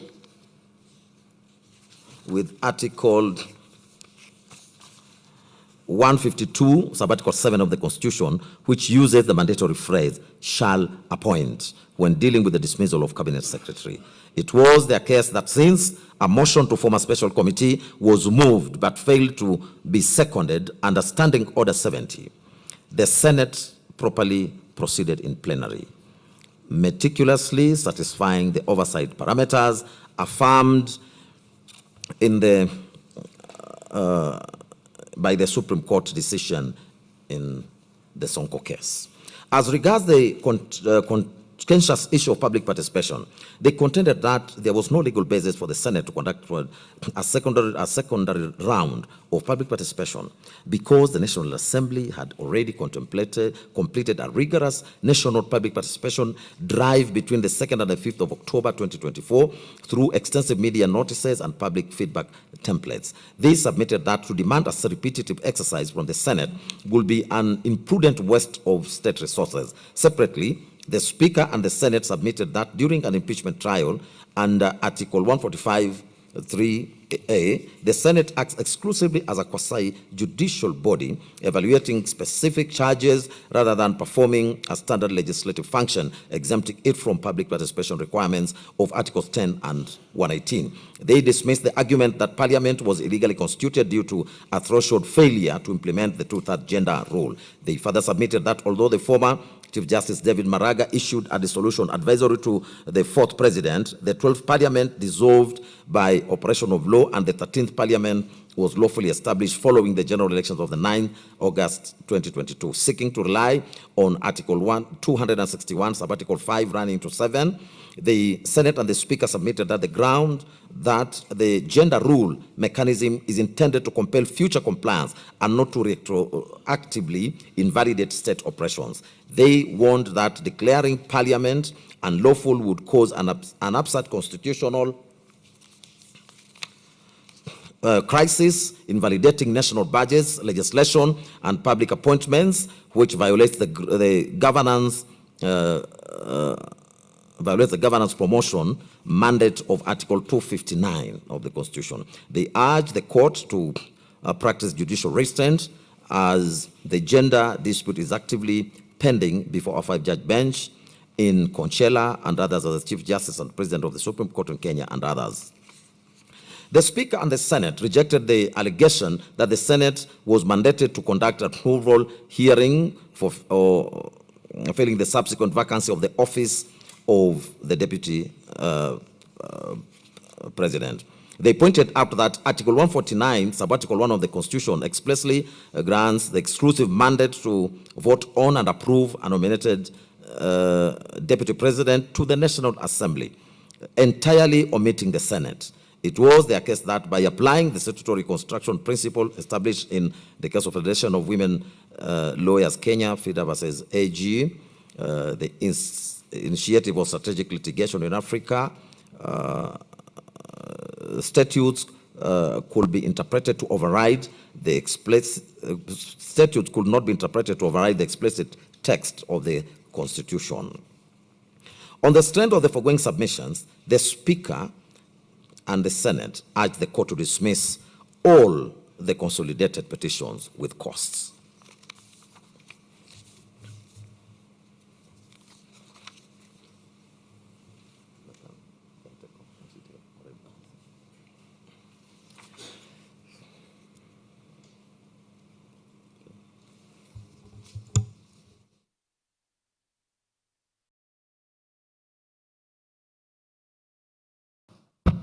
I will take over from the 5th respondent's case.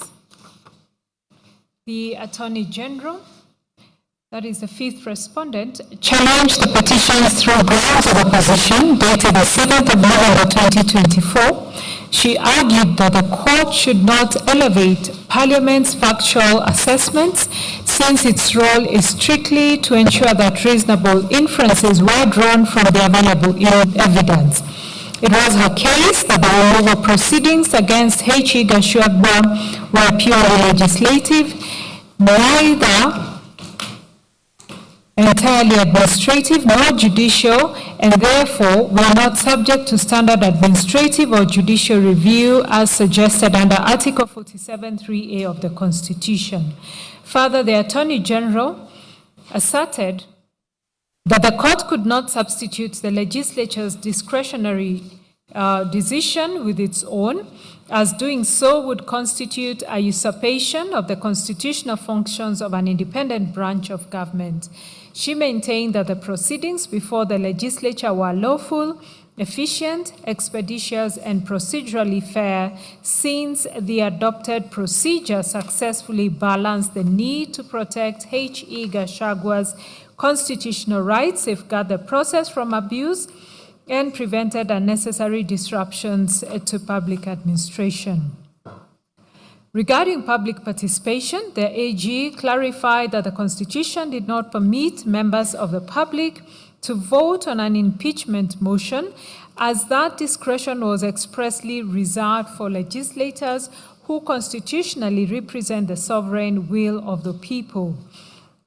It was explained that the National Assembly's role in the impeachment process was strictly preliminary and did not bind the Senate, which acted as a distinct state organ responsible for substantive proceedings and the ultimate decision. It described the consolidated petitions as disguised appeals regarding the merits of Parliament's decision and argued that the judiciary lacked an appellate mandate over the impeachment of a deputy president, since it is ill-equipped and constitutionally not designed to review or reevaluate the socio-economic and political utilitarian calculations made by elected officials. Finally, the Attorney General defended the subsequent nomination and voting into office of His Excellency Kindiki, and it was her case that the replacement process under Article 149(1) of the Constitution was sui generis, qualifying neither as an election nor an appointment, which meant that the provisions of Article 137 did not apply. The Attorney General concluded that there were no procedural infractions that affected the outcome, that the transition process was conducted within constitutional timelines by the proper constitutional repositories, and that the consolidated petitions lacked merit. The fifth respondent submissions are dated 4th March 2026. They were orally highlighted by a team of counsel led by Professor Githu Muigai, Senior Counsel, alongside the Solicitor General, Mr. Shadrach Mose, Mr. Emmanuel Bita, now a judge of the High Court, and Mr. Charles Mutinda. The Attorney General submitted that accountable governance was a core part of the Constitution, which established removal from office through impeachment as one of the tools of governance amongst the many avenues of exercising oversight and facilitating accountability. He relied on the Supreme Court decision in Sonko, where the Apex Court stated that its purpose was to ensure integrity in leadership and prevent abuse of public office. It was the Attorney General's submission that the removal proceedings for a deputy president were textually committed by the Constitution to the National Assembly and Senate, and that both institutions were vested with exclusive power to remove the deputy president, subject only to procedural requirements set out in the Constitution and in the standing orders, that both houses were free to determine the procedures for receiving and considering the evidence necessary to discharge their duty to conduct impeachment hearing. With regard to the constitutional basis for impeachment, the Attorney General cited Articles 150, 144, and 145 of the Constitution, which she submitted established a sequential two-stage process. In the first stage, a member of the National Assembly initiated the process by filing a notice of motions supported by at least a third of all the members. which motion, if passed by at least 2/3 of all the members, was then transmitted to the Senate for substantive hearing. On the substance of the charges, the Attorney General submitted that the charges against H.E. Gachagua were substantiated to the prescribed standard to warrant his impeachment. She identified the specific charges upon which H.E. Gachagua was found culpable. On the standard of proof applicable to impeachment proceedings, the Attorney General relied on Sonko and the Court of Appeal decision in Wambora, both of which we have already referred to, which had held that the standard was above a balance of probability but below reasonable doubt, and that the allegations must be serious, substantial, and weighty, and must disclose with a degree of precision the constitutional provisions alleged to have been grossly violated. The Attorney General submitted that this court should not sit on appeal over Parliament's evaluation of facts and should not substantiate the discretion of members of the legislature with its own. The Attorney General further relied on the advisory opinions of the Supreme Court in the Speaker of Senate and another, as well as the matter of the IEBC 2011 Supreme Court decision for the proposition that governmental powers were distributed among different organs, each exercising distinct functions under the Constitution, and that courts were required to respect the institutional mandate of a Parliament. The doctrine of presumption of regularity was equally invoked, encapsulated the doctrine of presumption of regularity, and it was submitted that government action enjoyed a presumption of legality and that the burden lay on the challengers to demonstrate unlawfulness. The Attorney General relied on the Supreme Court's decision in Odinga and another versus IEBC, our court and another, as well as it's the same decision, Odinga and another versus the IEBC, including our court and another, the Attorney General and another as interested parties and amicus. On a comparative method, comparative jurisprudence, the Attorney General submitted that both the United States and the Philippines recognize the political nature of impeachment proceedings, and the power is vested in the legislature, thereby warranting judicial deference to the merits of legislative decisions.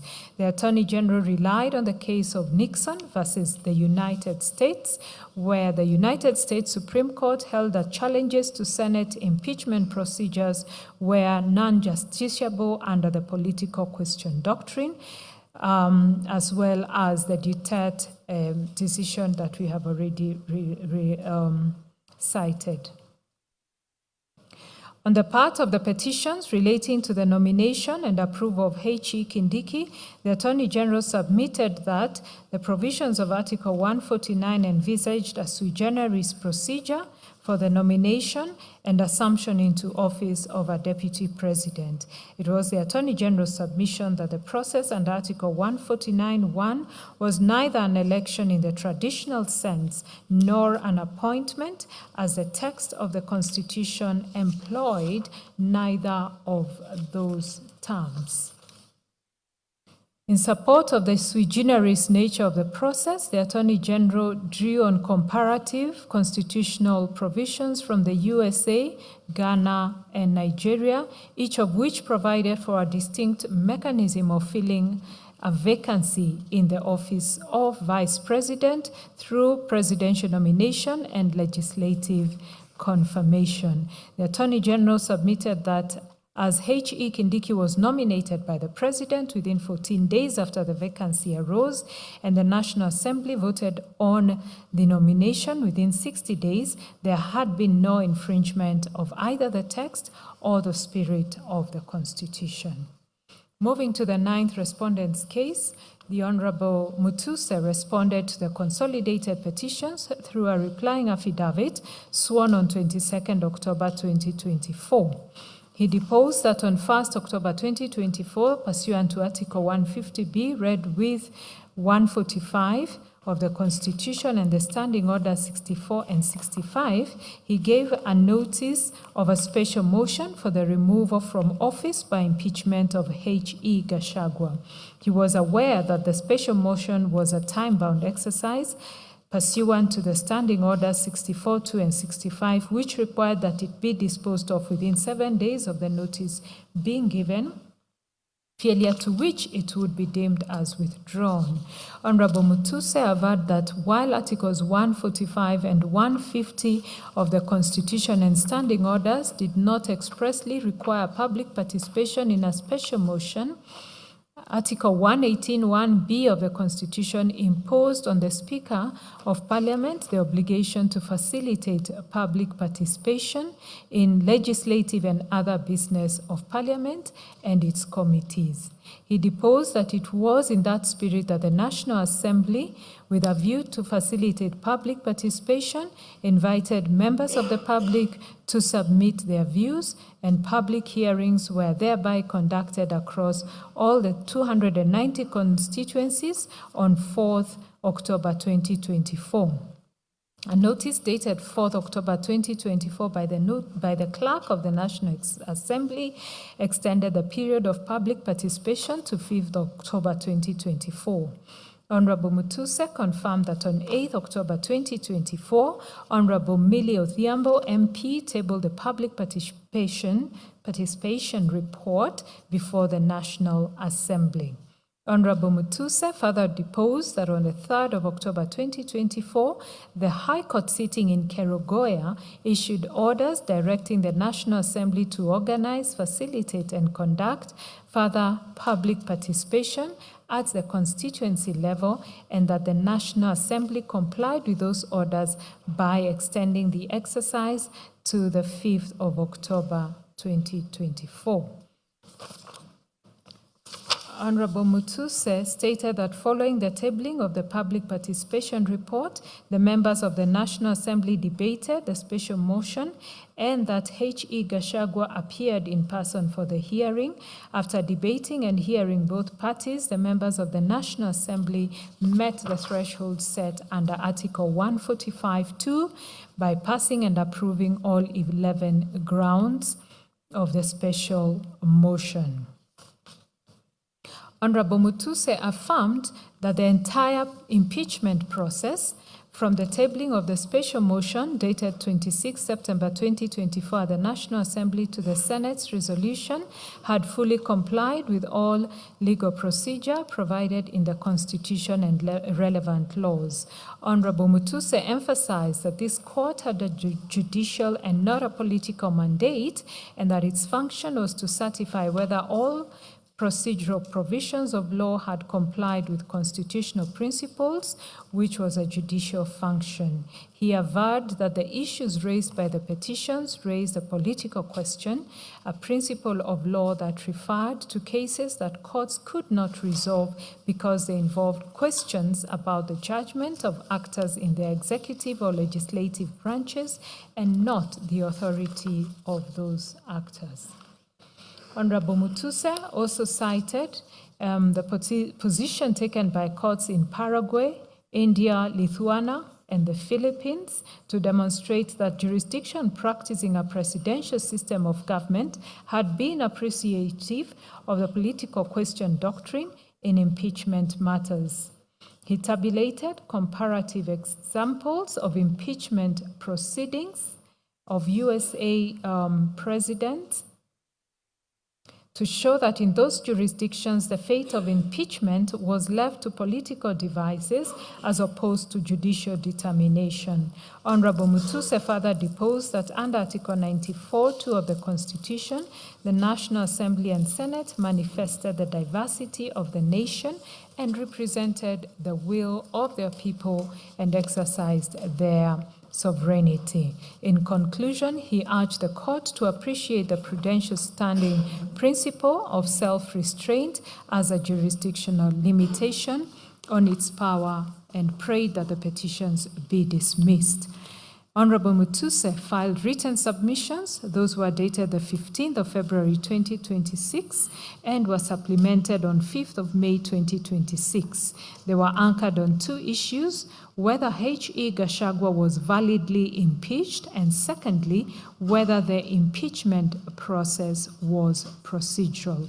He submitted that H.E. Gachagua was impeached on grounds on various grounds under the Constitution, violation of national laws, and gross misconduct arising from his conduct. It was Honorable Mutuse's submission that the question for the court was not the political wisdom of the impeachment, but whether the grounds for removal had met the constitutional threshold under Article 145(1). Honorable Mutuse further reiterated his position that public participation was not expressly required under Article 145 and 150 or the standing orders, and relied on the case of BAT, submitting that even if there were allegations of lack of public participation, the same would not automatically vitiate the process. He further submitted that the petitioner's demand for public participation in the Senate was legally untenable, as the Senate acted as a quasi-judicial forum during impeachment processes. He submitted that the duty of Senate was to ensure a fair hearing for the accused, not to solicit public opinion on the charges. Honorable Mutuse further relied on the mandatory constitutional timelines governing impeachment proceedings and relied on the Supreme Court's decision in Mate, which held that constitutionally prescribed timelines were of mandatory character and binding on governance processes. In his supplementary submissions, he expounded on the six-part Baker test to Kenya's constitutional framework. On the first formulation, on textual commitment to a coordinate political department, he submitted that Article 150 expressly delegated impeachment to the National Assembly and Senate, satisfying the first condition. He relied on the Supreme Court statement in Sonko that where the Constitution required Parliament to determine a matter in the first place, the courts would be slow to interfere. On the second formulation, on the lack of judicially discoverable and manageable standards, he submitted that Article 145(7) envisaged the finality of the Senate's determination with no provision for judicial appeal or standard or review. On the third formulation, on the impossibility of deciding without an initial policy determination, he submitted that assessments of gross misconduct incompatible with the high calling and dignified status of the office and serious reasons to believe crimes had been committed were inherently political and policy-laden beyond the competence of courts. On the fourth formulation, on the impossibility of independent resolution without expressing lack of respect for coordinate branches, Honorable Mutuse submitted that a merit review of the Senate's determination would substitute the court's judgment for that of elected representatives, constituting a profound expression of disrespect for a coordinate branch. On the fifth formulation, that is the unusual need for adherence to political decision already made, Honorable Mutuse submitted that the vacancy created by the Senate's resolution had already been filled through the nomination, approval, and swearing in of His Excellency Kindiki as Deputy President. He submitted that to reopen the impeachment question at that stage would create constitutional chaos, cast doubt on the legitimacy of the current office holder, undermine executive suitability, exposed the political life of the country to prolonged chaos as cautioned in Nixon. On the sixth formulation, on the potentiality of embarrassment from multifarious pronouncements, Honorable Mutuse submitted that if the court entertained a merit review and reached a different conclusion from the Senate, conflicting pronouncements from different arms of government would undermine public confidence in all institutions and weaken the constitutional order. Honorable Mutuse therefore urged the court to appreciate the prudential principle of judicial self-restraint as a jurisdictional limitation on its power to hear and determine consolidated petitions on the basis that they raised a purely political question whose determination would be tantamount to subverting the will of the Kenyan people. He accordingly prayed that the consolidated petitions be dismissed with costs. The 10th respondent's case, the 10th respondent was the United Democratic Alliance, UDA, who challenged the petitions through grounds of opposition dated 6th October 2025. UDA claimed that the petition is untenable since it irregularly and craftily sought to convert political grievances into constitutional disputes, contrary to the Supreme Court decision in Sonko.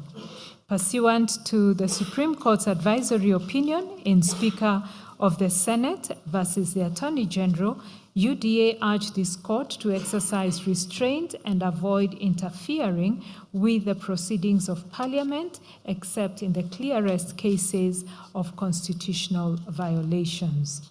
The 10th respondent filed written submissions dated the 24th of August 2026, which were highlighted by Counsel Dr. Adrian Kimotho. On the procedure for impeachment, UDA submitted that Article 151 provided for the grounds of impeachment of a deputy president being gross violation of a provision in the Constitution or any other law, serious reasons to believe that the deputy president had committed a crime under national or international law or gross misconduct. It's admitted that Article 152 applied the provisions of 144 and 145 with necessary modifications to the removal of the deputy president. The UDA submitted that having been accorded a right to be heard both at the National Assembly as well as the Senate's stage and to be represented in the proceedings, His Excellency Gachagua was found culpable of publicly attacking and undermining the work of the NIS and its officials, undermining the institutional, functional, and decisional independence of judges, and persistently making inflammatory, reckless, and insightful public utterances threatening to discriminate against and exclude sections of the people of Kenya from public service appointments and allocation of public resources amounting to gross violation of the Constitution. It was submitted that the charges were proven to the requisite standard and that the procedure of impeachment under Article 145, 1 and 2 of the Constitution, as well as the applicable standing orders, was followed to the required standards. On the nomination and approval of H.E. Kindiki, UDA submitted that Article 149(1) of the Constitution required the President to nominate a person within 14 days of a vacancy arising and the National Assembly to vote on the nomination. It was submitted. The article did not contemplate an appointment, approval of an appointment, nomination by a political party, or the holding of an election as erroneously alleged by the petitioners. UDA submitted that His Excellency Kindiki was nominated within the 14-day period. The National Assembly voted in support of the nomination on 18th October, which was within the 60-day period, and the Speaker of the National Assembly published the resolution via Gazette Notice 13401. It was submitted that the nomination, approval, and swearing in of His Excellency Kindiki were all done in accordance with the law and without any violation of Article 149 of the Constitution. UDA concluded by submitting that the people of Kenya, through their duly elected representatives in the National Assembly and the Senate, had impeached His Excellency Gachagua in order to safeguard integrity in leadership in accordance with the Constitution, the National Assembly and Senate standing orders, and all applicable laws. It was submitted that the decision to impeach His Excellency Gachagua reflected the will of the people of Kenya, which the court should uphold, and that the consolidated petitions were without merit and ought to be dismissed. I look at the 16th respondent's case. That was the IEBC. Responded to the consolidated petitions through the replying affidavit of Marjan Hussein Marjan, the then Chief and Commission Secretary, deposed to on the 25th of October 2024. IEBC refuted the petitioner's claims that it was legally incapacitated. Deposed to on the 25th of October 2024. Its case primarily addressed two distinct legal issues raised by the petitioners, namely the constitutional validity and capability of IEBC as currently constituted, and the purported role of the IEBC in clearing or approving a deputy president appointed under Article 149 of the Constitution.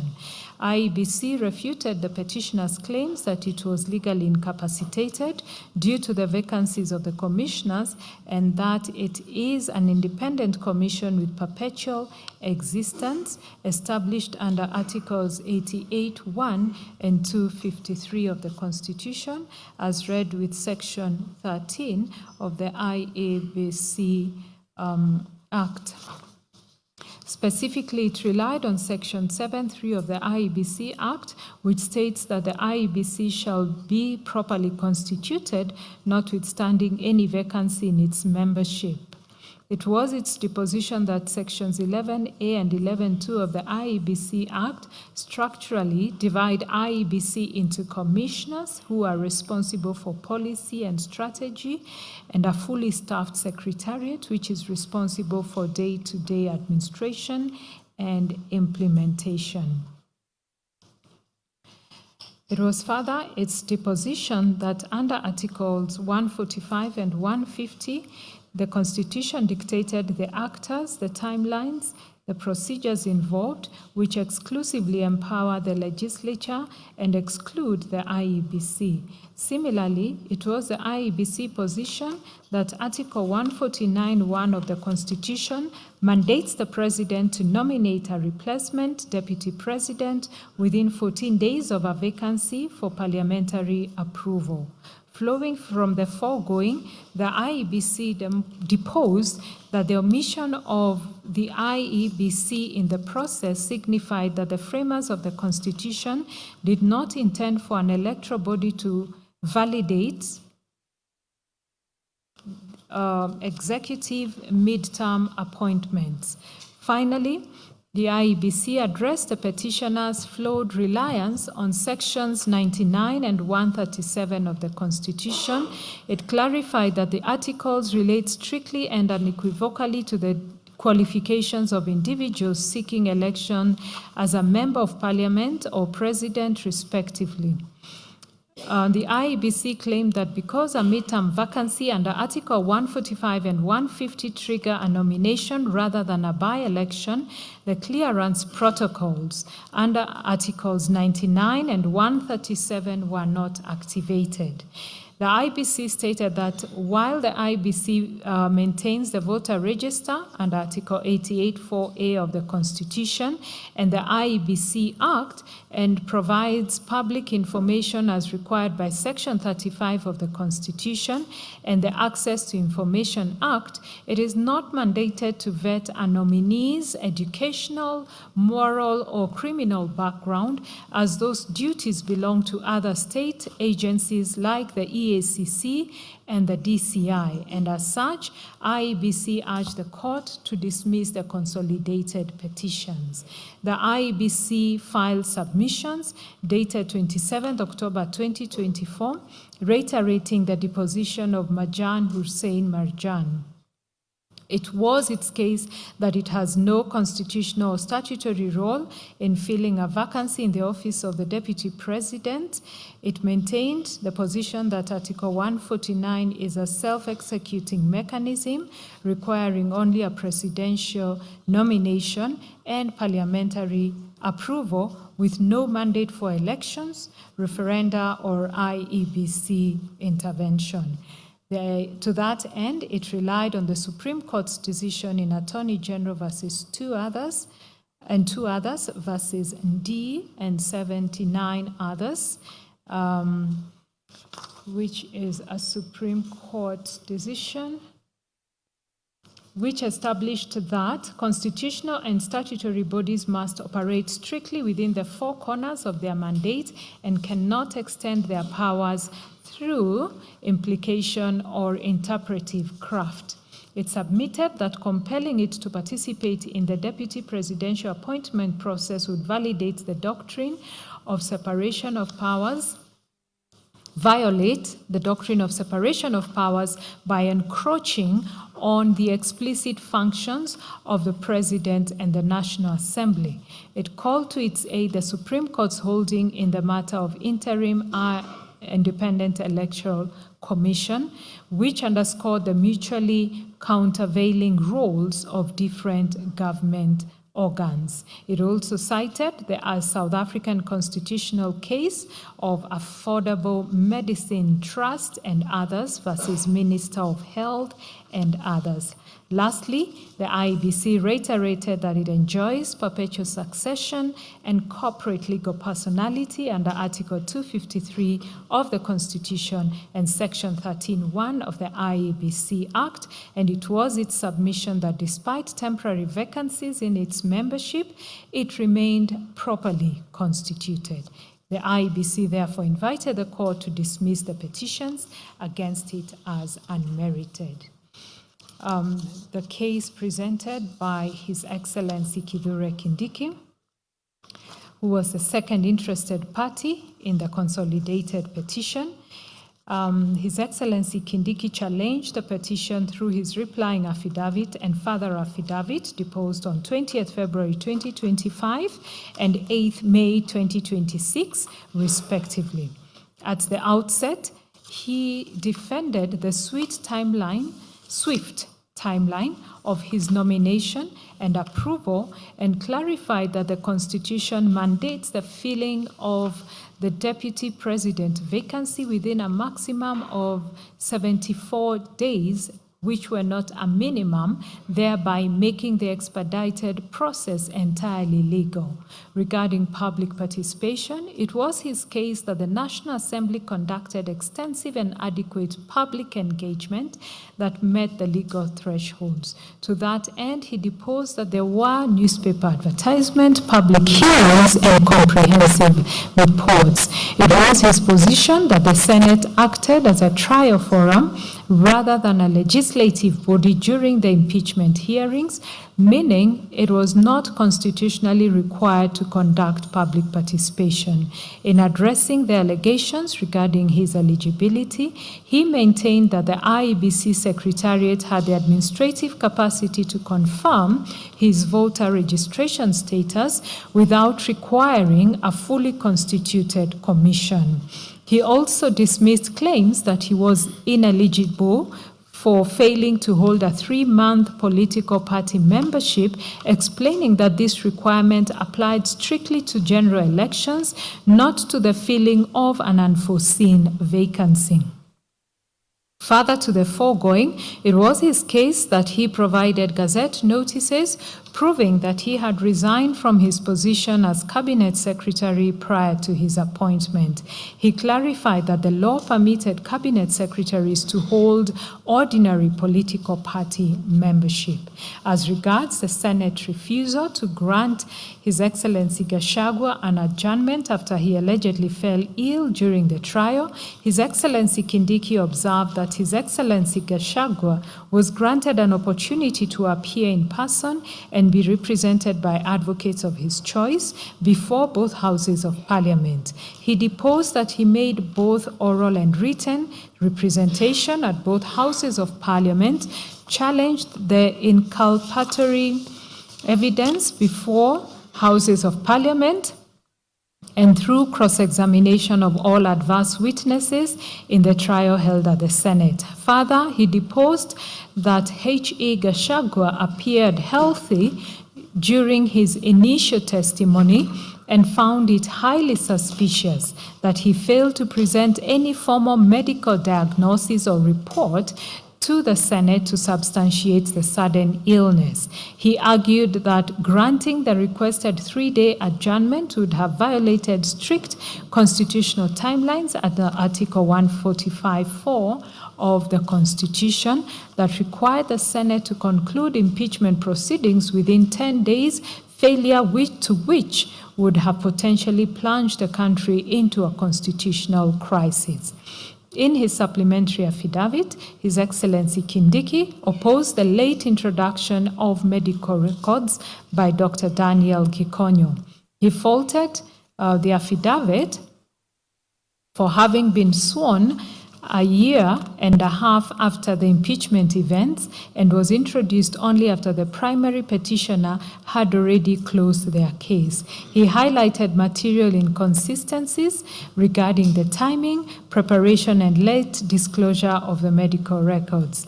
Specifically, he highlighted that they were never presented to the Senate, the primary constitutional forum. His Excellency Kindiki urged his case further through written submissions dated the 1st of October 2025, which were highlighted by Learned Counsel Dr. Modhomi Thiankolu, Senior Counsel, and Mr. Kenson Muteithia. They structured it to symmetrically address both the substantive and procedural validity of the impeachment process in the National Assembly and the Senate, as well as the constitutional legality of His Excellency's nomination and election. Regarding the substantive validity of the impeachment, Dr. Thiankolu, Senior Counsel, submitted that His Excellency Kindiki was lawfully apologies, there's a mistake here. That His Excellency Gachagua was lawfully removed from office on 5 distinct counts, which included making persistent inflammatory public statements, undermining the decisional independence of the judiciary, and publicly attacking the NIS. To support the argument that the judiciary should not substitute its own judgment for that of Parliament, it was his case that the Supreme Court, in the case of Sonko, and the High Court decision in Wambora, held that the courts exercised only supervisory jurisdiction over impeachment disputes and could not act as a super legislature to review the sufficiency of the evidence presented to Parliament. In defense of the procedural mechanisms employed, His Excellency Kindiki urged that the National Assembly fulfilled its mandate by adequately informing the public and facilitating public participation, referring to the BAT case. He further implored the court to find that the strict 12-line impeachment timeline was a rigid constitutional framework, and to fortify its position, he referred to the Supreme Court's decision in Mate, where it was observed that timelines were not subject to alteration. In challenging the claim of denial of the right to fair hearing, His Excellency Kindiki asserted that the Senate's refusal to grant a 3-day adjournment was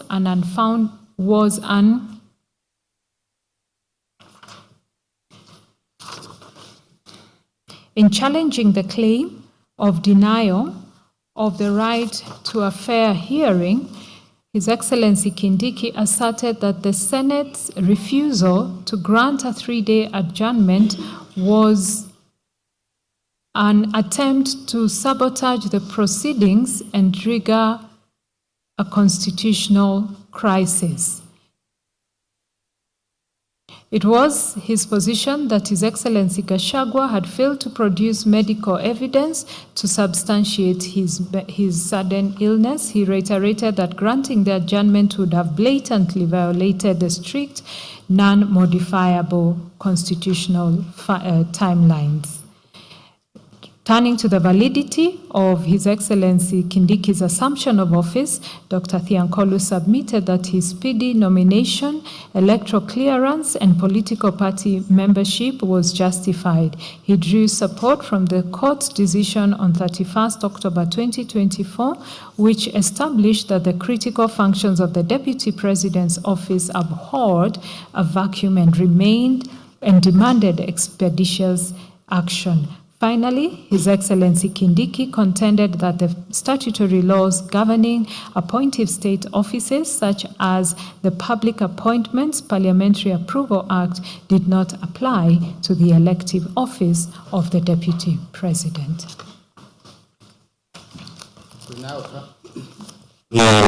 come to issues for determination.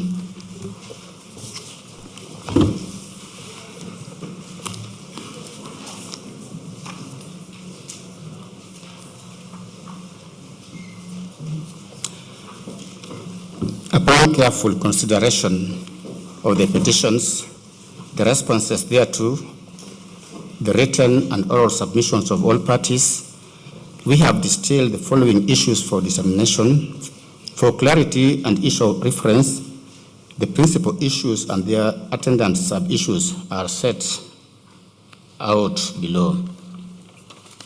Issue number 1, jurisdiction, and under jurisdiction, the issue is the justiciability of the petitions filed in light of the doctrine of separation of powers and the political question doctrine. Issue number 2, predetermination and bias. Whether there was predetermination and bias by the mover of the motion, the Speaker of the National Assembly, and the Senate during the proceedings.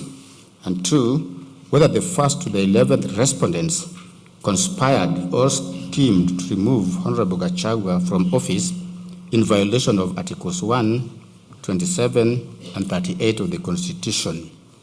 Issue number 3, public participation. Whether there was adequate public participation at the National Assembly.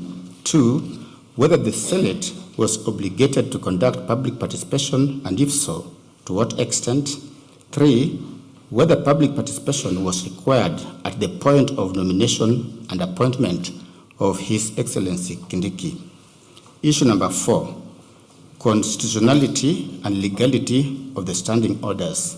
1, whether standing order number 64, sub-order 2, and 65 of the National Assembly are unconstitutional. 2, whether standing order number 75, 78, 79, and 80 of the Senate are unconstitutional.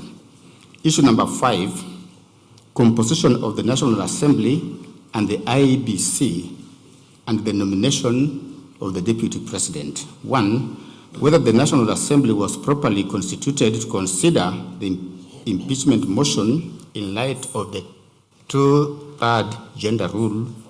2, whether the nomination of a Deputy President can be legally finalized or approved in the absence of fully constituted commissioners of the IEBC under Articles 82 and 88 of the Constitution.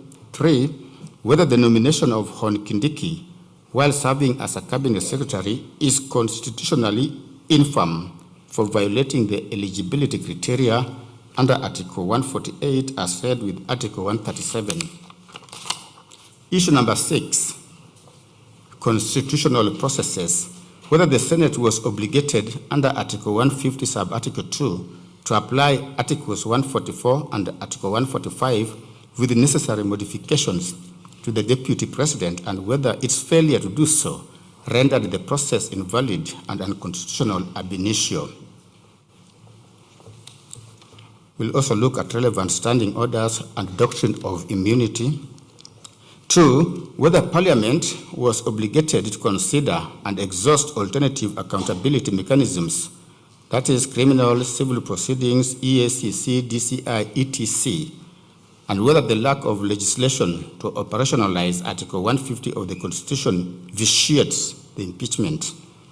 3, whether the Senate ought to have established a special committee under Article 145 sub-Article 3 of the Constitution.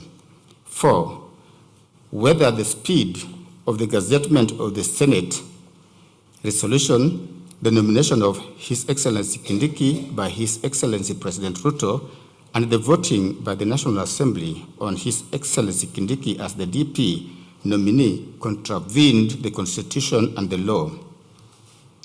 And issue number 7, fair trial, whether the trial conducted by the Senate in respect of His Excellency Gachagua was lawful, fair, and in conformity with the constitutional guarantees of fair administrative action and fair hearing under Article 47 and Article 50 of the Constitution, respectively.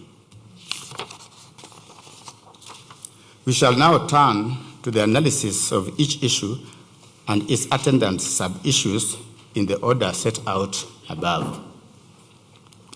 Jurisdiction. The position in owners of the motor vehicle vessel Lydian S versus Caltex Oil Kenya Limited 1989 KLR1 remains as instructive today as it was when it was first pronounced, that jurisdiction is everything and a court that proceeds without it does so in vain. It is therefore necessary, before turning to the substantive grievances raised in these petitions, to resolve the threshold jurisdictional question that permeated the pleadings and submissions of almost all parties on whether the impeachment of a deputy president is amenable to judicial scrutiny or whether it falls exclusively within the political domain of Parliament and is therefore beyond the reach of courts.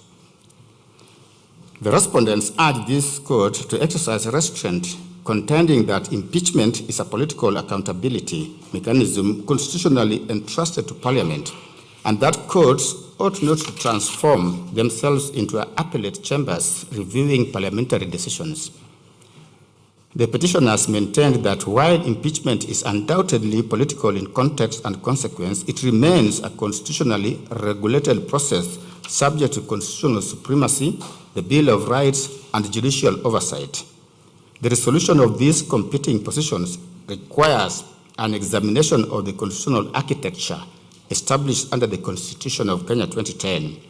The starting point is the supremacy and delegated authority provisions found in the Constitution. Article 1 vests all sovereign power in the people of Kenya to be exercised either directly or through democratically elected representatives. Parliament, the executive, and the judiciary are therefore not sovereign institutions in themselves. They are repositories of delegated sovereign authority, deriving their legitimacy from and remaining accountable to the people. Article 2 declares the Constitution to be the supreme law of the Republic, binding all persons and all state organs at both levels of government. The inevitable consequence is that no state organ, including Parliament, enjoys immunity from constitutional scrutiny. The Constitution of Kenya does not recognize parliamentary supremacy. It entrenches constitutional supremacy, and that supremacy is absolute and admitting of no exception. The Supreme Court gave authoritative expression to this principle in Justice Kariuki Mate and another versus Martin Nyaga Wambora and another 2017 EKLR, where it emphasized that no arm of government is above the law, that this being a constitutional democracy, the Constitution is the guiding light for the operations of all state organs. It further determined that the court's mandate, where it applies, is for the purpose of averting any real danger of constitutional violation. It follows, as a matter of necessary constitutional logic, that whenever Parliament exercises authority under Articles 145 and Article 150 of the Constitution, it does so not as a sovereign body wielding unreviewable discretion, but as a constitutional organ exercising delegated authority within and subject to the limitations that the Constitution prescribes. The jurisdiction of this court to entertain these petitions is firmly grounded in Articles 22, 23, and 165 of the Constitution. Article 165, sub-article 3D, expressly empowers the High Court to determine questions of constitutional interpretation, including whether anything done under the authority of the Constitution or any law is inconsistent with or in contravention thereof, and it is precisely that question that lies at the heart of these proceedings.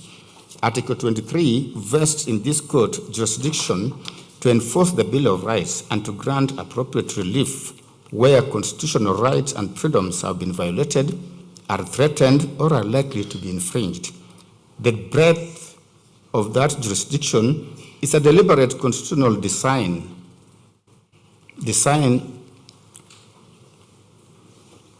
that reflects the transformative aspirations of the Constitution of Kenya 2010 and the indispensable role assigned to the judiciary as the ultimate guardian of constitutional supremacy and the protector of the rights of every person within the Republic. This court does not approach the jurisdictional question as one of first impression. In its ruling delivered on 31st of October 2024, this bench considered and conclusively determined the self-same jurisdictional challenge that the respondents now seek to resurrect. The court held that the broad jurisdiction vested in the High Court under Articles 23, 22, and 165 extends to determining whether the powers exercised by the National Assembly and the Senate in impeachment proceedings conformed to constitutional requirements. Had the framers of the Constitution intended to exclude the High Court's jurisdiction in matters arising under Article 145, they would have done so in express terms, as they demonstrably did in relation to certain proceedings under Article 144. The argument that impeachment proceedings are beyond judicial scrutiny sits uneasily with the constitutional text. The Constitution contains no provision excluding impeachment from judicial review, and no clause creating islands of authority immune from constitutional control. Where allegations are made that constitutional procedures are violated, rights infringed, or constitutional standards disregarded, as in the present case, this court would itself violate the Constitution were it to decline jurisdiction merely because the dispute arises in a politically sensitive context. As Chief Justice Marshall observed in Cohens versus Virginia, 19 U.S. 6-264 in the year 1821, the court said, "It is most true that this court will not take jurisdiction if it should not, but it is equally true that it must take jurisdiction if it should. We have no more right to decline exercise of jurisdiction which is given than to usurp that which is not given. The one on the other, or the other, would be treason to the Constitution," close quote. That observation resonates fully within Kenyan's constitutional order. The presence of political implications does not extinguish this court's constitutional duty to interpret, protect, and enforce the Constitution. Even within the argument on separation of powers, this court accepts that impeachment is principally a parliamentary function under Articles 145 and 150. However, separation of powers does not mean separation from the Constitution. As the Supreme Court held in the matter of the Speaker of the Senate and another 2013, KLR, none of the arms of government can claim an exclusive preserve free from constitutional scrutiny, and it is the responsibility of the courts to ensure that the exercise of power by state organs remains within constitutional bounds. The Court of Appeal affirmed in Mumu Matemu versus Trusted Society of Human Rights Alliance and 5 others, that was in 2013, that the Constitution establishes not a rigid wall of separation, but a system of separation of powers tempered by checks and balances within which no arm of government is superior to another. The doctrine therefore requires mutual respect among constitutional institutions, not mutual exclusion, and Parliament cannot invoke it as a shield against constitutional accountability. Within the realm of impeachment proceedings, specifically the Supreme Court in Justice Karaoke Mate and another versus Martin Nyaga Wambora of 2017, the Supreme Court signaled that it would be reluctant to question parliamentary procedures as long as they did not breach the Constitution, and that the mandate of the courts is restricted by the doctrine of separation of powers to deciding on matters of individual rights and fundamental freedoms, and not to inquire into how the county assembly and the Senate perform duties in which they alone have discretion, nor to review the merits of the decision to impeach. We are therefore satisfied that this court is being correctly called upon to scrutinize and pronounce itself on the constitutional regularity of the impeachment process. To do so neither impinges upon nor offends the doctrine of separation of powers. As the Constitutional Court of South Africa observed in Doctors for Life International versus Speaker of the National Assembly and others, in quote, while the doctrine of separation of powers is an important one in our constitutional democracy, it cannot be used to avoid the obligation of a court to prevent the violation of the Constitution. The right and the duty of this court to protect the Constitution are derived from the Constitution, and this court cannot shirk from that duty, close quote. That proposition applies with equal, if not greater force within Kenya's constitutional order. To decline the obligation of constitutional adjudication in deference to the political character of impeachment proceedings would not be an act of judicial restraint, but an act of judicial abdication. On the political question doctrine, the respondents placed reliance on Nixon versus United States 506 USA 224 1993, where Walter Nixon, a federal district court judge removed from office by the Senate, challenged the procedure by which his impeachment trial had been conducted. The United States Supreme Court held that the manner in which the Senate conducts impeachment trials is a non-justiciable political question, the conduct of such trials having been textually committed by the Constitution exclusively to the Senate. While Nixon offers useful guidance on the need for political restraint in matters constitutionally committed to other branches, a clear distinction must be drawn when transplanting that decision into the Kenyan constitutional context. The Constitution of Kenya contains an expansive Bill of Rights enforceable under Article 23, broad and explicit judicial review powers under Articles 165 sub-Article 3D, and a constitutional supremacy clause under Article 2 that expressly subjects every excess of power or public power without exception to constitutional scrutiny and accountability. Unlike the United States Constitution, the Constitution of Kenya does not textually commit impeachment proceedings to Parliament in terms of exclusive of judicial oversight. The place of the political question doctrine within Kenya's constitutional order has been authoritatively addressed by the domestic courts at the highest levels. The Supreme Court elaborated upon this position with specific reference to impeachment proceedings in Mike Mbuvi Sonko versus County Assembly of Nairobi 2022. The court held that courts are permitted to intervene where matters of constitutional violations arise in impeachment processes. reasoning that although impeachment is a political process sanctioned by the Constitution, neither the County Assembly nor the Senate can act outside the confines of the Constitution and the law, for to do so would invariably invite the court's intervention. The Supreme Court clarified that the mandate of the courts was to determine whether the individual's rights, dignity, and fundamental freedoms had been preserved and protected in the process without usurping the powers and functions of the legislative branch of government. Those principles were further articulated in a 5-judge bench decision of this court in Ramogi and 3 others versus Attorney General 2020, where the court held that the critical constitutional inquiry is not whether a dispute is political in character, but whether it raises constitutional or legal questions capable of judicial determination.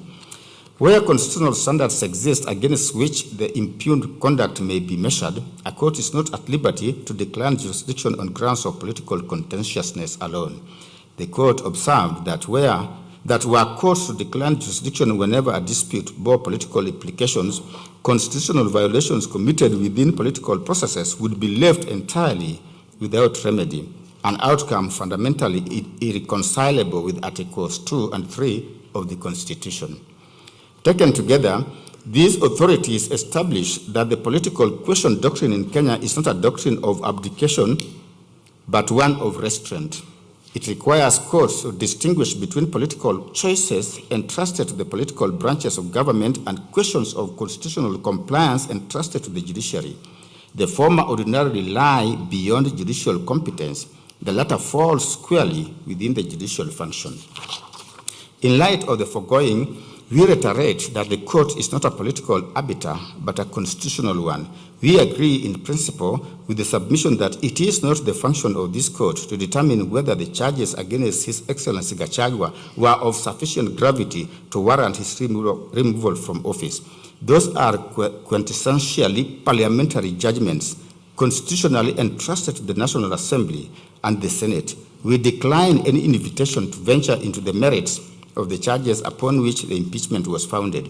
The court's obligation is to ensure that the impeachment process, however political its character and however significant its consequences, was conducted in accordance with the Constitution, the rule of law, and the procedural and substantive safeguards the Constitution prescribes. Where that standard was met, we will say so. Where it was not, we are equally bound to say so. For it is in the faithful discharge of that obligation, and not in deference to political outcomes, that the legitimacy of this court's intervention ultimately rests. Accordingly, we find that the impeachment proceedings challenged in these petitions are justiciable, and that this court possesses jurisdiction under Articles 23, 22, and 165 of the Constitution to determine whether the National Assembly and the Senate acted within constitutional bounds, complied with constitutional procedures, respected constitutional rights, and remained faithful to the constitutional safeguards governing the impeachment of a deputy president. Second sub-issue, predetermination and bias. The petitioner has contended that the impeachment proceedings against His Excellency Rigathi Gachagua was tainted by actual bias, apparent bias, conflict of interest, and predetermination on the part of the speakers of the National Assembly and the Senate, members of Parliament, senators, and other constitutional actors involved in the impeachment process. It was their case that various public statements, political conduct, and procedural decisions demonstrated that the outcome of the impeachment had effectively been determined before the proceedings commenced, and that the constitutional actors involved had failed to approach the process with the impartiality and openness required under Articles 27, 47, and 50 of the Constitution. The constitutional foundation of the petitioner's claim lies principally in Article 27, 47, and 50 of the Constitution.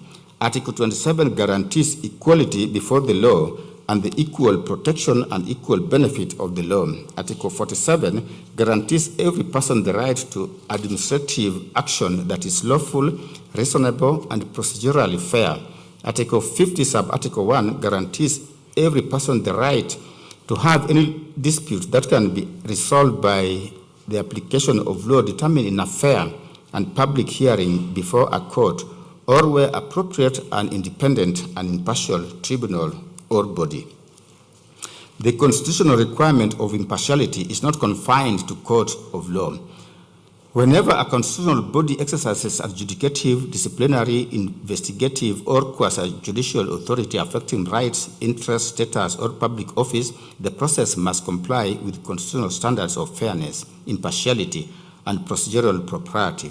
This principle was affirmed by the Court of Appeal in Sholei versus Judicial Service Commission and 3 others in 2013, and the Judicial Service Commission versus Mbalu Mutava and another civil appeal number 52 of 2014, where the court emphasized that constitutional and administrative decision-making processes are subject to the requirements of procedural fairness and natural justice.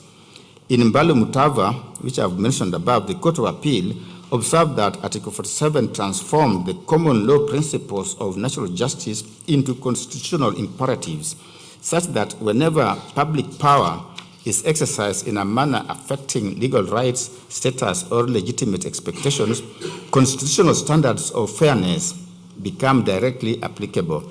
In Sholei case, the Court of Appeal reaffirmed that public bodies exercising disciplinary or quasi-judicial authority must act fairly and impartially, and that public confidence in constitutional institutions depends not only on actual fairness, but equally upon its appearance. The rule against bias is one of the oldest and most fundamental principles of natural justice, embodied in the maxim Nemo Judex in Causa Sua, that no person shall be a judge in their own case.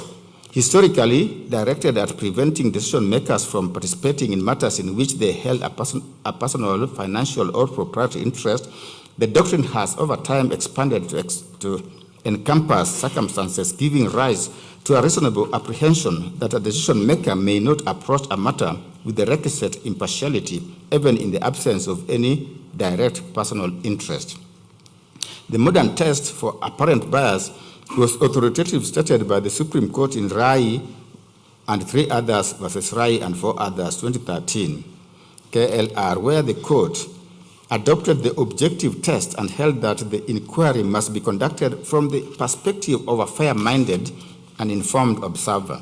The court emphasized that allegations of bias cannot be founded upon speculation, conjecture, suspicion, or dissatisfaction with the outcome of proceedings. There must exist objective circumstances capable of giving rise to a reasonable apprehension that the decision maker may not bring an impartial mind to bear on the subject. The Supreme Court reaffirmed and elaborated upon these principles in Kaplana, Rawal, and 2 others versus Judicial Service Commission in 2016. Observing that the question is not whether a party genuinely believes that a tribunal is biased, but whether a reasonable and informed observer, having considered all relevant facts, would conclude that there exists a real possibility of bias. The court further recognized that constitutional institutions must be protected from unsubstantiated allegations capable of paralyzing their functioning, and accordingly insisted upon an objective evidentiary foundation before a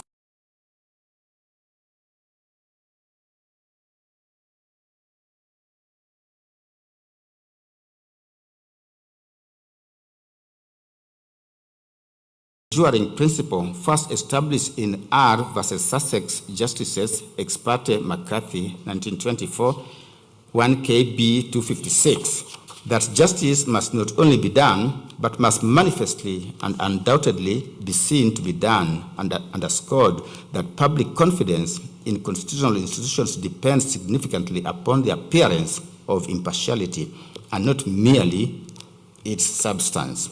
From these authorities, several important principles emerge.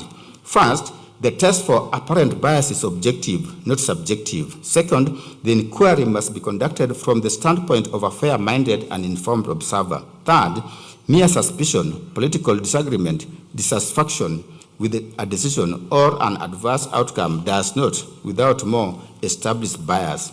Fourth, and critically, there must exist objective circumstances capable of giving rise to a reasonable apprehension that the decision maker did not or could not approach the matter impartially.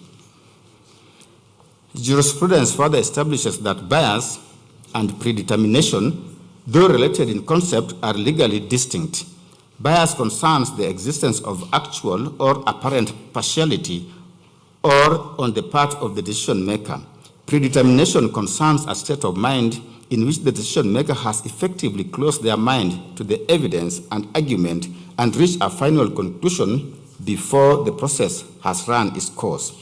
The distinction was illuminated by the English Court of Appeal in Lewis versus Redder and Cleveland Borough Council in 2008, where the court drew a clear line between predisposition and predetermination. Decision makers may legitimately hold predispositions, inclinations, or preliminary views on matters before them.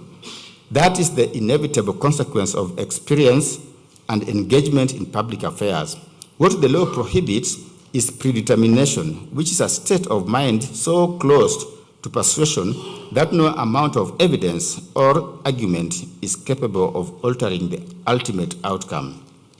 In light of the authorities that we have cited, we hold the view that the mere fact that members of parliament or senators publicly supported or opposed the impeachment of His Excellency Gachagua cannot, standing alone, establish constitutional bias.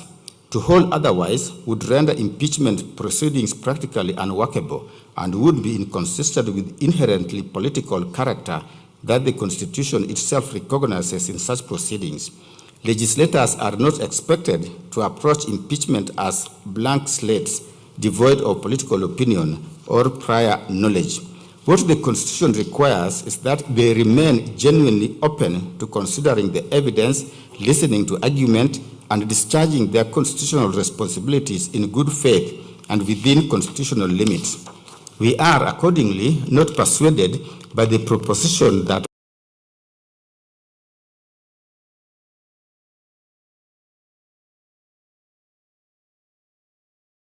bias may automatically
is merely notified of a decision already made. It demands instead a genuine and substantive process which the people are afforded a real and meaningful opportunity to shape the decisions that affect their lives. In essence, public participation is a mechanism through which the governed speak to those who govern and through which the exercise of public power is continuously tethered to the will, values, and interests of the sovereign people. The robust jurisprudence on this subject in Kenya supports this position. The Supreme Court, in the matter of National Land Commission, this is an advisory opinion application number 2 of 2014, placed the principle of public participation at the very core of the concept of checks and balances in governance, recognizing it as integral to the manner in which various arms of government discharge their constitutional functions. Subsequently, in the British American Tobacco Kenya PLC versus Cabinet Secretary for Ministry of Health, commonly referred to as the BAT case, the Supreme Court delimited the following binding framework for public participation. The principles are that, as a constitutional principle under Article 10(2) of the Constitution, public participation applies to all aspects of governance, that the public officer and/or entity charged with the performance of a particular duty bears the honors of ensuring and facilitating public participation, that the lack of a prescribed legal framework for public participation is no excuse for not conducting public participation, and the onus is on the public entity to give effect to this constitutional principle using reasonable means. That public participation must be real and not illusory. It is not a cosmetic or a public relations act. It is not a mere formality to be undertaken as a matter of course just to fulfill a constitutional requirement. There is need for both quantitative and qualitative components in public participation. That public participation is not an abstract notion, it must be purposeful and meaningful. That public participation must be accompanied by reasonable notice and reasonable opportunity. Reasonableness will be determined on a case-to-case basis. That public participation is not necessarily a process consisting of oral hearings. Written submissions can also be made. The fact that someone was not heard is not enough to annul the process. That allegations of lack of public participation does not automatically vitiate the process. The allegations must be considered within the peculiar circumstance of each case, including the mode, the degree, the scope, the extent of public participation is to be determined on a case-to-case basis. Additionally, in Cabinet Secretary for National Treasury and Planning and 4 others versus Okiya Mtata, the Supreme Court held that the constitutional threshold for public participation is one of reasonableness, that the process must afford the public a genuine and meaningful opportunity to be heard, and that Parliament must take reasonable measures to ensure the proposal, views, and suggestions received. The court spoke as follows. In the BAT case, this court established the standard that duty bearers must meet and the threshold courts should use to determine whether duty bearers have fulfilled their obligations with respect to public participation. This threshold is set at a reasonableness standard. In its guiding principles on public participation, this court defined this threshold as follows: that public participation must be accompanied by reasonable notice and reasonable opportunity. Reasonableness will be determined on a case-to-case basis. Close of quote.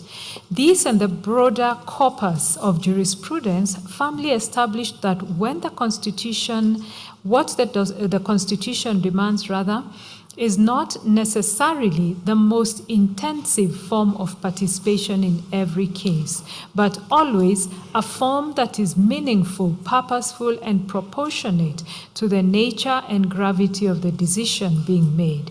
This principle finds its clearest expression in the decision of the Constitutional Court of South Africa in Doctors for Life International versus the Speaker of National Assembly and others, where the court held that the degree and nature of participation must be calibrated to the subject matter and the potential impact of the decision on affected persons. The proposition has been consistently adopted by our courts in Mui Col Basin Local Community and 15 others versus the Permanent Secretary, Ministry of Energy. The Court of Appeal affirmed that decisions of greater consequence demand more robust and substantive engagement, and that public participation ought to be meaningful rather than a tick box exercise. The High Court reinforced this position in Robert Gakuru versus Governor Kiambu County and Institute for Social Accountability versus the National Assembly, where it held that the standard of participation required is directly informed by the gravity and reach of the decision in question. We believe that it is within this rich conceptual context that the courts must approach questions about the adequacy of public participation in any given case, whether arising from the legislative process or from any other exercise of public power in which the Constitution demands the people's involvement. The focus ought to be on whether the participation that occurred was real, substantive, and meaningful. As we now turn to apply these principles to the specific facts of this matter, we do so bearing in mind that the constitutional standard is not one of perfection, but equally, it is not one of mere tokenism. The standard is meaningful participation, and that standard must be assessed with rigor, sensitivity to context, and fidelity to the constitutional vision of a government that is truly of, by, and for the people. Certainly, the impeachment of a deputy president is not an ordinary legislative act. It is amongst the most consequential, solemn, and irreversible decisions that any parliament can make. It involves the removal from office of a person who holds the second highest constitutional office in the republic, and an office to which the holder was elected by the sovereign will of the people through a general election. The gravity of that decision cannot be overstated.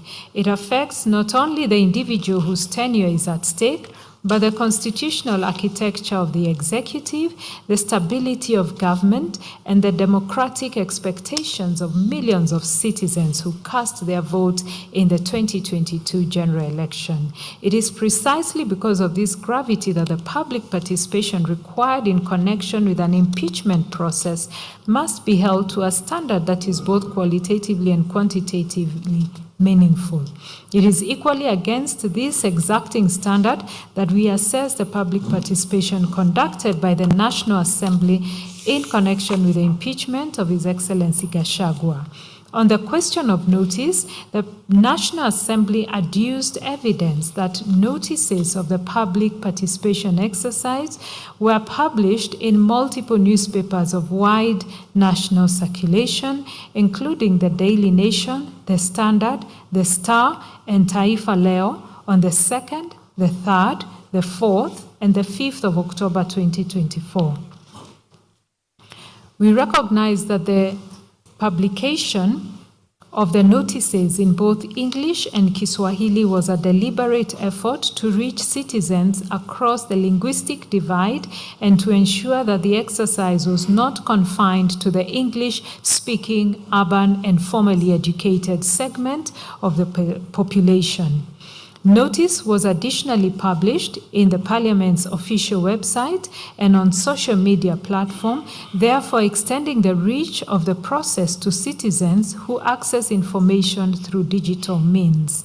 On the question of accessibility and channels of engagement, a public views template was provided in both English and Kiswahili, further reinforcing the inclusive character of the exercise.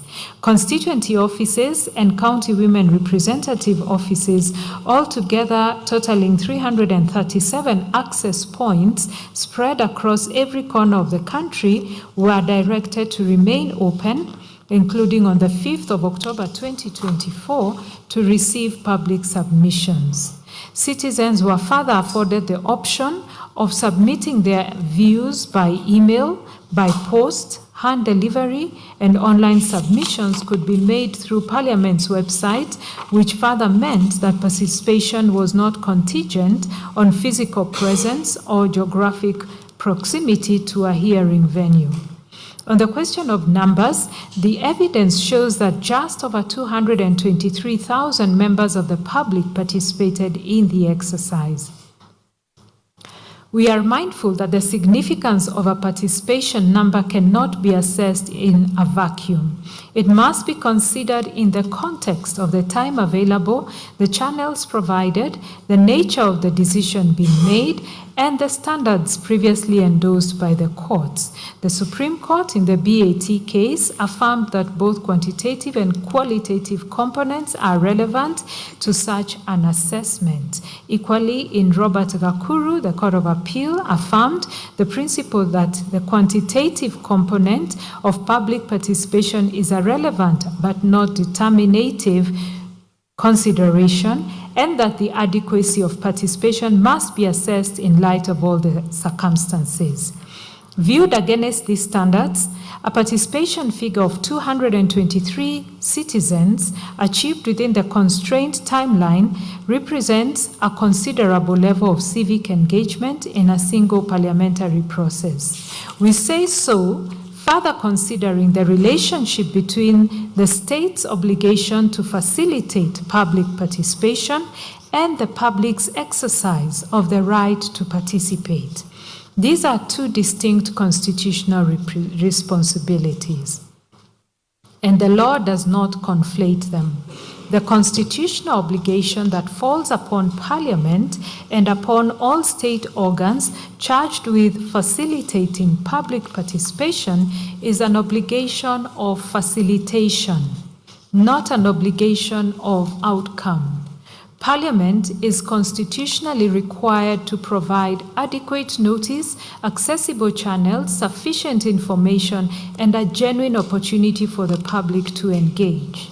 That obligation, once discharged, exhausts the constitutional duty of the facilitating organ. At least that is our understanding of the Supreme Court's pronouncement in Cabinet Secretary for National Treasury and Planning that, I quote, based on the textual markers herein, Parliament's duty is to facilitate public participation and involvement in the legislative and other business of Parliament and its committees. As is plain from its wording, this provision only imposes a duty to facilitate public participation and involvement in the legislative process, end of quote. We hold the view that what the public chooses to do with the opportunity is a matter of individual and collective civic agency, and that agency belongs to the people and not to Parliament. To hold Parliament responsible for the volume of public participation and to judge the constitutional adequacy of a public participation exercise by the number of citizens who choose to avail themselves of it would be to conflate the duty to provide an opportunity with the duty to compel its uptake. We take the position that a process that was accessible to all but availed by a few is not by reason of low turnout alone constitutionally deficient, provided that the low turnout was not the product of inadequate notice, inaccessible venues, suppression of participation, or any other failure on the facilitating organ. This principle finds support in comparative jurisprudence. The Constitutional Court of South Africa in Doctors for Life International case was emphatic that Parliament bears a duty to facilitate public participation and that the standard against which that duty is measured is one of reasonable facilitation. It therefore follows that the adequacy of the exercise ought not to be measured by the number of members of the public who ultimately chose to engage or by whether any particular outcome was achieved. The true measure is whether the state discharged its obligation to create conditions in which meaningful participation was genuinely possible. We are therefore persuaded that the appropriate legal standard against which compliance by the National Assembly must be measured is not one of perfection, but one of reasonable sufficiency in the circumstances. As we have stated, the Constitution does not demand flawless execution of public participation. What it demands is a genuine, accessible, and meaningful opportunity for the public to be heard. Even accepting, as we do, that logistical and operational challenges may have arisen in certain isolated cases, which is not an uncommon occurrence in any large-scale nationally coordinated exercise conducted under time pressure, such localized deficiencies would not invalidate the entire process, as guided by the Supreme Court in the BAT decision. The evidence before this court shows that the door was opened widely, accessibly, and in good faith. Additionally, the fact that His Excellency Gachagua's response to the charges was not availed to the public during the window does not, without more, render the exercise deficient. The purpose of public participation in the impeachment process is substantively and functionally distinct from the adversarial hearing to which the respondent is entitled. The public was called upon to express its views on whether the allegations assessed on their face were of sufficient gravity to warrant a removal of a constitutional office holder. It was not and was never intended to be a mini trial of the charges.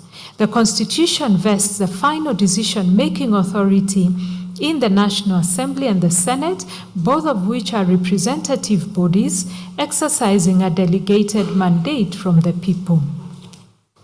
These institutions heard, considered, and weighed both the allegations and His Excellency Gachagua's full response before proceeding to vote.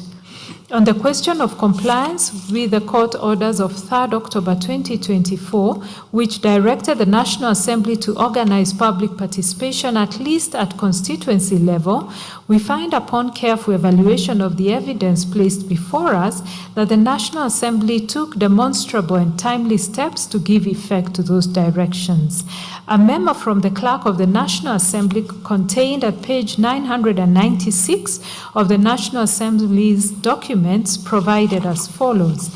The title of the memo was Collection of Public Views on the Special Motion for Removal from Office by Impeachment of the Deputy President of the Republic of Kenya.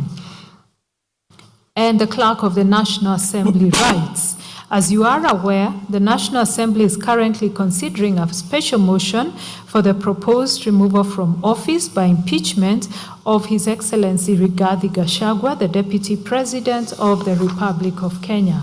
To facilitate this process, public hearings were scheduled to be held in all 290 constituencies on Friday, October the 4th, 2024 from 8 to 5 p.m.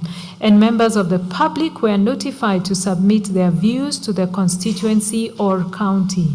Offices of all members of Parliament of the National Assembly, notified to submit their views to the constituency or county offices of all members of Parliament of the National Assembly. By a court order issued on the 3rd of October 2024, the High Court in Kenya sitting at Kerugoya directed that the National Assembly organize similar public hearings closer to the citizens, at least at constituency level, on each constituency in Kenya to enable the constituents of members of parliament responsible for the impeachment process nationally to engage with and participate on hearings and or any other suitable modes by which citizens at that level can participate and offer their representations. In this regard, you are required to continue facilitating and coordinating the public participation exercise on the special motion within your constituency or county office. Please ensure that you implement the following: availability of forms. Ensure that copies of the public views template are physically available in your offices. In addition to the physical forms availed earlier, additional forms can be downloaded from the Parliament's website. 2. Collection of views. Collate all views, including memoranda, completed public views templates, and any other submissions relating to the exercise. Note to transcribe oral submissions into written form using the designated template. 3. Submission of collected views. You are required to submit the collated views arranged per constituency to the collection center, which has been set up in Parliament Building, Nairobi, at the entrance of Bunge Tower. Alternatively, you may hand over the forms to the respective officers designated for your counties or constituencies as per the attached list. All submissions must be received by Sunday, the 6th of October, 2024. Please ensure that your respective offices remain open on Saturday, the 5th of October 2024, as from 8 a.m. to 5 p.m. to facilitate the exercise.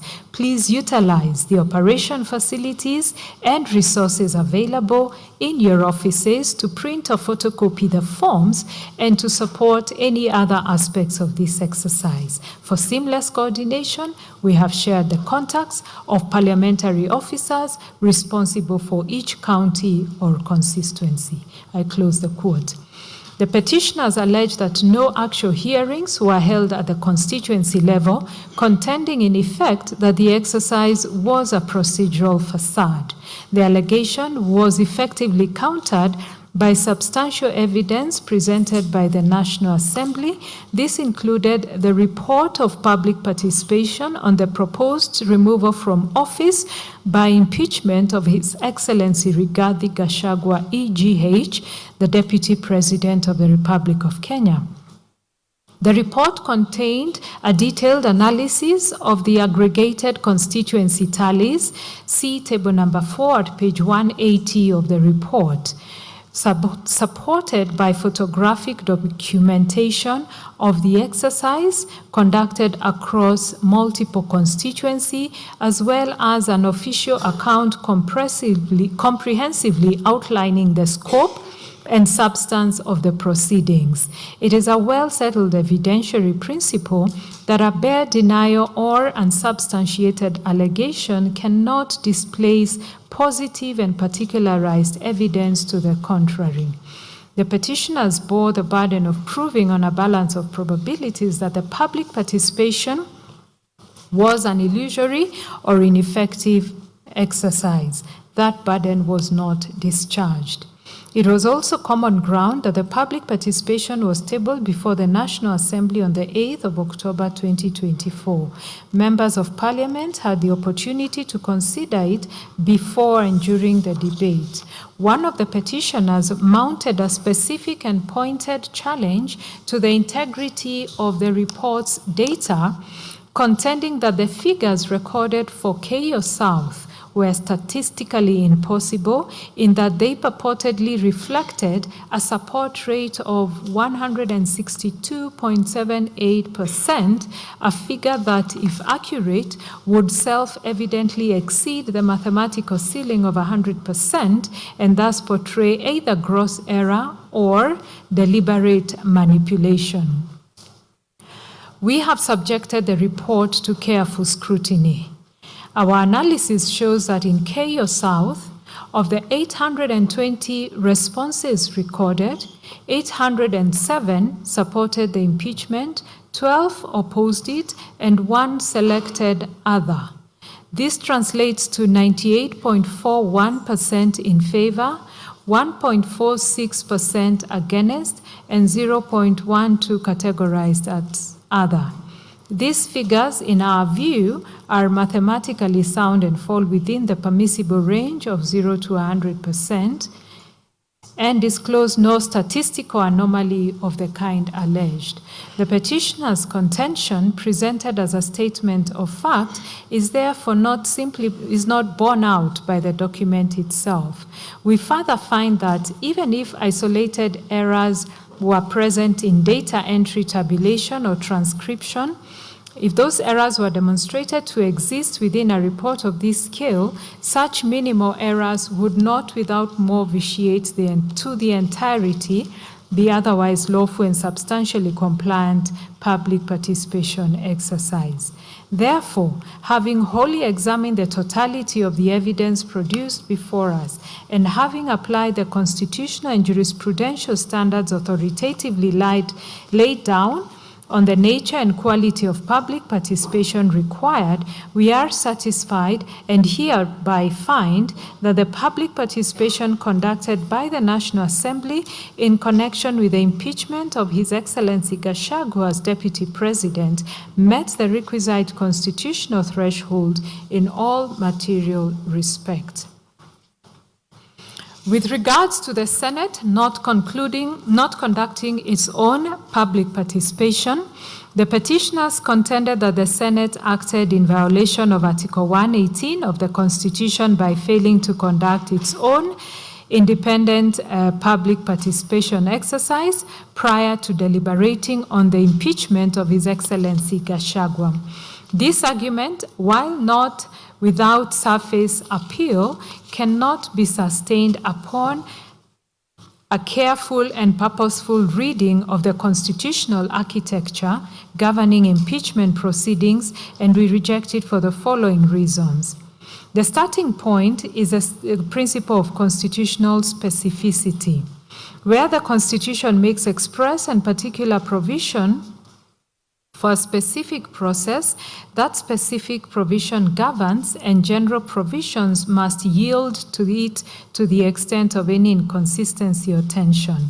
Article 145 of the Constitution prescribes with particularity the role and function of each House of Parliament in the impeachment process. Under that provision, the Senate's designated function is to hear the charges preferred against the Deputy President, to receive and evaluate evidence in respect of those charges, and to decide on whether the Deputy President should cease to hold office. This is, by its very nature, an adjudicative function, and one that is quasi-judicial in character, akin to the conduct of a tribunal. It is not a legislative or policy-making function. The Senate, at this stage of the process, sits not as a law-making body, but as a constitutional adjudicator, and the procedural obligations that attend to that role are correspondingly different. Article 118, by contrast, imposes obligations on Parliament in the conduct of its legislative and other business. It provides in material part that Parliament shall conduct its business in an open manner, that its sittings and those of its committees shall be open to the public, and that Parliament shall facilitate public participation and involvement in its legislative and other business. The operative phrase is legislative and other business. And the interpretive question is whether Senate's adjudicative role in impeachment proceedings falls within the scope of that phrase. We find that it does not. The phrase other business must, on a proper application of the Eusdom Generis canon of construction, be read as business of a similar nature to legislative business. That is, business involving the formulation, review, or consideration of policy or law. We respectively associate ourselves with and adopt as correct the position taken by this court in Mwangaza versus County Assembly of Meru that public participation in impeachment proceedings primarily occurs at the county assembly level rather than at the Senate level, since the county assembly is the initiating body that formulates and debates the impeachment motion before transmitting it to the Senate for final determination. End of the quote.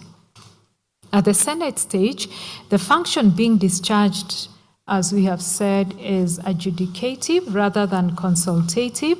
We find that the constitutional principle underlying that holding is not confined to the impeachment of governors. It is a principle of general application that derives its force from the structural logic of the impeachment framework embedded in the Constitution, and it applies with equal force and validity to the impeachment of the Deputy President under Article 145. A second invocation of the same procedure in respect of the same charges, the same allegations, and the same subject matter at the Senate level serves no additional constitutional purpose. We therefore find that the Senate did not violate Article 10 or 118 by failing to conduct its own independent public participation. Finally, the question of whether public participation was constitutionally required for the nomination and approval of His Excellency Kindiki as Deputy President calls for a holistic interpretation of Article 149(1) of the Constitution, read in its proper textual, structural, and purposive context. Article 149(1) provides in express and unambiguous terms that within 14 days after a vacancy in the office of Deputy President, the President shall nominate a person to fill that vacancy, and that the National Assembly shall vote on the nomination within 60 days of receiving it. The correct approach to that interpretive exercise is well settled. The Supreme Court affirmed in the matter of the principle of gender representation in the National Assembly and Senate that constitutional interpretation must be holistic and that no provision of the Constitution may be read in isolation, divorced from the broader architecture of the document of which it forms part. The court elaborated the context of that holistic approach in the matter of Kenya National Commission on Human Rights, holding that holistic interpretation requires contextual analysis, which is reading a constitutional provision alongside and against related provisions so as to arrive at a rational and principled understanding of what the Constitution must be taken to mean, having regard to its history, the issues in dispute, and prevailing circumstances. It is this disciplined, context-sensitive methodology that we apply to the question at hand. A holistic reading of Article 149(1) in its contextual context reveals compellingly that this provision is self-executing. It prescribes a complete and self-contained procedure of nomination by the President within 14 days, followed by a vote by the National Assembly within 60 days. It makes no cross-reference to any other article for supplementary procedure. Critically, it makes no mention of public participation, nor of committee vetting, nor of any other consultative mechanism. The framers of the Constitution were not silent on public participation by inadvertence. When they intended to require it, they said so in express terms. Article 118(1)(b) expressly mandates Parliament to facilitate public participation in its legislative and other business. The deliberate omission of any equivalent requirement from Article 149(1) is itself a constitutional signal that must be given interpretive effect. To read a public participation requirement into Article 149(1), where none appears in the text, would be to engage in precisely the kind of unbridled extrapolation that the Supreme Court cautioned against in Kenya National Commission on Human Rights. The constitutional text of 149(1) is further instructive in its precise choice of language. The provision directs that the National Assembly shall, and in quotes, vote on the nomination. This is a deliberate linguistic choice by the constitutional drafters, and it is not open to a court to substitute its own preferred terminology for that which the Constitution has expressly employed. As the Speaker of the National Assembly correctly ruled, the phrase vote on connotes an electoral determination, so that the National Assembly was in constitutional substance electing the Deputy President from among the nominee presented by the President, and not approving an executive appointee in the manner of a parliamentary vetting process. That interpretation is faithful to the constitutional text and is consistent with the structural design of that provision. This understanding is further reinforced by Articles 1, 2, and 1, 3 of the Constitution, which vest sovereign power in the people and provide for its delegation to, among other organs, Parliament. When the National Assembly votes on a nominee for Deputy President under Article 149(1), it is not acting as a conduit for public opinion, but exercising delegated sovereign authority on behalf of the people.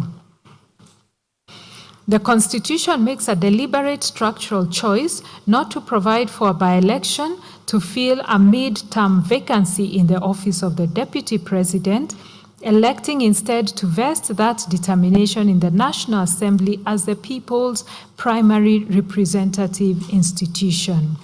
That choice reflects a conscious constitutional calibration of the respective roles of participatory and representative democracy, a calibration that this court is bound to respect. To accept the petitioner's contention that public participation is a constitutional prerequisite for every decision of constitutional importance would be to obliterate the distinction between participatory and representative democracy, and to impose an obligation on the National Assembly to conduct public participation before every significant vote, including the election of the Speaker, the Deputy Speaker, and appointment of committee chairs. That is plainly not what the Constitution requires. As this court confirmed in Okoiti and 6 others versus Cabinet Secretary for National Treasury and Planning, where it was held that the representative democracy as a complement to participatory democracy is independently and fully constitutionally recognized. The Supreme Court stated as follows, that Article 1(1) declares that the sovereign power belongs to the people of Kenya, and that power can be exercised only in accordance with the Constitution. Article 1(2) further proclaims that the people may exercise their sovereign power either directly or indirectly through their democratically elected representatives. It is this direct democracy aspect the Constitution provides for citizens to participate in referenda on certain constitutional amendments as outlined in Article 255. Additionally, It promotes a participatory approach to governance with Article 10.2a identifying democracy and participation of the people as national values and principles of governance. This is reinforced by specific constitutional obligations such as the duty imposed on Parliament under Article 118 1B to facilitate public participation and involvement in its legislative and other business. Conversely, the Constitution also provides for indirect democracy.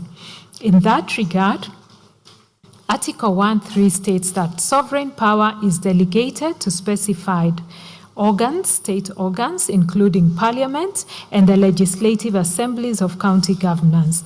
Moreover, Article 94(1) of the Constitution provides that the legislative authority of the Republic is derived from the people and at national level is vested in and exercised by Parliament. This speaks to the representative aspect of democracy, which grants elected representatives the discretion to make legislative decisions on behalf of the people they represent, with the legislative discretion being balanced by the Constitution's commitment to participatory governance. End of quote. While it is unquestionably correct that Articles 110 and 118 of the Constitution apply to all state organs and to all public business, it does not follow that every discrete act of Parliament is intended or is attended by a mandatory public participation obligation.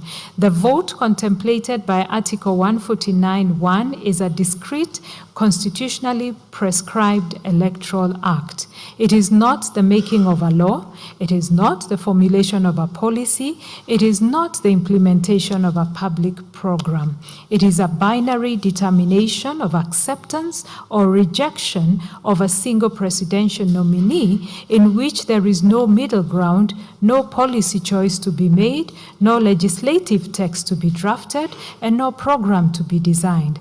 Public participation, the purpose of which is to inform deliberative and policy-oriented public decision-making, would add nothing of constitutional value to a binary vote of this character.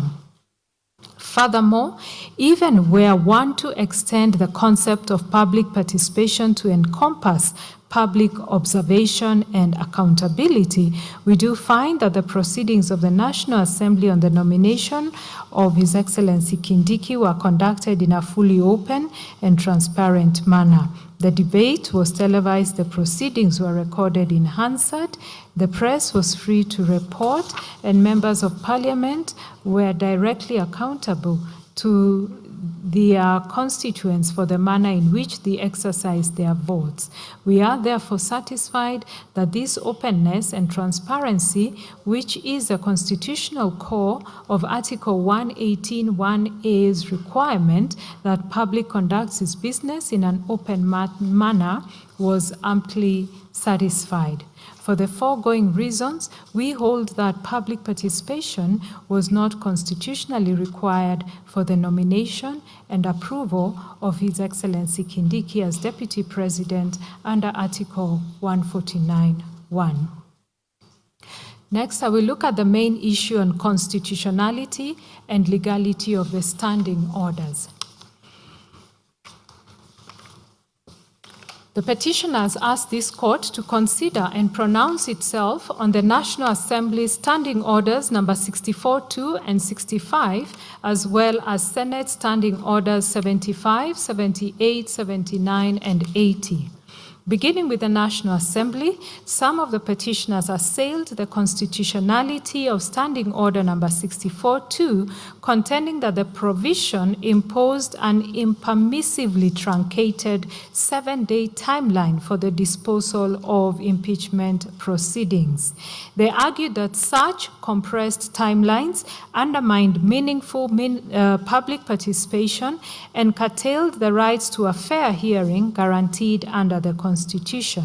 They thus prayed for a declaration that Standing Order 64-2 is unconstitutional, null and void to the extent that it prescribes a timeline that is incompatible with constitutional requirements for public participation, fair hearing, and compliance with court orders, and an order of certiorari to quash Standing Order number 64 and 65 of the National Assembly standing orders to the extent that they apply to the Deputy President.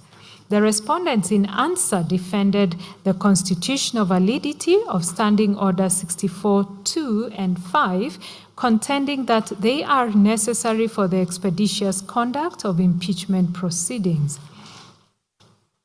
They pointed to the Constitution itself as a source of the condensed timelines, including Article 145(2)(a), which requires the Speaker to notify the Senate within 2 days, Article 145(3), which requires the Senate to convene within 7 days, and Article 145(4), which requires a special committee to report within 10 days, and submitted that it would be illogical to impugn a standing order that prescribes a 7 to 12-day time frame when the Constitution itself operates within a similarly compressed time frame.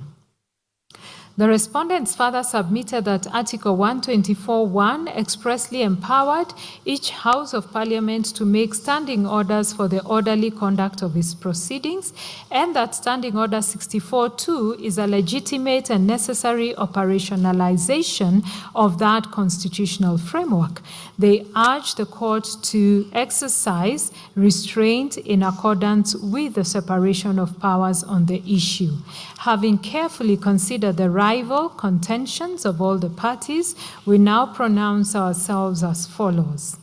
It is trite that standing orders are subordinate legislation deriving their authority not from Parliament itself, but from the Constitution.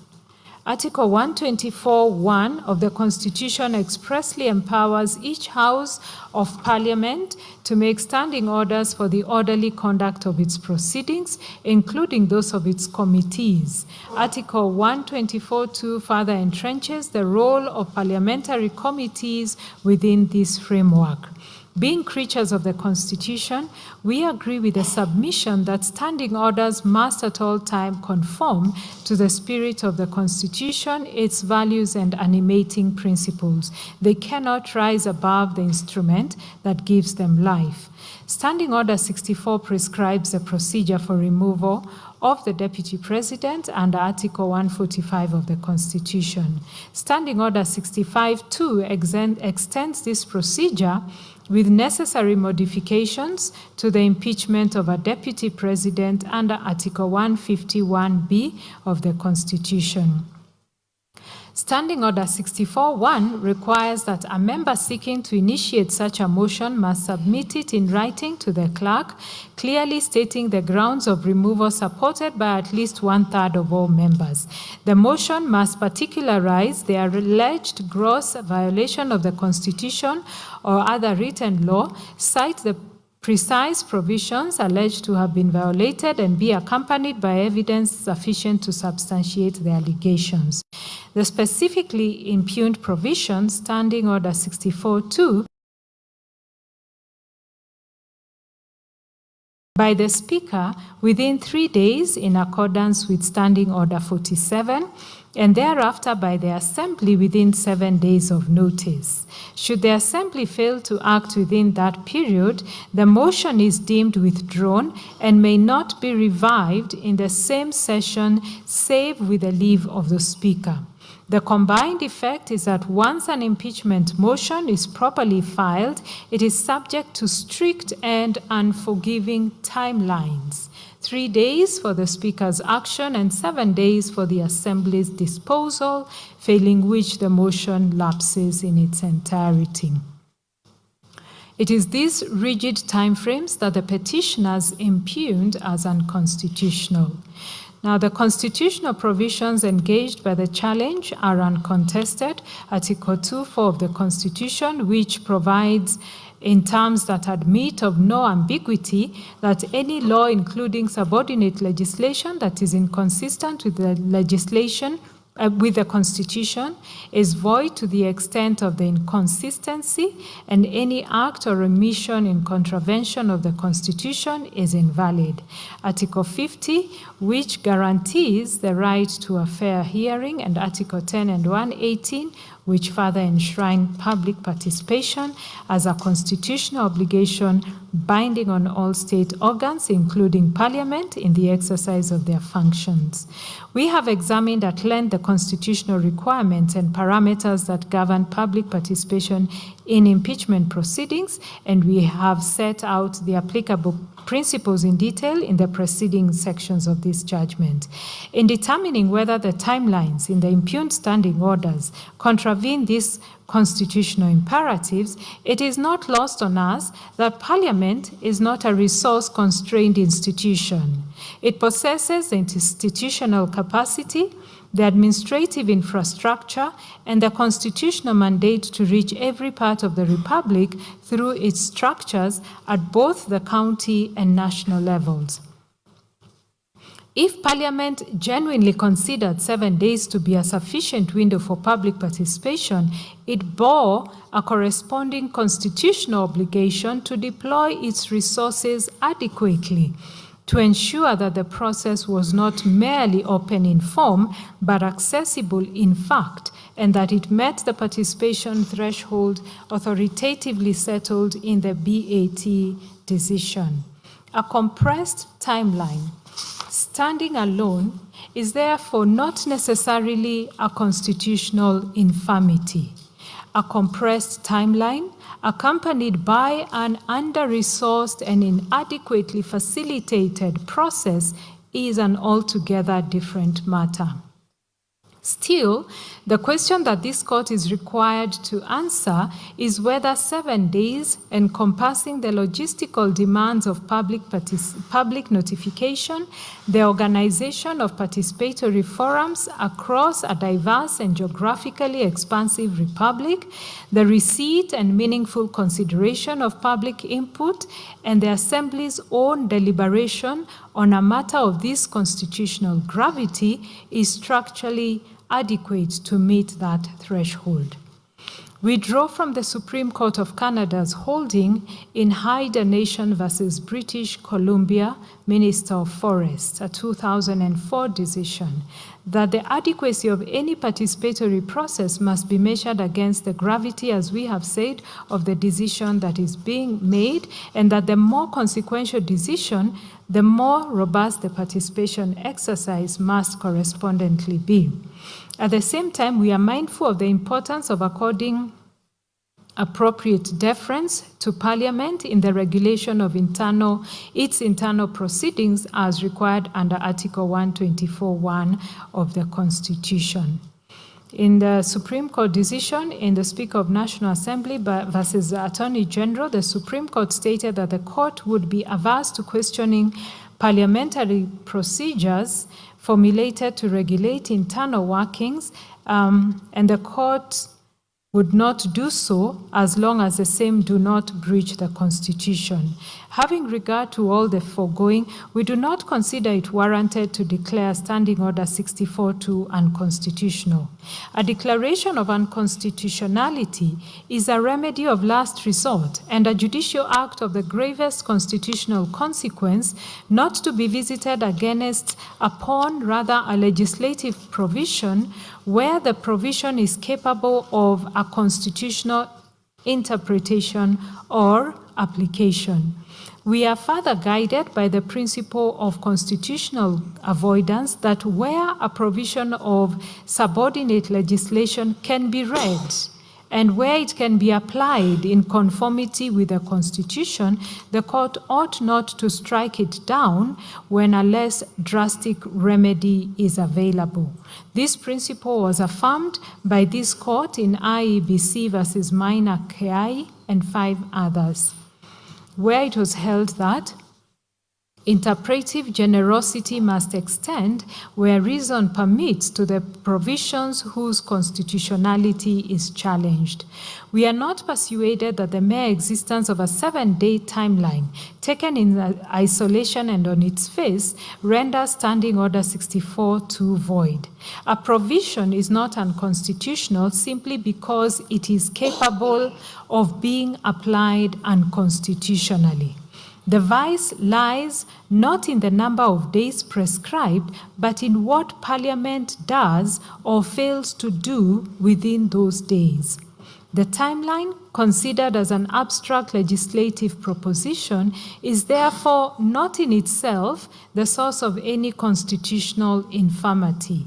The infirmity, where it arises, lies in the manner of implementation, and in whatever Parliament operating within that compressed window deploys,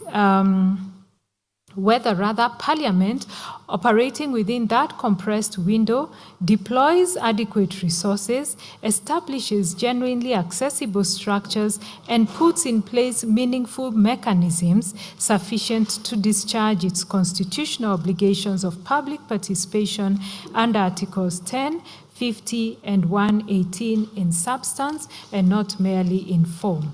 The distinction we draw is between a provision that is unconstitutional on its face and void in all its applications, regardless of how it is applied, and one that is conditionally constitutional, as in valid in law, but only where its application is accompanied by the institutional effort and constitutional seriousness that the gravity of impeachment proceedings demands. Standing Order 64-2 falls, in our judgment, in the latter category.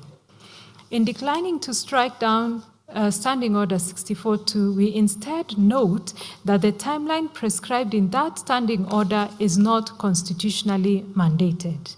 Unlike certain procedural requirements that derive their specific content from express constitutional text, the 7-day window is a creature of parliamentary regulation alone. Parliament was free to prescribe a longer period and still remains free to do so. The experience of the first impeachment of a deputy president to come before the National Assembly under the Constitution of Kenya 2010 might have been a sobering constitutional experience. It may have exposed in real time the structural tensions that compressed timelines have the potential to create when applied to proceedings of national consequence. We commend to Parliament for its serious consideration in the exercise of its sovereign authority to regulate its own proceedings, the question of whether the timelines prescribed in Standing Order 64-2 remain adequate in light of this experience, and whether a timeline that builds in more time for public participation and for the Assembly to deliberate with the gravity that removal from constitutional office demands would not be more befitting of the constitutional moment that the impeachment invariably represents. As it stands, however, we find nothing unconstitutional about the standing order.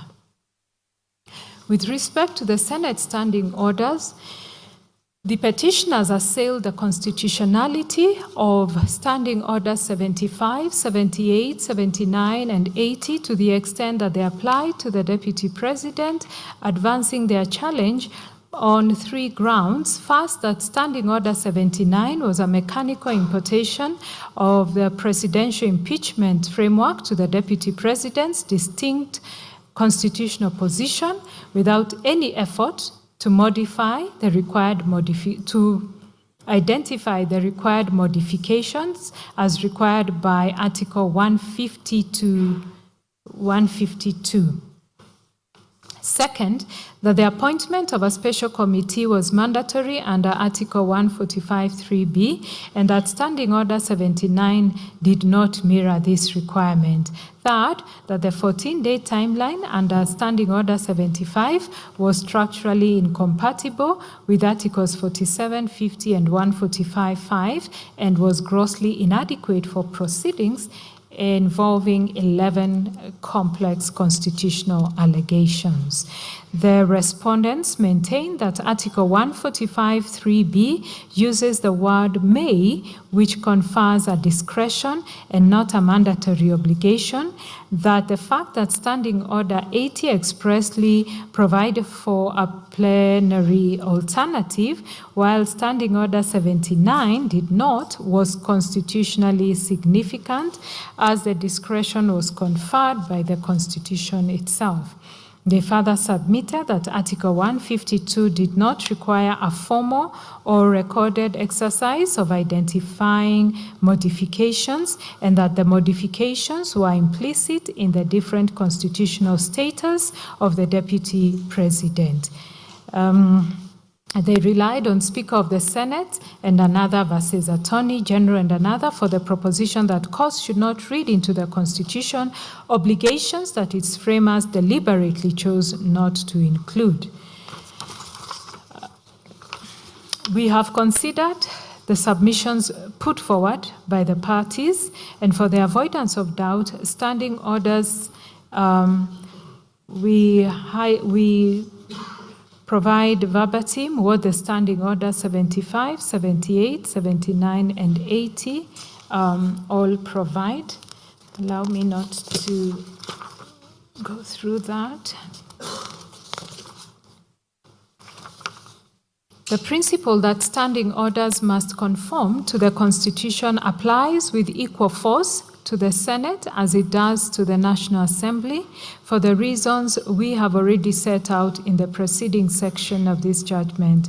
Our jurisdiction to examine that conformity is equally settled, and will rely on the case of Orange Democratic Party versus Speaker of National Assembly, and Ombogi and 9 others versus County Assembly of Nyamira. We note that Standing Order 78 largely mirrors the impeachment procedure provided for under Article 145. As such, the question of whether the special committee contemplated under standing orders is mandatory or discretionary, and the constitutionality of those standing orders is in the context of Article 145(3)(b is addressed separately in the next ground. On the specific challenge to the absence of a formal recorded modification process under Article 150, Sub-Article 2, some petitioners argue that the phrase "with necessary modification" in Article 150, Sub-Article 2 of the Constitution is a mandatory constitutional directive requiring Parliament to enact a substantive legislative framework tailored to the distinct office of the Deputy President. They emphasize that unlike the President, the Deputy President enjoys no civil or criminal immunity under Article 143, and therefore impeachment must be treated as a mechanism of last resort. In their view, a mere transposition of the presidential framework through standing orders is inadequate and constitutionally insufficient. The respondents countered that with necessary modification is nothing more than a drafting device requiring only the mechanical substitution of president with deputy president. They maintain that the obligation was discharged through the National Assembly Standing Order 65-2 and Standing Order 79, and that the Parliament's procedural autonomy under Article 124(1) shields its internal arrangements from judicial scrutiny. We are unable to accept the respondent's construction. Taken to its logical conclusion, it renders the phrase superfluous. If the Constitution intended mere substitution, it would not have qualified the incorporation of Article 145 at all. The deliberate insertion of those words signals that the drafters anticipated substantive adaptation as opposed to a mechanical production or drafting convenience.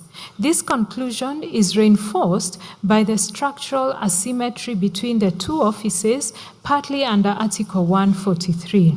We do agree with the submission that a framework that ignores this distinction has not applied Article 145 with necessary modification. It has applied it without modification at all. The standing orders relied upon by the respondents do not cure this deficiency. National Assembly Standing Order 65-2 and Senate Standing Order 79 merely echo the constitutional command without discharging it.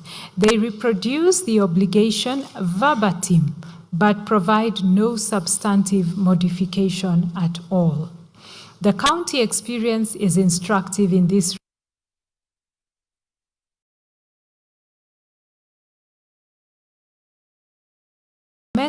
procedural questions that a comprehensive statutory framework ought to have addressed in advance.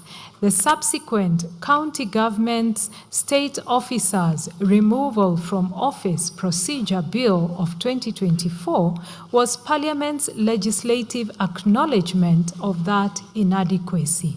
That bill codifies due process protection, imposes timelines, mandates public participation, establishes a hierarchy between statute and standing orders, and resolves ambiguities such as the role of Senate in voting on charges regardless of committee findings. By contrast, the national framework for removal of the deputy president contains none of such safeguards. The very issues agitated in the petitions before us, including the inadequacy of public participation, the role of the special committee, procedural rights of the deputy president, timelines, and neutrality of presiding officers, are precisely the questions a dedicated legislative framework would have foreclosed. Equally, the question on judicial intervention before an impeached president or deputy president is replaced would also be addressed in the legislation. Their resolution through litigation rather than legislation, and the challenges that the impeachment proceedings have brought forth is itself evidence of that lacuna. Courts do not legislate, but it is within the proper constitutional role of the courts to identify legislative gaps and invite Parliament to address them, particularly where those gaps carry the potential for constitutional crisis. We therefore find that the existing framework under Article 150 is structurally inadequate. The absence of a comprehensive structural framework does not preserve parliamentary autonomy. It transfers the resolution of fundamental procedural questions to the courts at considerable cost to institutional certainty and public confidence. We therefore hold that Parliament ought urgently to enact a dedicated statutory framework for the removal of the Deputy President under Article 150. We do observe, however, that the absence of such legislation does not invalidate the impeachment process already undertaken. This is because the Constitution itself, at Articles 144 and 145, sets out the minimum threshold for conducting such proceedings. It is upon this constitutional framework that Parliament relied, ensuring that the process was carried out in a manner designed to safeguard the Deputy President's protections. On timelines, we note that Standing Order 78-2 imposes a 10-day timeline in respect of a special committee investigation. Neither the standing orders nor the Constitution prescribes a timeline for plenary proceedings. The Senate's adoption of a 10-day deadline for its plenary hearing was therefore a self-imposed procedural choice and not a requirement of the standing orders or the Constitution. The Senate was not obligated by any applicable rule to impose that timeline when it elected to proceed by way of plenary. And the petitioners have not demonstrated that the choice to do so was in itself a constitutional violation.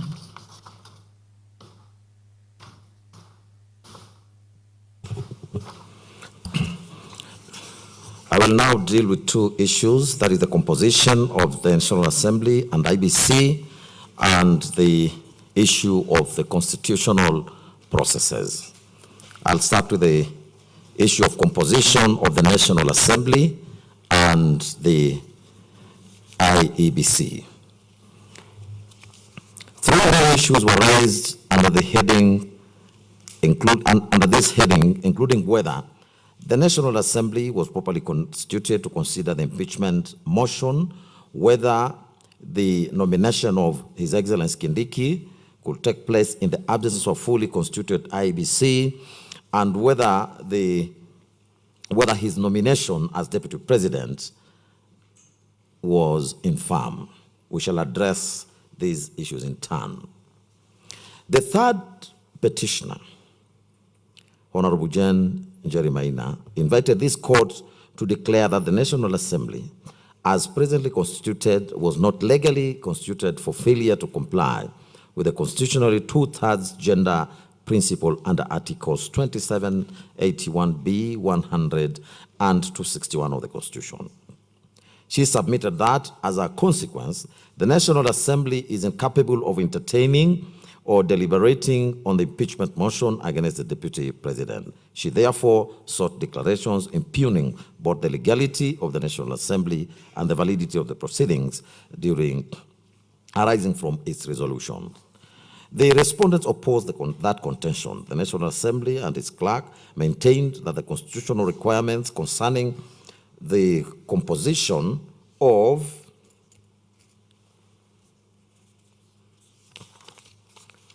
Parliament under Articles 97 and 98 of the Constitution had been satisfied. They admitted that they submitted that the two-thirds gender principle did not render Parliament unlawfully constituted or incapable of functioning, and that Article 261 itself establishes the constitutional mechanism for securing compliance where legislation or implementation has lagged.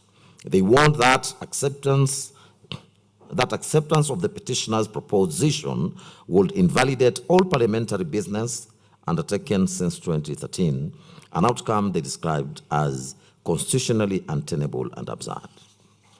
The Speaker of the Senate and the Senate associated themselves with that position and further urged judicial restraint, submitting that despite that the dispute concerning implementation of the two-thirds gender principle remains actively before a duly constituted 5-judge bench in Conchela and others. There can be no controversy that the two-thirds gender principle is a constitutional imperative. Article 81B decrees that not more than two-thirds of the members of elective bodies shall be of the same gender. Article 27 and Article 100 reinforce the constitutional commitment to equality, inclusiveness, and equitable representation. The courts of this country have consistently affirmed that gender principle is not ornamental constitutional rhetoric, but a binding constitutional stance that demands implementation. Equally, however, constitutional adjudication must be undertaken within the framework of the Constitution and the dispute resolution mechanisms it establishes.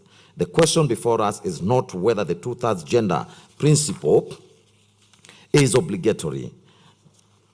It undoubtedly is. Rather, the narrower and the more immediate question is whether the alleged non-compliance with that constitutional principle rendered the National Assembly illegally constituted as to deprive it of authority to entertain and determine an impeachment motion under Articles 145 and 150 of the Constitution. Article 261 of the Constitution speaks to the timelines within which legislation ought to be passed by Parliament. It also provides for the consequences of failure to pass legislation.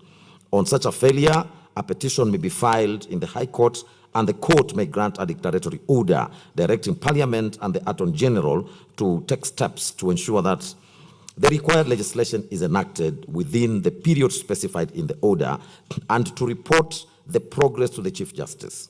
In the event Parliament fails to enact the legislation in accordance with the court order, the Chief Justice shall advise the President to dissolve Parliament, and the President shall so dissolve Parliament. The new Parliament shall then enact legislation within the timelines contained in the court order, lest it faces similar consequences. The issue of failure by Parliament to enact the legislation on the gender rule has been litigated in courts for relatively long. Further, in an advisory opinion filed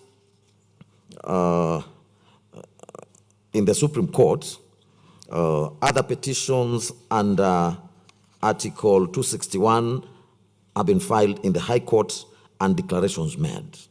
The Honorable Chief Justice even advised the President to dissolve Parliament. It was that advice that elicited the institution of Conchela and others versus Chief Justice Supra. The matter was recently determined by an expanded bench of this court via the judgment delivered on the 5th of June 2026, that is last Friday, where the advice to dissolve Parliament by the Honorable Chief Justice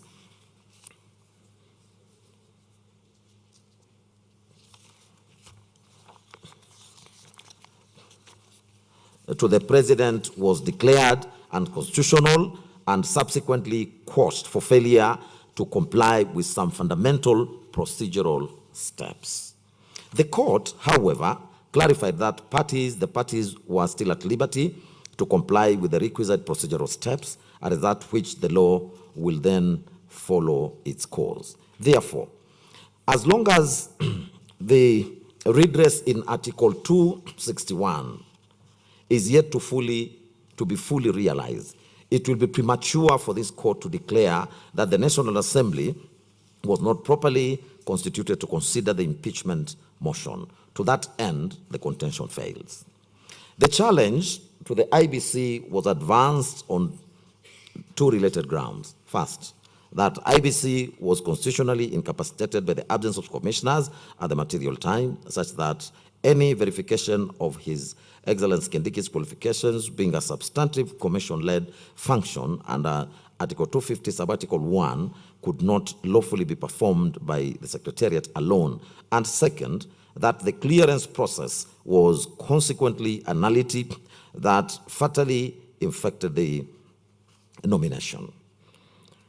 The respondents, however, maintained that the midterm replacement mechanism under Article 149, Sub-Article 1, was a sui generis self-executing constitutional process that did not engage the IBC electoral mandate under Article 88, Sub-Article 4, and that the strict eligibility and clearance protocols under Articles 99 and 137 applied exclusively to general elections and not to midterm nomination vetted directly by the National Assembly.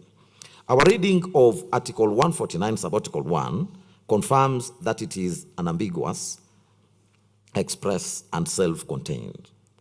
It establishes a strict executive legislative process where the President nominates and the National Assembly votes on the Deputy President nominee. It makes no reference to IEBC. That omission is not an oversight.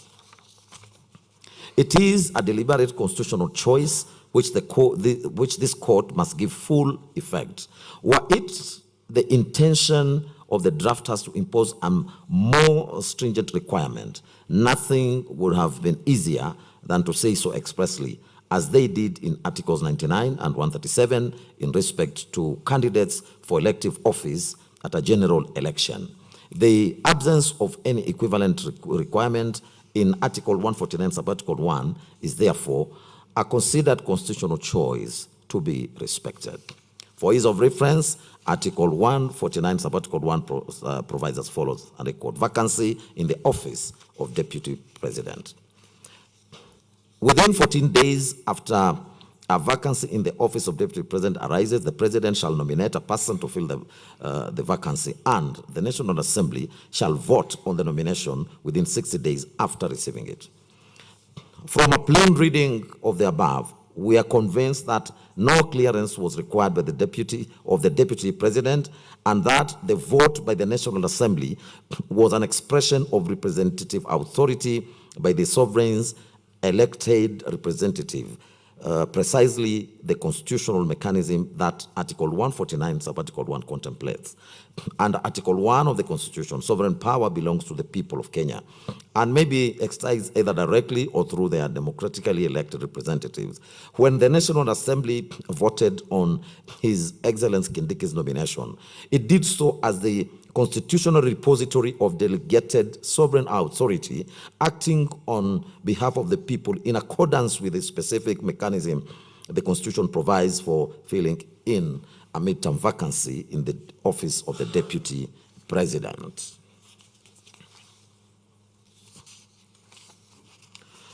We equally accept the respondent's submissions that on the deliberate use of the word vote in Article 149(1 as opposed to the words approve or vet that the Constitution employs in other contexts. That distinction is constitutionally significant. Across the Constitution, we note that the word approve is used where Parliament exercises a confirmatory function in relation to executive appointments, as in the approval under Article 132, Sub-Article 2 of Cabinet Secretaries, the Attorney General, the Secretary to the Cabinet, the Principal Secretary, the High Commissioners, Ambassadors, and diplomatic consular representatives, as well as any other state or public officer whom the Constitution requires or empowers the President to appoint or dismiss. The same applies to the approval of the candidates for constitutional offices such as the Chief Justice under Article 166 of the Constitution. In those contexts, approval connotes a deliberate and structured vetting exercise in which Parliament assesses the suitability of the nominee against a prescribed criterion, and in which the IBC or other constitutional bodies may have a role to play in verifying qualifications. The word vet carries similar connotations of structured scrutiny against defined standards. The word vote, by contrast, denotes a direct and immediate exercise of collective democratic will. It is the language of elections and of sovereign determination. Its use in Article 149, Sub-Article 1, signals that the National Assembly's function in the midterm replacement process is not to sit in the judgment of the nominee's suitability, but to exercise on behalf of the people a direct democratic determination on whether the President nominee should fill the vacancy. That determination is political and representative in character, and it is expressed through the ballot of elected members of Parliament, each of whom is accountable to their constituents for the vote they cast. It consequently follows that no input or intervention by the IBC was constitutionally required in the midterm replacement process under Article 149(1). The absence of any IBC involvement would not have rendered the nomination or the filling of the vacancy unconstitutional. The informational input by the IBC Secretariat did provide was, in those circumstances, entirely voluntary in character. It was not a condition precedent to the validity of the process, and its presence or absence was constitutionally irrelevant to the outcome. That being so, the fact that the input was provided by the Secretariat in the absence of commissioners is equally irrelevant if the input was not required at all. The question of whom within the IBC provided it simply does not arise. For completeness, however, and to the extent that any residual question remains about the lawfulness of the Secretariat's involvement, we are satisfied that the informational verification performed by the Secretariat could not have constituted a clearance in the electoral sense, but rather a routine administrative task and as such not constitutional or policy-driven. The same was legally permissible and procedurally valid and fell squarely within the Secretariat's lawful administrative mandate. We draw from the advisory opinion number 4 of 2024 IBC and the Honorable AG, where the Supreme Court gave guidance on the dichotomy that exists between the role of the commissioners and that of the Secretariat in the following words. And I quote, "The Secretariat, under the leadership of the Commission, Secretary and the CEO, is empowered to undertake routine administrative and operational tasks essential for the day-to-day functioning of the Commission. In the same vein, it is necessary to clarify that the absence of commissioners does not of itself vitiate or invalidate administrative actions taken by the Secretariat within the scope of its lawful mandate, including the execution of contracts, management of personnel, procurement, and other functions necessary for institutional continuity. Such acts remain valid and binding, and provided they fall within these bounds of statutory delegation and do not purport to usurp the constitutional function of the Commission as a corporate body," end of quote. To guard against institutional overreach, the Supreme Court carefully delineated where IBC's administrative mandate ends as follows, and I quote once again, "Having concluded as above, a clear distinction must be drawn between administrative continuity by the Secretariat and the exercise of constitutional authority vested in the Commission as a collegial entity. It is our considered view that the exercise of constitutional function expressly reserved for Commission, such as those enumerated under Article 88, Sub-Article 4 of the Constitution, cannot be lawfully discharged in the absence of a properly constituted Commission with the requisite quorum as contemplated under Article 250, Sub-Article 1 and Sub-Article 2 of the Constitution," end of quote. This differentiation of responsibility is further contained in Section 11A of the Independent Electoral and Boundaries Commission Act and exposed by the Supreme Court in the Muruli versus Oparanya and 3 others case. For all these reasons, it is our finding that the Secretariat did not travel beyond its mandate. It simply functioned as an information repository. Having so found, we now move to the last sub-issue concerning the constitutional validity of His Excellency Kindiki's nomination. The petitioners anchored the ground on Article 148, Sub-Article 1, read with Article 137, contending that His Excellency Kindiki was serving as Cabinet Secretary for Internal and National Administration, a state office under Article 260, at the time of his nomination and parliamentary approval on the 18th of October 2024. He was disqualified from nomination by dint of Article 137, Sub-Article 2B, rendering the entire process null and void ab initio. In contrast, the respondents who responded to this ground argued that the appointment process was completely legal and procedurally sound. They maintained that the filling of midterm vacancy under Article 149, Sub-Article 1 was an independent sui generis executive-led process, and that was distinct from traditional election or appointment.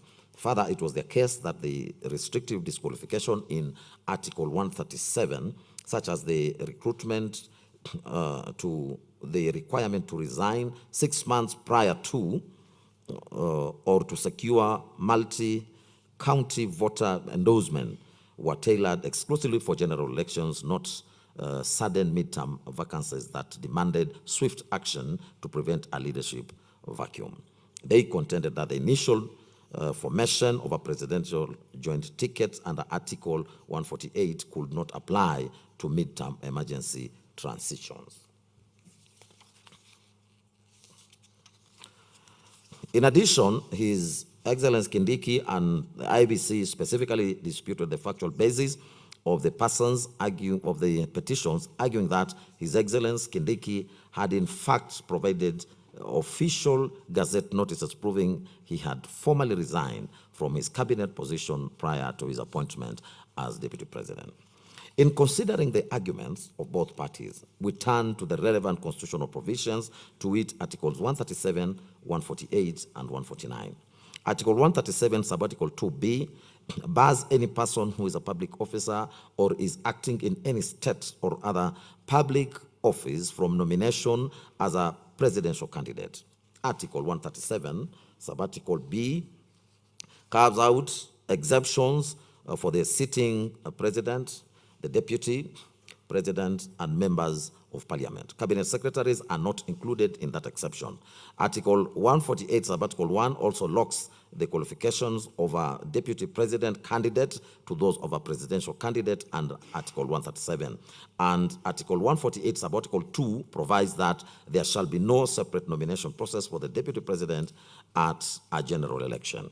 Article 149, Subarticle 1, however, creates an entirely distinct pathway of filling a mid-term vacancy, as we have already observed, through a direct presidential nomination followed by a National Assembly vote. It makes no cross-reference to the electoral machinery or disqualification timelines that apply under Articles 137 and 148 in the general election context. A strict textual reading of Article 148, Subarticle 1, and Article 137, Subarticle 2b together would, if applied without contextual qualifications, bar an active cabinet secretary from nomination unless a timely resignation had occurred. However, we are satisfied that Article 149, Subarticle 1, creates a sui generis process that cannot be evaluated by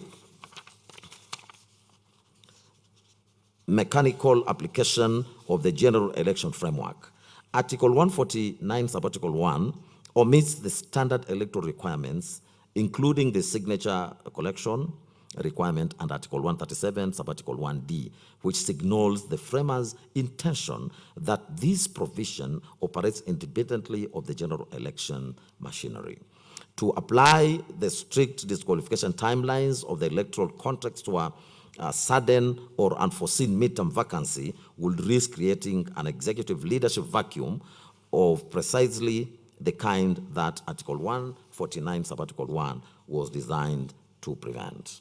In any event, we are satisfied that the factual premise of the petitioner's challenge is not established on the evidence. The primary constitutional mischief targeted by Article 137, Subarticle 2b, is the prevention of active public servants from deploying state resources or conflicting institutional mandates to influence an election or appointment. The evidence before this court establishes that despite the unique circumstances of his nomination, His Excellency Kindiki formally resigned from the cabinet and gazetted his exit prior to taking oath of office as Deputy President.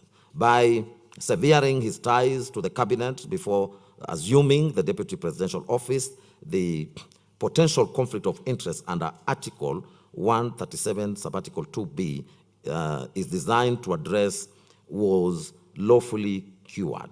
The core integrity parameters of Chapter 6 and Article 137 of the Constitution were accordingly satisfied. This ground of challenge therefore fails.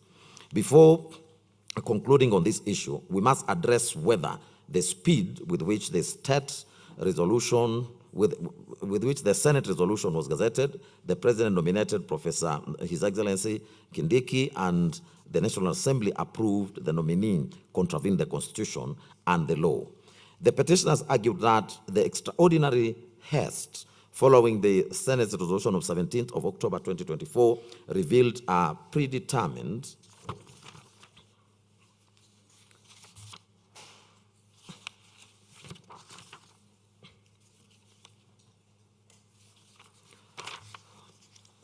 impeachment process.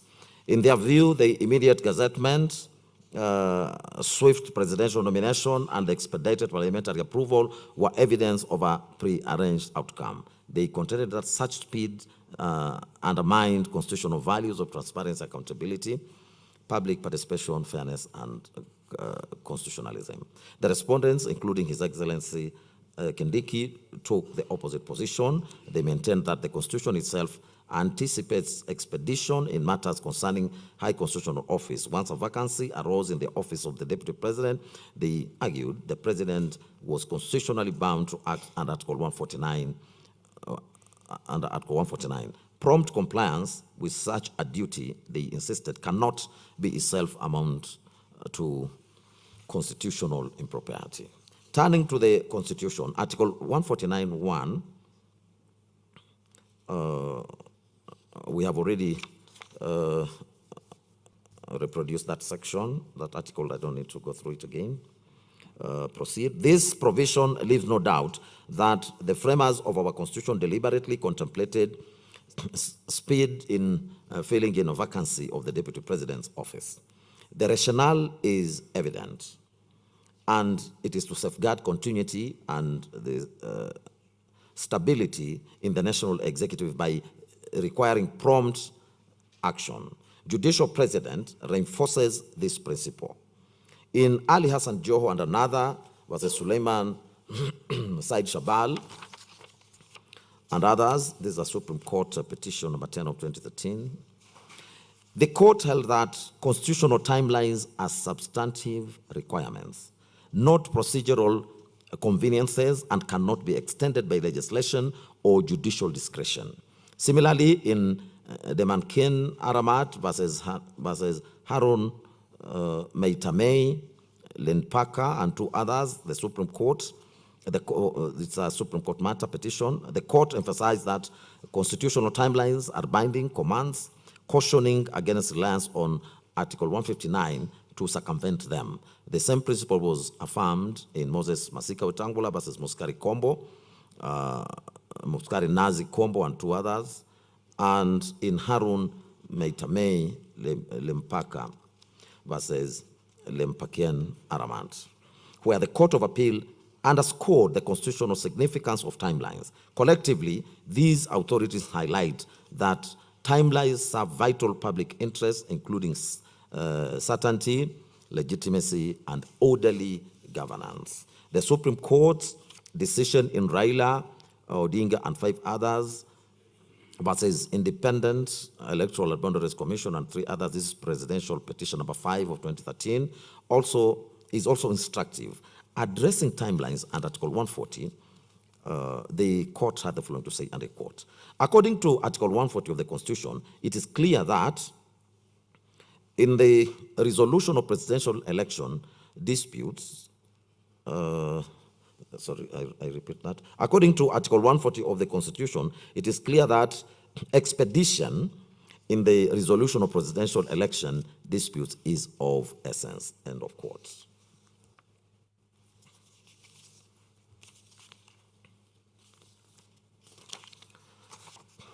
The court warned that prolonged uncertainty regarding the presidency undermines public interest.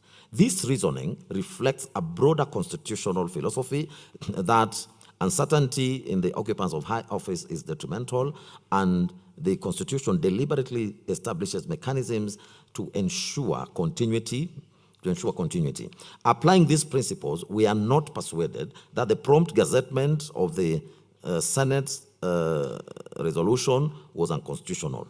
Once the Senate concluded its process, the Deputy President ceased to hold office, and nothing in the Constitution required a waiting period before gazettement. Likewise, the President cannot be faulted for acting swiftly under Article 149. He was constitutionally obligated to nominate a replacement within 14 days.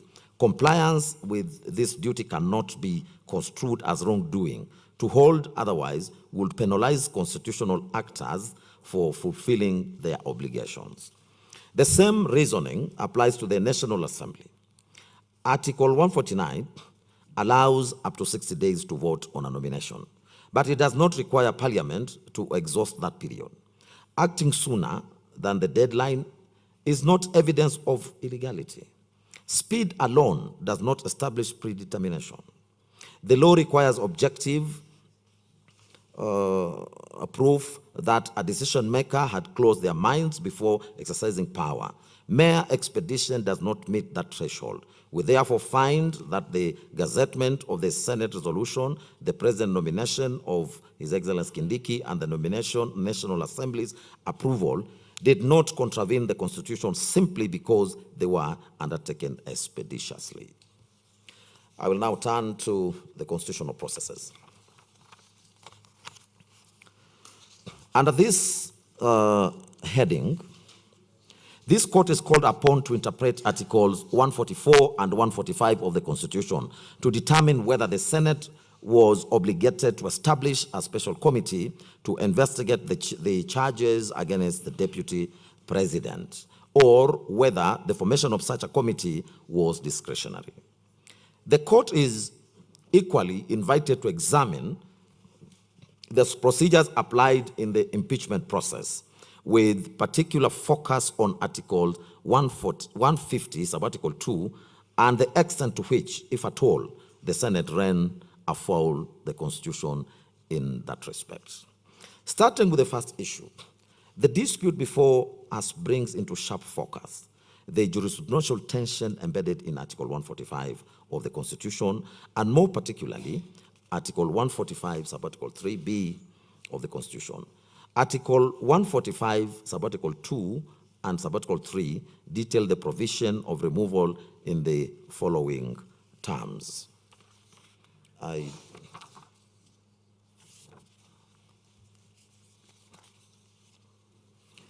do not need to read those ones, those provisions. I proceed. The true import of Clause 3b cannot be discerned in isolation. It demands a historiographical examination and a forensic appreciation of historical continuum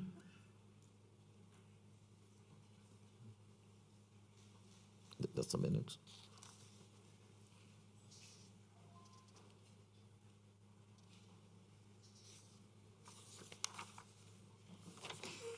Yes, I proceed. The true import of Clause 3b cannot be discerned in isolation.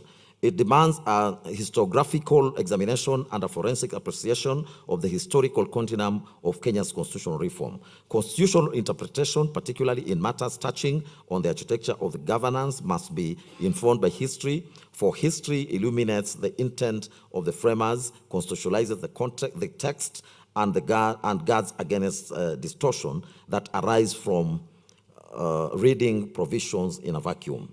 As the courts have consistently held, Constitution is not merely a legal,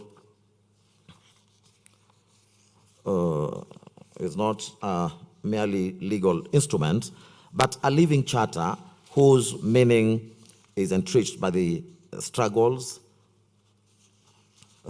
compromises, and aspirations that birthed it. Accordingly, this inquiry necessitates tracing the evolution of impeachment clause through the Bomas draft, the Wako draft, and the harmonized draft to appreciate the context of Article 145, sub-Article 3b was ultimately incorporated into the Constitution. Article 164 of the Bomas draft outlined the procedure for impeachment, vesting the Senate with ultimate authority. It provided that upon receipt of a resolution from the National Assembly, the Speaker of the Senate would convene the Senate, and if the motion was passed, a special committee of the 13-member will be appointed to investigate the matter. The language of the Bomas draft was rigid and prescriptive. The investigatory phrase was mandatory, and the committee route was the inescapable mechanism for digesting evidentiary complexities prior to a final vote. If the committee found the allegations unsubstantiated, no further proceedings would ensue. For avoidance of doubt, it provided as follows. The Speaker of the Senate shall, if Senate is then sitting or has been summoned to bring the motion to the notice of the Senate for the consideration within 7 days, or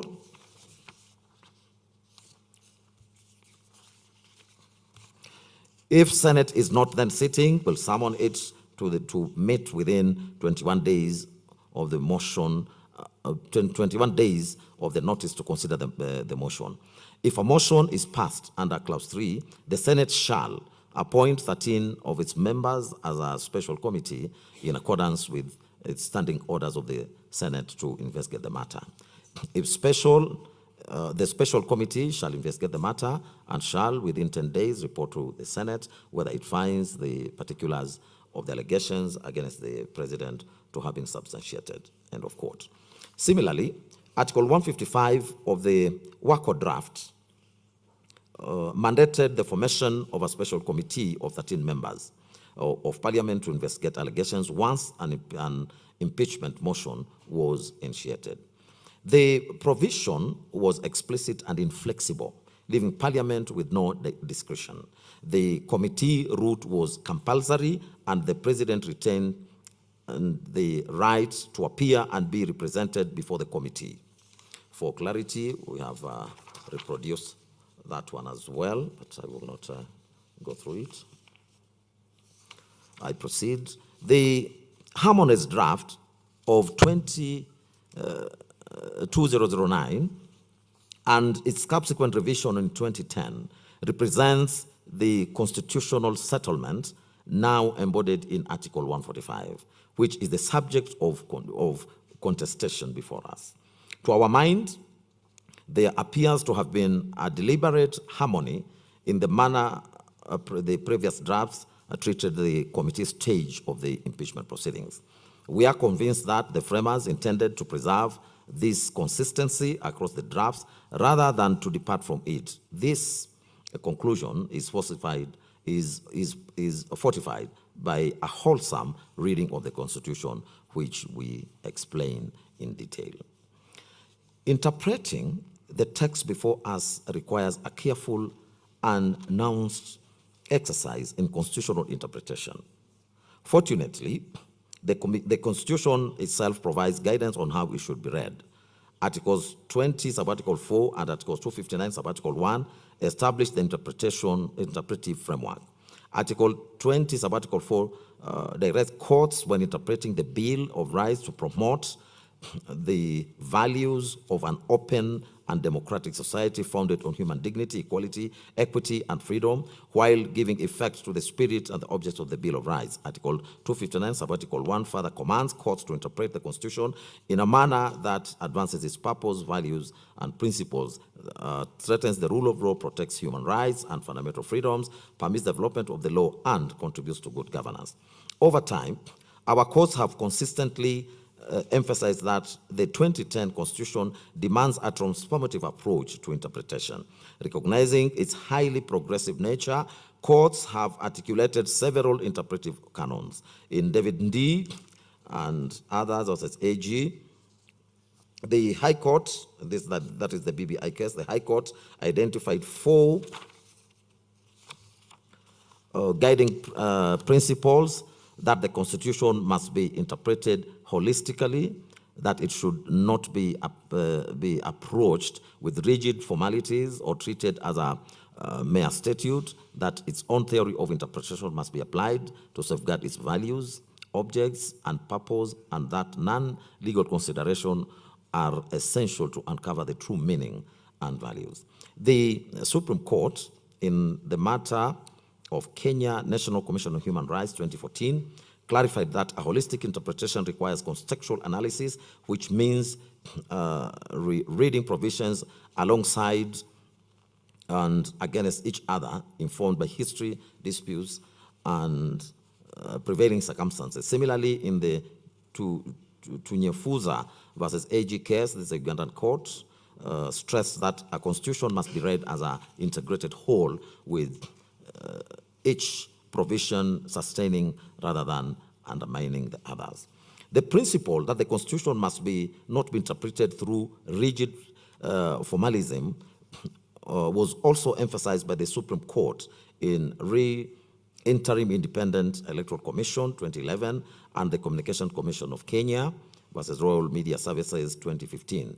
The court observed that constitutional interpretation requires more than positivistic approaches. The court noted that Articles 20, Subarticle 4 and Articles 259, Subarticle 1 incorporate non-legal considerations such as historical, social, cultural, and political realities that must inform judicial reasoning. The court highlighted that Kenya's modern Bill of Rights envisages a human-based approach and social justice-oriented society, and judicial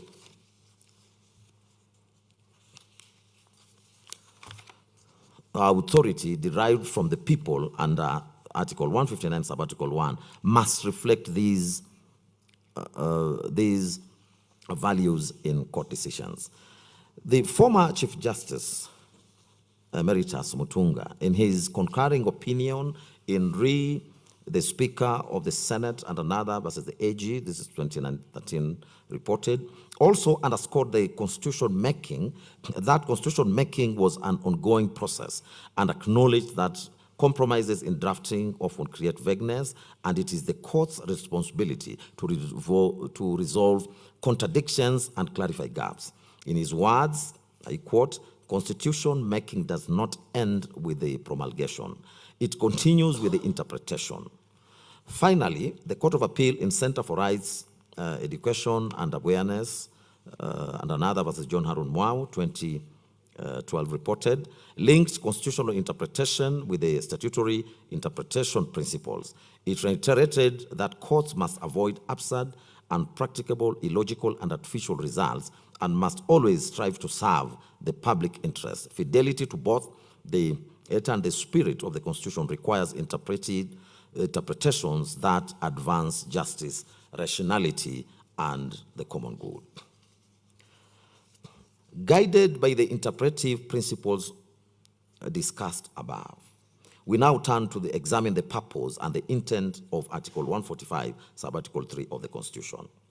We do so with full appreciation of the demands of judicial humility and the doctrine of stare decisis, which binds inferior courts to the pronouncements of superior ones and is the bedrock of coherent and predictable legal order.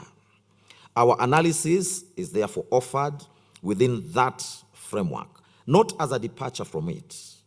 We are aware that the Supreme Court has determined the question in the Sonko decision, and we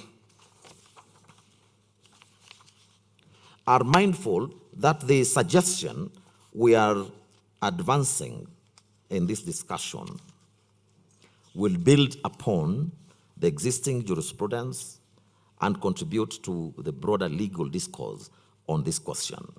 It is in that spirit and with deference owed to the Supreme Court that we nonetheless set out the following reasoning. Having already traced the historical development of this provision, a comparison of the earlier drafts with the current text reveals a consistent approach to the introduction of a removal motion from the National Assembly.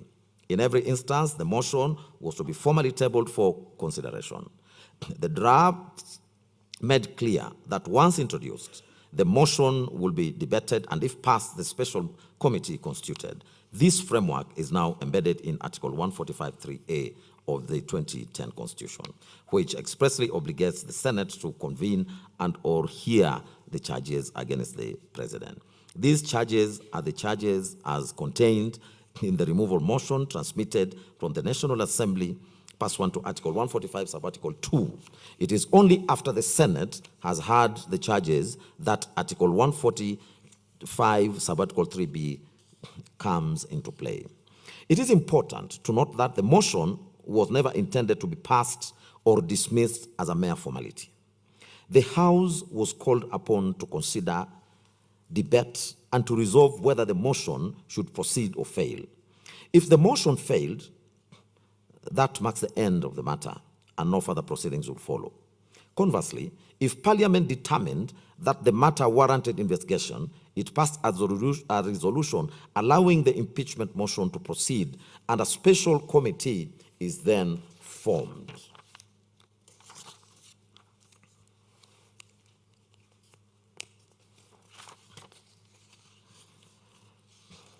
Returning to Article 145, Subarticle 3A, upon receipt of the removal motion, the Senate is required to hear the charges.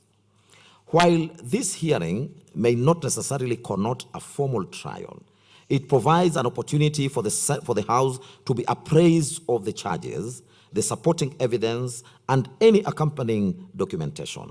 At this stage, the Senate must decide by resolution whether the charges merit investigation. It is also at this point that the House considers whether the other preliminary requirements, such as the constitutional threshold, were properly satisfied by the National Assembly in the first place.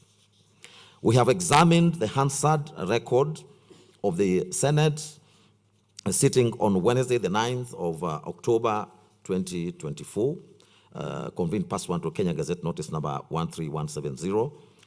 The record shows that the Honorable Speaker of the Senate duly appointed the session for the purpose of hearing the charges against the then Deputy President. During the sitting, the Speaker read out all 11 charges and formally laid before the Senate the documents conveying the resolution of the National Assembly. These materials included the notice of special motion, affidavit of Honorable Ekoman Mwengi Mutuse, MP, electronic evidence relating to the motion, order papers, communications from the chair, certified Hansard record, votes and proceedings, public participation notices, correspondences from the advocates, press statements, court orders, and other supporting documentation. The Honorable Speaker proceeded to draw the attention of the House to the special and the unique nature of the business before it. It reminded senators that impeachment is a fundamental tool of legislative oversight and a critical component of the constitutional framework of checks and balances, noting further that the matter had attracted immense public interest. The Speaker then outlined the way forward, informing the House that by its resolution, it had two options of handling the motion, either through a special committee or in plenary. Significantly, the procedure adopted by the Speaker reveals that once the charges and supporting evidence were laid before the House, there was no opportunity for senators to deliberate on whether further investigations were necessary. In particular, the House was not afforded the chance to engage in a substantive inquiry into the propriety of the process undertaken by the National Assembly or the validity of the charges themselves. The question that now arises is whether it was necessary for the Senate, in the first instance, to address itself to the need for investigations before proceeding to the actual hearing of the motion. It must be emphasized that the Senate is not a mere conveyor belt for the matters originating from the National Assembly or any other entity. Rather, it is a revered house vested with autonomy and empowered to make decisions by way of resolution. The Senate, therefore, retains discretion to determine whether to accept any motion, petition, or request for further deliberation, save in circumstances where the Constitution or statute expressly removes such discretion.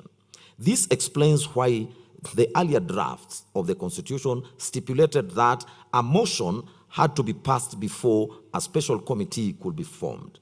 The design was deliberate. The House was first required to decide whether the motion should pass or fail, and only upon passage will the question of constituting a special committee arise. A useful instruction of this principle is found in the legislative process. Not all legislation automatically passes to the Senate. Article 114, for example, requires the Senate to consider whether a bill transmitted from the National Assembly falls within its jurisdiction and warrants deliberation in the House.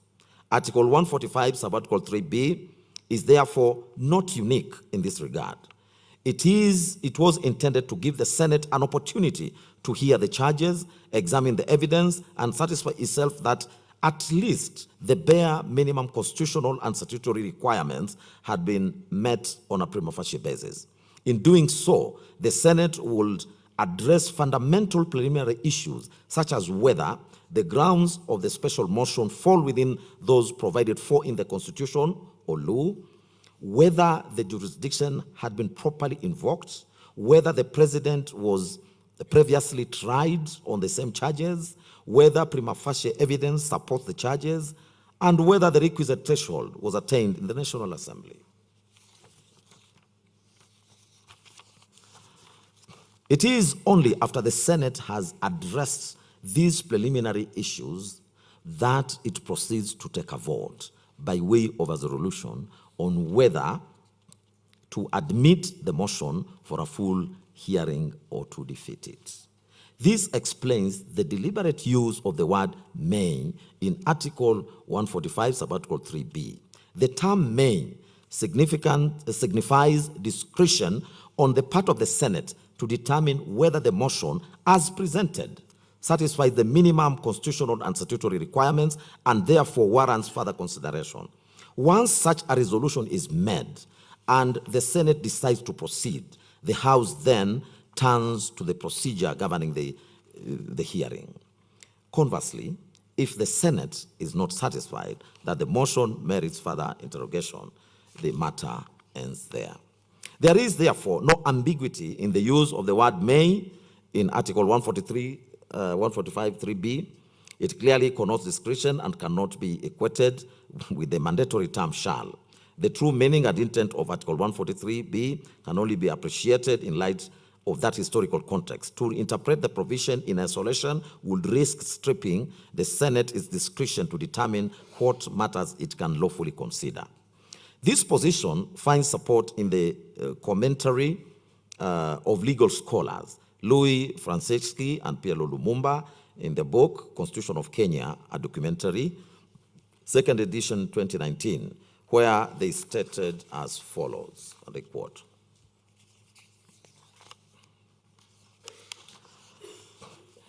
"In order to avoid abuse of Parliament's power to impeach a president, the Constitution appropriately provides for 2/3 majority threshold of the total number in both houses of Parliament. Furthermore, the Senate is called to constitute a special committee to investigate the charges against the president and present a report as opposed to just voting as the National Assembly. In order to ensure fairness of the Senate's committee proceedings, the president has the right to appear and be represented before the special committee during its investigation," end of quote. Upon careful perusal of the Senate Hansard, however, we did not find any debate or proceedings or resolution indicating that the House interrogated the motion as presented from National Assembly or resolved on the way forward.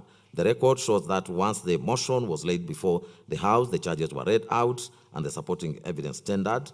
That was all. No resolution admitting the motion to a full hearing was made. The Senate instead proceeded to address, directly to address itself on the issue of the charges to be had. In our view, going by our rendition, we will not have approved this way forward.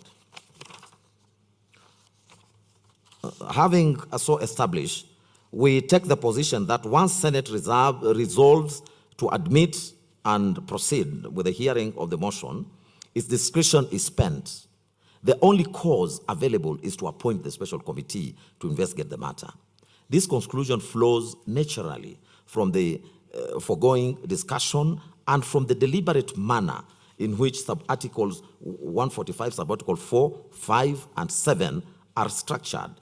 These provisions build upon the process once the special committee is constituted, setting out the subsequent stages of investigation and the right of the Deputy President to appear and be represented before the committee, the tabling of the committee's report before the plenary, a second opportunity to the Deputy President to be heard, and finally, the Senate's vote. We ask ourselves, if the intention had been to follow a direct plenary route, why would the drafters not have said so? Why would they have crafted such a detailed provision for the committee process, only to mention the Senate at the tail end of that process? The deliberate sequencing of sub-articles 145, 4, 5, 6, and 7 leaves no doubt in our minds that the committee mechanism was intended to be the exclusive path once the Senate resolved to proceed. The plenary option was never envisaged as a substitute for the committee process, but rather as the forum for receiving and debating the committee report. To hold otherwise, according to us, will create an absurdity in which the Senate as a house would investigate and then present to itself the investigative report for voting.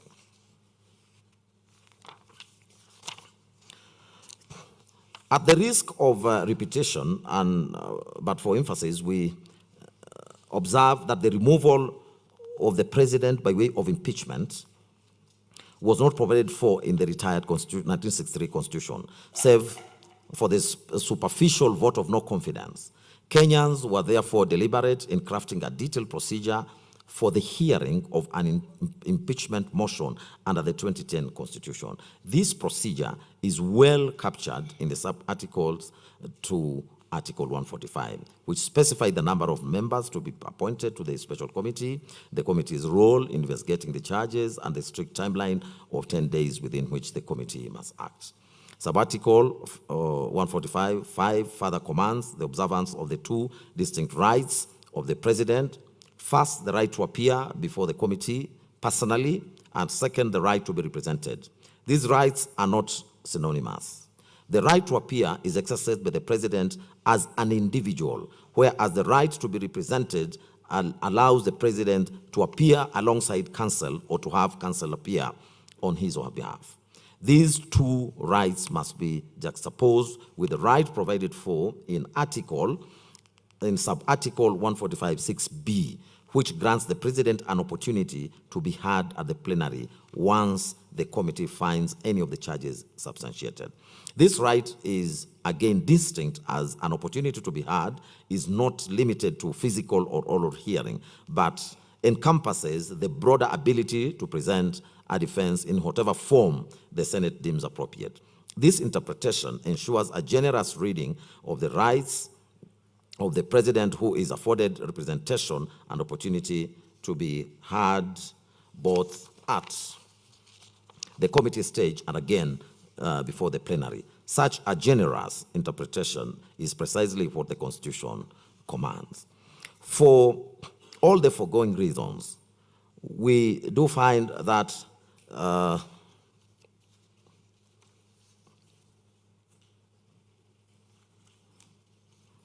just a minute. Having expressed our view,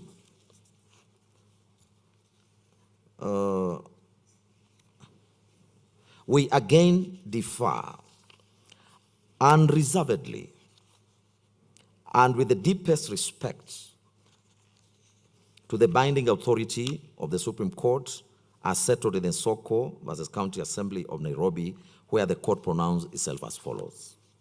I quote, "In the previous ground 2 above, we categorized the process of removing a governor into 2 stages. This is the second stage. From subsection 3 of Section 33 of the County Government Act, the process moves to the Senate from the County Assembly. Within 7 days after receiving notice of a resolution from the Speaker of the County Assembly confirming the passage of the impeachment motion, the Speaker of the Senate must convene the meeting of the Senate to hear the charge against the governor. The charges can be heard in the Senate plenary or in a forum of a special committee of the Senate that reports to the full Senate.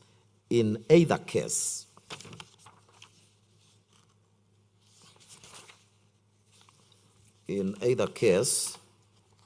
the governor is entitled to attend and to be represented by counsel during the investigations. It is only when sufficient evidence is presented to substantiate the claims that the Senate will according the governor an opportunity to be heard, vote on each of the charges. If a majority of all the members of the Senate vote to uphold any of the charges, then the governor shall cease to hold office. We reiterate that proof of even a single charge will be sufficient for purposes of Article 181 of the Constitution. But should the vote for removal fail, that brings the proceedings to an end. End of quote. That pronouncement represents that settled and binding position of law. We are constitutionally obliged to follow it, and we do so without reservation, notwithstanding the views which we express above. We observe in passing that although the Supreme Court pronouncement in Sonko was referred in the context of interpreting the County Government Act, the provisions of the Act mirror the virtual identical terms, the language of the Article 145 of the Constitution. That correspondence reinforces its application to the present matter. We now move to the final issue that we considered, and that is the issue of a fair trial. The gist of this issue turns on whether His Excellency Gachagua was subjected to a lawful and fair trial process within the meaning of Articles 47 and 50 of the Constitution.